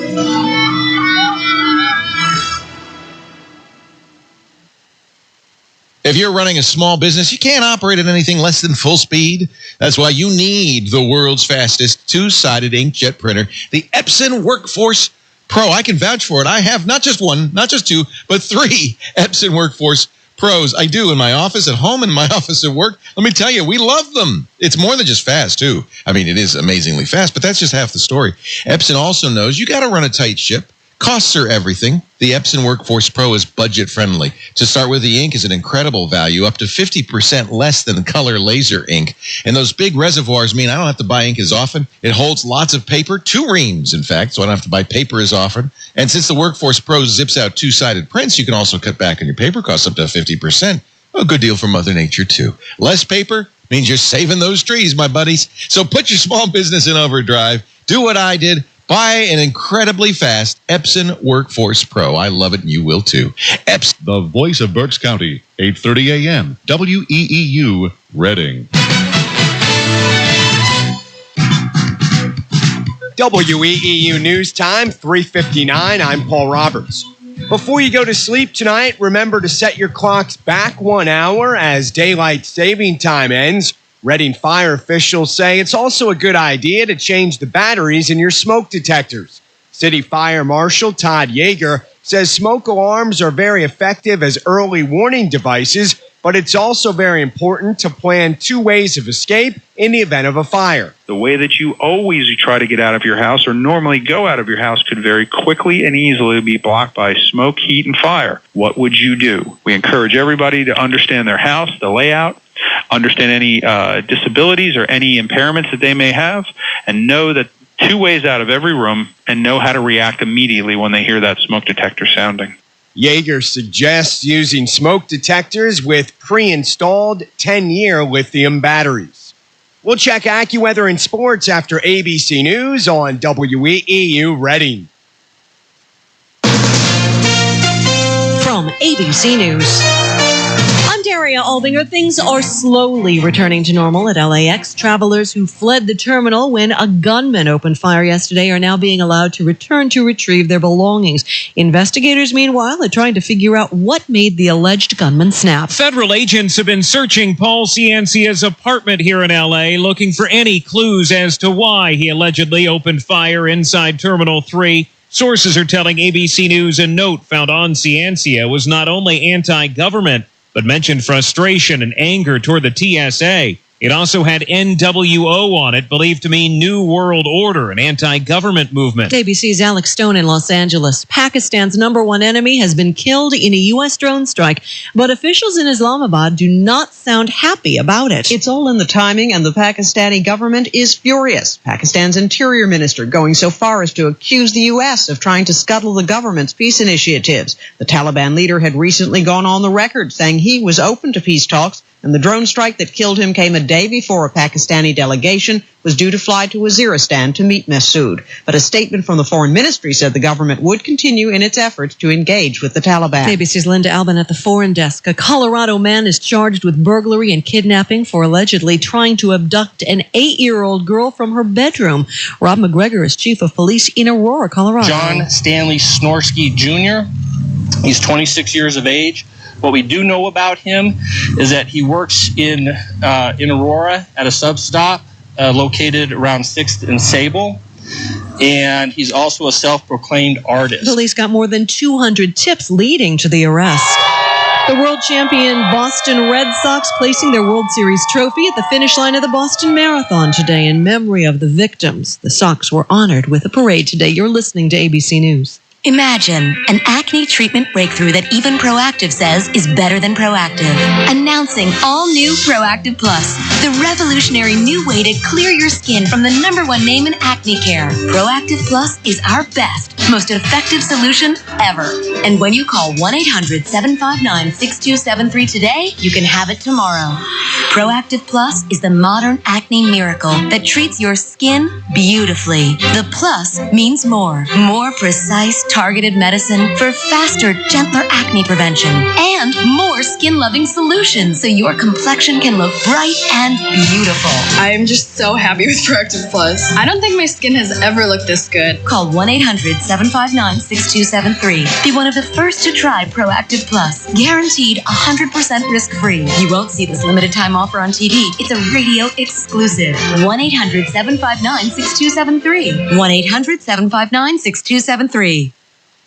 Consumer confidence tumbled in October, likely due to the government shutdown, but retailers are hoping that all changes as we approach the holiday season. Retailers tend to hire a lot more people during the holiday season. If they don't hire as many people because the forecasts are looking weak, that can also have a ripple effect on the jobs picture. ABC News Chief Business and Economics Correspondent Rebecca Jarvis. Honda is recalling a popular minivan model, but ABC's Deirdre Bryant tells us it could take a while to get them fixed. The recall recall involves 344,000 Odyssey minivans from the 2007 and 2008 model years. Honda says it needs to fix a problem that could cause the vehicle to suddenly and harshly brake. It can happen without the driver pressing the brake pedal and without the brake lights going on.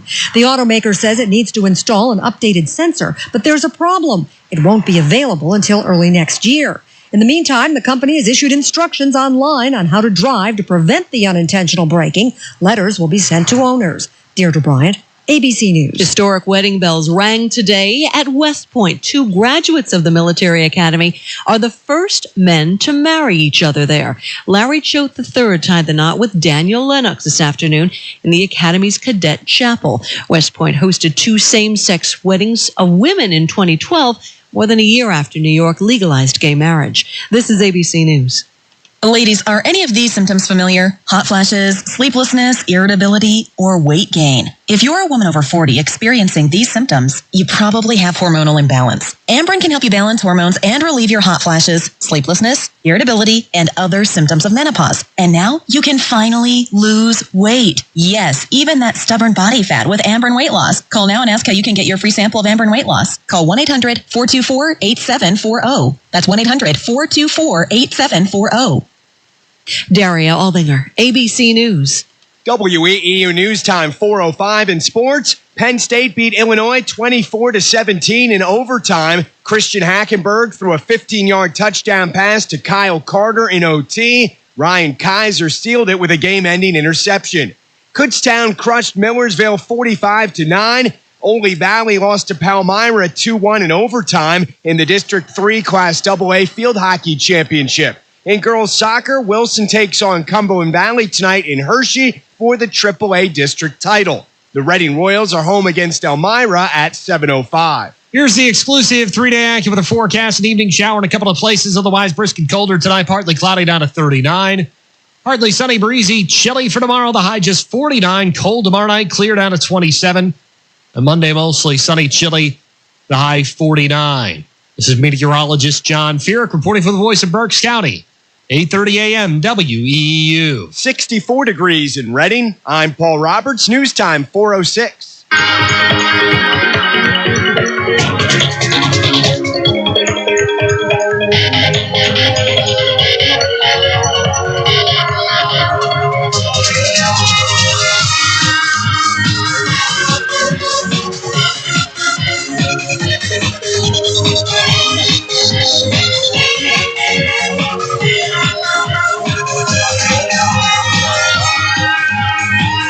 Well, hey, how are you today? Leo Laporte here, the Tech Guy, Hour 3 of the Tech Guy Extravaganza.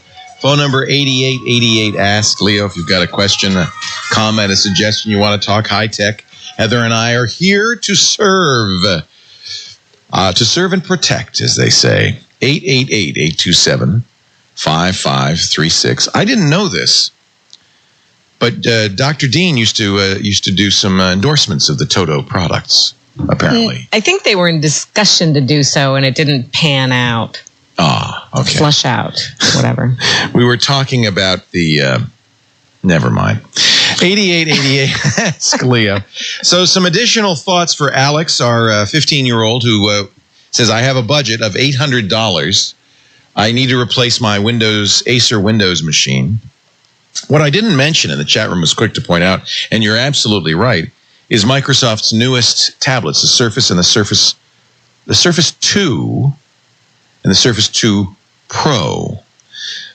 These are updated. They came out a week ago, and from all accounts are great. Probably, given your price point, Alex, you're looking at the Surface 2, which is not really Windows. It's Windows RT, the ARM-based version of Windows. It's designed for the tablet, but it has some nice, from your point of view, some nice features given your limited budget. It comes with Microsoft Office free, part of the deal, which I think is great. And it's really both a tablet and a laptop, because if you buy the additional touch cover, it really folds up, and it's just like a laptop. Now, it's a little pricier, so it starts at $449 for 32 gigs. You're probably going to want $549, the 64 gig version. And then you're going to need a keyboard, which is going to be another $100-some bucks. So, but you're still under your budget. And this is now Windows. I mean, you get 200 gigabytes of SkyDrive storage, which is very nice. That means you can work in the cloud. You could even use your existing Acer with SkyDrive, and so your stuff would be at home on the desktop as well as on the Surface. I think this might be a good choice. I apologize for not including this in my lineup.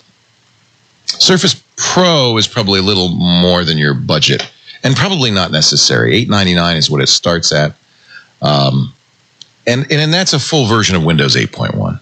I think you're fine with the Surface 2.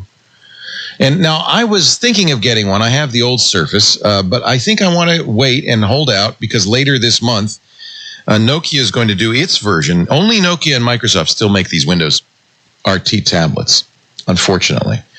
But Nokia is going to release its 2520. Is that the number? The Lumia 2520.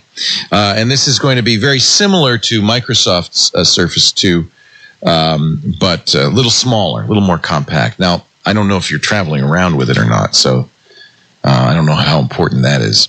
We don't know what the prices yet will be on this, but sometime later this month. I think you're right.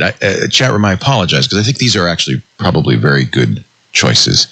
Just as long as you understand that Windows RT is not really Windows 8.1. You can't run any Windows apps on it. You have to use all of the modern UI, the Metro apps from the App Store. But given that it comes with Microsoft Office built in, and by the way, the Nokia will as well, that makes it a pretty good deal. I think the Nokia is cuter. That's the one I'm going to get. Thanks for the call, Alex. 8888 Ask Leo. Ellen, Ellen, you're coming up. Paul is next in Columbus, Ohio, home of Jenny's Fabulous Ice Cream. Hi, Paul. We're a mile away. Oh, man, I'm glad I don't live in Columbus. I would be so fat. Well, I already am, but I mean, I would be even fatter. Pretty because good stuff. Jenny's ice cream is so good. Dr. Mom sent us a case for Halloween, and man, is that good. You got to try. Go down the road a piece. I know it doesn't sound appealing, but it was so good for Halloween. The sweet potato with toasted marshmallow. Yep, good one. Oh. Sometimes they have a Thai chili peanut, which is really great too. Really innovative flavors, actually. I'm pretty impressed. Very, very creative flavors. Not the usual thing. I don't know how Dr. Mom knew about it. She lives in Long Island, but apparently she has excellent taste. Jenny's Splendid Ice Cream, JENIS.com. And they have holiday flavors, which I like. Yeah. But that's not, you didn't call to talk ice cream, I'm guessing. No, unfortunately. Got a carbonite situation. And first of all, I love carbonite, used it for years. My daughter and part of the family uses it. And, but we did run into an issue, and try to make it brief, but that's my daughter's computer in Denver, and she had a power flip. After the power flip, her second hard drive, she has a C and a D, totally separate physical drives, and her data is on D, per somebody's suggestion that I have been talking to. Yes. And so when she got the power back up, the D drive wasn't recognized. And also, it wasn't showing up on Carbonite. Ooh. Yeah, which is kind of weird. So, long story short, she talked to a second-level person at Carbonite, and they said, well, the D drive isn't here. We don't see it. It showed up for a brief time, like a week before, or a couple weeks before, just before the drive died. But it wasn't on before, and it hadn't been on after that time. What? That's strange. Yeah, which is totally weird, because she wouldn't have made any, she wouldn't gone in and made any change. Well, it may be that by default, it doesn't back, as configured, Carbonite doesn't necessarily back up everything you want. You may need to get in there and say, right, I want to back up a D drive. It may not know about it, for instance. Well, the only reason I think it was at some point was because she remembered that she saw the little, green dots on the folders. Yeah, that's the signal that it's been backed up. That it was there. Yeah. So can't say 100% that was the folders that she was looking at, but, done this for a long time. So she's got all her music and pictures on the drive. Well, one thing